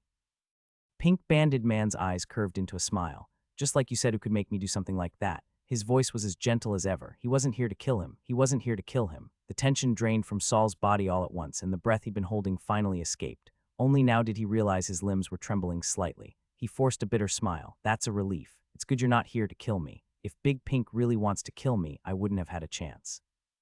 None of my backups would have mattered. The pink-banded man slowly walked down toward him. Only now did Saul notice his toes were always pointed, like he was tiptoeing. He moved lightly, yet unsteadily, like he might collapse at any moment but never did, like reeds swaying in the wind only to stand tall again once it passed. Big Pink, the man repeated, curious. Saul suddenly realized he'd accidentally said that out loud, caught up in the aftershock of escaping death. He scrambled to explain, but to his surprise, the other man smiled again. He lifted his hand a strange motion, as though the limb didn't want to rise. You think my pink looks nice too, huh? The turn of conversation made Saul uneasy, but thankfully the man didn't dwell on it. Then call me Big Pink. He lowered his hand upon seeing Saul's nervousness. Are you still studying wizard body modification? He knew he'd been paying attention.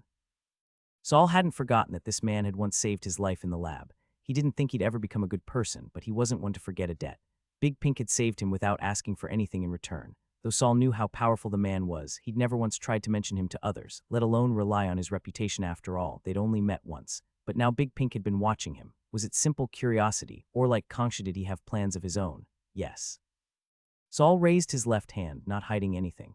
I succeeded in my first modification, got lucky. But Big Pink didn't scrutinize his hand like Mentor Kaz did. He didn't even glance at it. Saul, your talent shouldn't be wasted on body modification. Now that your magic is up to standard, you should focus on real knowledge. Real knowledge, Saul frowned. Wasn't body modification valuable? If not that, then what? He remembered Kaz's lecture from earlier. You mean my soul aptitude. But I don't even know how to use it. Was the book I gave you too basic? Or maybe you're just a bit dumber than I thought. Big Pink's voice was light and amused, not the least bit angry. Book. Saul blinked, then pulled a thin silk-bound book from his satchel. This book was from you? Yes, a guide to corpse refinement. I thought the knowledge there would guide you to take an interest in the soul. I didn't expect you to start dabbling in body modification instead. Big Pink's even stronger than Mentor Kaz. A realization suddenly struck Saul, and he values me. But the appreciation and attention came so vaguely and unexpectedly that it left Saul a little uneasy. Another thought surfaced. At first, Mentor Kaz clearly didn't want to deal with me, but the next day he told me Sid would be away from the tower for a month. I thought Kaz was just erratic and unpredictable, but it turns out he had Big Pink behind him, and Big Pink helped get Sid out of the way and gave me time to grow. All at once, a flood of odd moments from his time with Kaz resurfaced in Saul's mind, but Big Pink seemed to think Saul hadn't understood what he meant. Saul, body modification only offers short-term gains. What you should really be exploring is the soul. A split opened in the bandages across Big Pink's chest. 2 fingers reached in and plucked out another silk-bound book. Another book. Big Pink held it out to Saul. Take a look at this one. Saul hurried to take it. The pages were filled with elegant cursive handwriting, speculations on soul vessels. If it's too difficult, you can study it alongside the corpse book. I think you'll gain a lot. I'm also hoping you'll come up with some new insights. In that moment, Saul felt like he was back in the corporate world. Boss, I'm a newbie. I don't have anything insightful to contribute yet. Understood, sir. I'll study it carefully. No need to rush. This stuff could keep you busy for a few years. Saul held the book gingerly, afraid he'd tear it with even the slightest pressure. At the same time, he was nervous. Because he was about to complain again. If there's a problem, go to your backer. But sir, the reason I've been risking my life learning body modification is because I want to get out of danger as soon as possible. He paused there. He needed to watch Big Pink's reaction to decide how to phrase what came next. Big Pink's silver eyes calmly watched him, patiently waiting. Saul swallowed and continued. I have an enemy. He's far stronger than me. If I don't grow quickly, it's only a matter of time before I die at his hands. But Big Pink merely looked up at the ceiling. Saul followed his gaze but saw only a pitch-black wall. Saul, there's one thing you need to understand. Saul immediately looked back at him, listening intently. Powerful enemies, frightening spells, bizarre spirits. Saul, what's truly terrifying is the unknown. When you walk the path of a witch one day, you'll understand. Compared to the dangers of studying wizardly, the death threat from a second-rank apprentice is nothing. Saul's eyes widened. Big Pink even knew who his enemy was. But Saul wasn't really a 12-year-old child. He wouldn't be lured by some vague promise. If you want to eat the pie, first you have to make sure you don't starve before getting to it. He didn't know how dangerous wizardly studies could be, but he did know if he couldn't take care of Sid, there was no future to think about. Big Pink had refused to help him deal with his enemy directly. Disappointing, but not unexpected. I understand, sir. Big Pink looked down at Saul's head. Why'd you stop calling me Big Pink? He didn't wait for Saul's reply before continuing. Use knowledge as a tool, not a goal. You're already strong. Don't lose yourself in the modifications. With that, Big Pink rocked forward on his toes and slowly wobbled past Saul. Think it over. Oh, and don't tell anyone you met me. Saul hadn't understood a word of that last part. He blinked and turned around to ask. But there was only a wall. He froze. Looking back again, he found himself standing in front of dorm room 603. He was back. How familiar. Don't tell me don't say you met me as a spell trigger for teleportation. With Big Pink gone, there was no catching up to him. Saul could only quietly return to his room, still holding speculations on soul vessels. The hourglass clock on the wall showed it was already 1 a.m. No wonder the dormitory halls were so empty. He placed both corpse and soul book on his desk side by side, still unable to figure out why Big Pink helped him, had Kaz teach him, and even came personally tonight to advise him. Talent scouting. Soul Saul repeated the keyword of the night. Knowledge is a tool, not a goal. My goal is to survive, to become a powerful wizard, not knowledge. He still couldn't make sense of it and finally gave up. As someone from the bottom, better focus on the basics first. If it really comes down to it, next time I see Big Pink, I'll just ask him to spell it out. He had just put the 2 books away, really couldn't concentrate at the moment when he heard someone knocking on the door. Knock, knock, knock. The sound was loud, forceful. For some reason, Saul could hear urgency and a hint of fear. He went to the door. Who is it? Senior Byron. Saul opened the door and it really was him. Byron didn't immediately enter. He glanced cautiously into the room. It's just me, Saul said quietly. Byron immediately slipped inside. Once Saul closed the door, Byron slashed his throat with his finger. I got your signal, but his pupils trembled. I didn't dare go. Only then did Saul remember that he had crushed the 3rd vial, his signal for help from Byron. Each vial cost 30 credits. 1 life-saving rescue. 100. Expensive stuff. I wasted 30 credits tonight, Saul said darkly. Who was your enemy, and how are you still alive? Byron could still feel the lingering fear. He had been standing in the hallway on the 2nd floor of the East Tower. 1 turn was all it would have taken to reach the ramp. He knew Saul was in danger. He'd promised that even if it was just to retrieve the body, he'd go. But that one step just couldn't take it. The mute giant next to him had shifted positions for the first time, curling into a corner, head down, arms over his head, shaking with his butt in the air. Looked ridiculous, but Byron didn't even feel like laughing. Honestly, he wanted to copy the pose himself. The nameless fear had kept his right foot in the air, left foot planted, for several minutes. Then suddenly everything returned to normal. His leg had gone numb. He nearly fell. After a while, he finally worked up the courage to go up the ramp, but there was no Saul. He didn't know if Saul had made it out alive. Against something that terrifying, not even a body would have been surprising. Byron returned to his room in silence. He was about to advance to 3rd-rank apprentice. He had once felt powerful, even made plans with Saul to go on adventures together after graduating, but tonight's experience left him lost again. He might be advancing soon, but in the face of that kind of fear, he was still just as weak as if nothing had changed. He had stood silently in his room until midnight before finally summoning the courage to come check if Saul had returned. To see if he was still alive. He hadn't expected that after facing something that terrifying, Saul looked like nothing had happened. Oh, Saul answered calmly, bit of a misunderstanding. That wasn't an enemy tonight. Who was it? Byron asked immediately. You really want to know? No, Byron jerked his head away. I don't want to know. His face twitched violently, as if trying to flee from his own skin. Watching Byron tremble in fear, Saul couldn't help but feel a little sorry for him. At the same time, he once again confirmed Big Pink was someone even scarier than their mentors. It wasn't hard to guess who Big Pink really was, but Saul didn't want to tear through that veil. Once pierced, he might have to face blood and death directly. He was still young. He couldn't carry that burden yet. but Big Pink's words had made one thing clear. Compared to Big Pink, compared to the mentors, Sid wasn't really a threat at all. Big Pink may have refused to deal with Sid directly, but he had always been watching Saul. Since that was the case, instead of tiptoeing around and bracing for future retaliation, maybe it was better to draw this trouble out now. He really was already strong. Yep, Big Pink said so. Senior Byron, wanna clear off the debt you owe me. Saul grinned and held out his hand to Byron. 2 a.m. Kongsha was lying on the floor. She didn't like sleeping on the bed. She felt much safer under it. How ridiculous. She was the strongest second-rank apprentice, the one with the highest chance of advancing to third rank among them all. And yet she was afraid. More afraid than anyone. The best way to hide her fear was to make others fear her first. She raised her hand and gently touched her face. When her fingertips brushed the spot where her cheek met the glass, they began to tremble. Knock, knock, knock. A steady knocking came at the door. Not too loud, not too soft. Wouldn't necessarily wake someone from sleep, but Kongsha heard it loud and clear. The eyeball in her head pressed itself excitedly against the glass wall of her skull, vaguely seeing a small figure behind the door. Saul, she perked up. Saul was hers now. Every visit from him meant another apprentice's brain. Kongsha crawled out from under the bed, straightened her clothes, making sure she still looked dazzling. Swaying her hips, she walked to the dorm door and opened it. Outside, Saul wore a polite smile, looking at Kongsha sincerely. Senior, would you like another second-rank apprentice's brain? The eyeball churned. But Kongsha's gaze locked onto Saul's left hand, and with a slight squeeze, she almost crushed the doorknob. She stepped aside to let him in. You underwent wizard body modification. Yep, made it through by a stroke of luck. Kongsha let out a cold laugh. Her little servant had slipped out of her control without her noticing. Gifts, brains. Kongsha's eyeball quivered, and the white fluid inside looked like it might boil over. But in the end, she calmed down and accepted Saul's promise. If you don't need my potion anymore, why are you still willing to bring me brains? First, because you saved my life, Senior. If you ever need anything, I wouldn't refuse. Second, I want to ask for your help one more time, Saul said earnestly. After that, I'll work hard to bring you better and more gifts. Kongsha looked at Saul's left hand. She didn't ask how he did. I wouldn't have told her the truth anyway. In the end, Kongsha gave him a charming smile. Tell me, who do you want to kill? The night passed uneventfully. The next day in class, Saul showed up for a general course, a rare sight. Kelly turned her head and looked at him like she'd seen a ghost. You came, had a change of heart. Saul smiled and sat down beside her. Your hand. Kelly immediately noticed his uncovered left hand. Made a glove for it. Not bad craftsmanship, right? Kelly blinked. Ugly. Saul, while he was talking with Kelly, the apprentice in charge of the basic knowledge of all things course, walked onto the podium.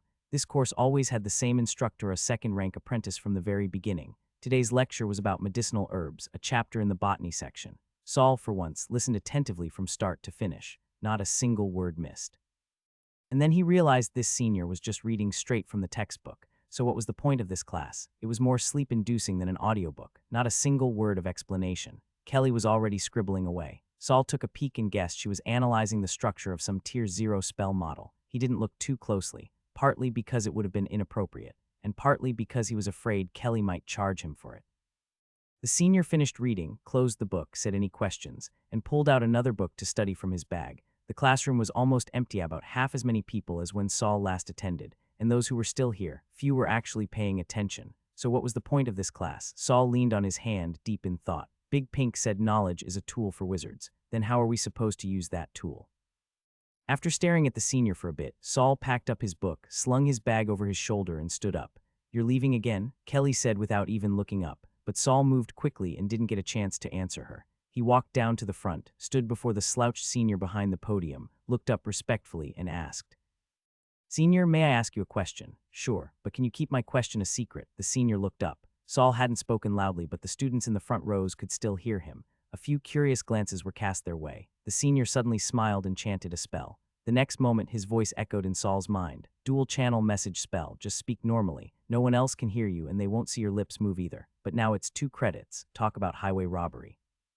Still, Saul's eyes lit up.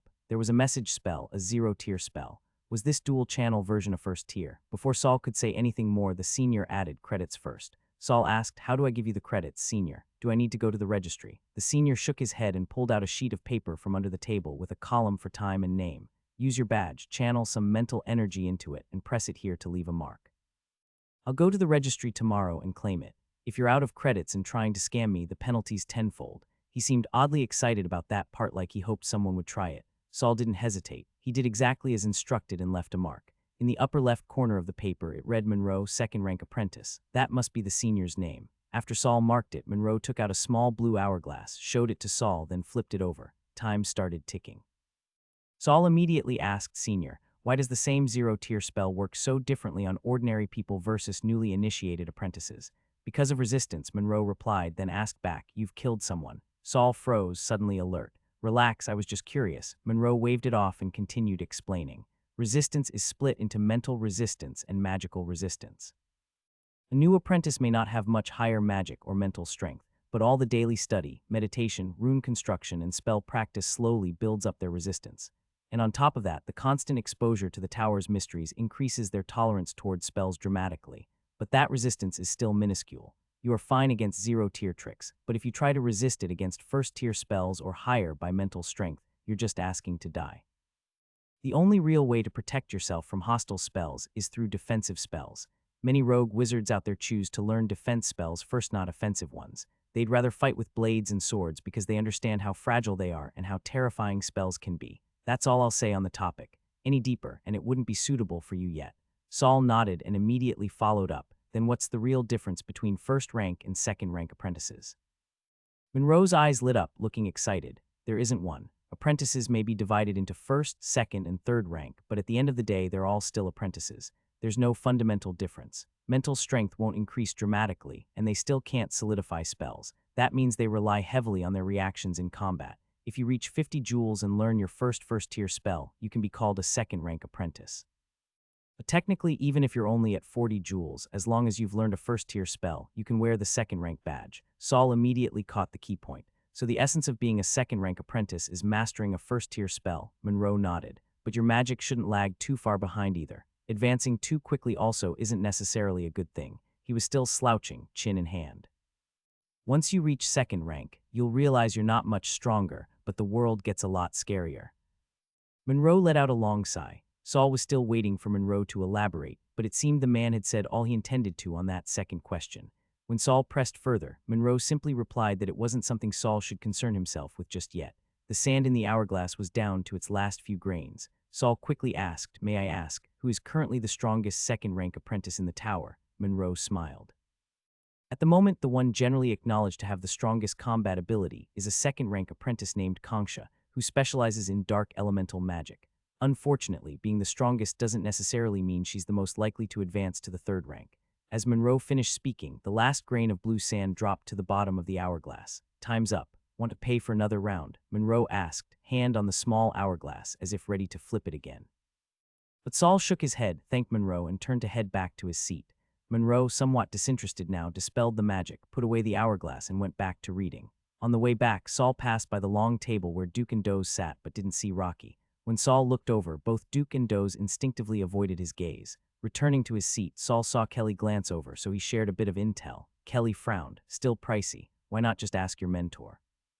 Saul looked at her in confusion. You see your mentor often. Not super often, Kelly replied. Once every 3 or 4 days, maybe. Saul was speechless. Every 3 or 4 days. He sometimes went over 10 without seeing Kaz, and whether Kaz would answer his questions depended entirely on the man's mood and workload. As for the other one who had secretly mentored him, the one who barely counted as a teacher, Saul had only met him twice. After class, Saul had planned to go to the meditation lesson with Kelly, but when he caught sight of Doze and Duke heading in the opposite direction, he stopped short and decided to skip it. Kelly, chatting as they walked, was mid-complaint about how many people had weird habits during meditation when she realized Saul had disappeared at some point. She rolled her eyes hard.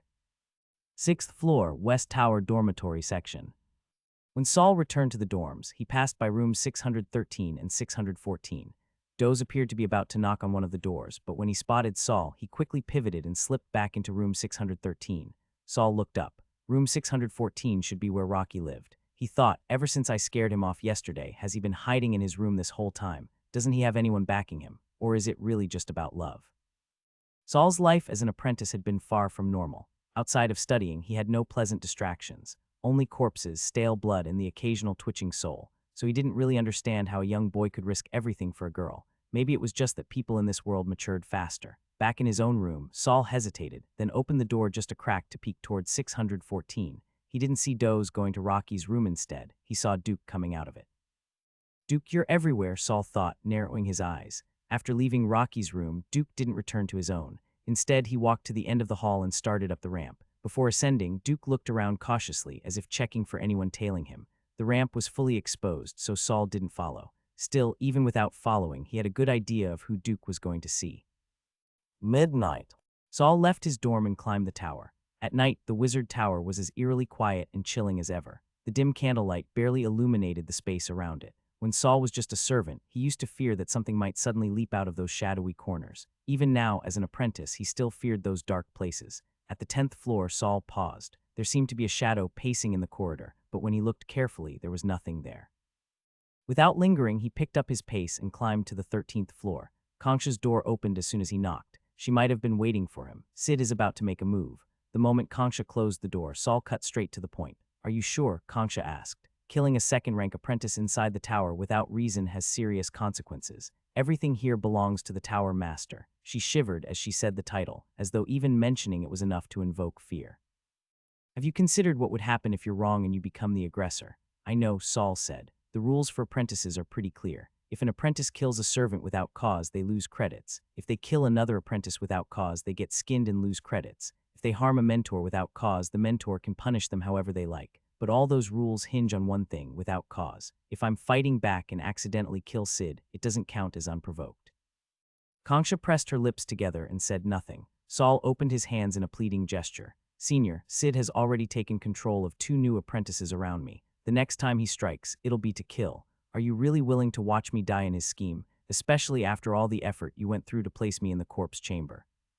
Even if your pawn went off script halfway through, Saul tried to sound sincere. "Let's stick to the plan. You get the head of a second-rank apprentice. I lose an enemy." Concha's red lips curled up. She leaned back in her chair, twirling her toes in the air. "Then tell me your plan in detail." Saul relaxed a little. Step 2 of the plan complete. He connected the dots between his recent experiences and Sid's movements. A lot of it was speculation.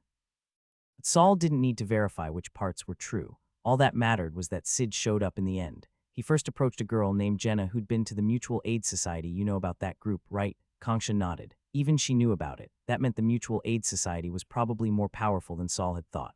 "That new girl discovered the society's parasite and came to me for help." But right in front of Mesh exploded. Concha touched her lips thoughtfully. "The Mutual Aid Society's parasites aren't lethal. That probably wasn't their doing. That was my guess too. And the explosion wasn't big, so even if I hadn't been wary, it wouldn't have killed me." Saul looked down, remembering the girl's hopeful eyes just before the blast. Snapping back to focus, he continued, "So I figured there had to be a follow-up plan. Sure enough, a few days later, a boy named Rocky came to me asking about Jenna. He died too." "No, but he vanished for a few days. That's what made me sure he'd be back, and when he does, that's when Sid will strike." Concha stopped stroking her lips. "But if you know he's Sid's pawn, why not just kill him now? Better the enemy you know than the one you don't." Saul explained slowly. "Sid's very cautious. He never gets his hands dirty. All the killing is done by others. But now that I've angered him and my strength is growing fast, he won't want to risk another failure. To ensure success, he'll show up himself." Of course, what truly convinced Saul Sid would come was that he was sure Sid would want to retrieve it before anyone else found it. But that part he couldn't reveal. Not a word to anyone.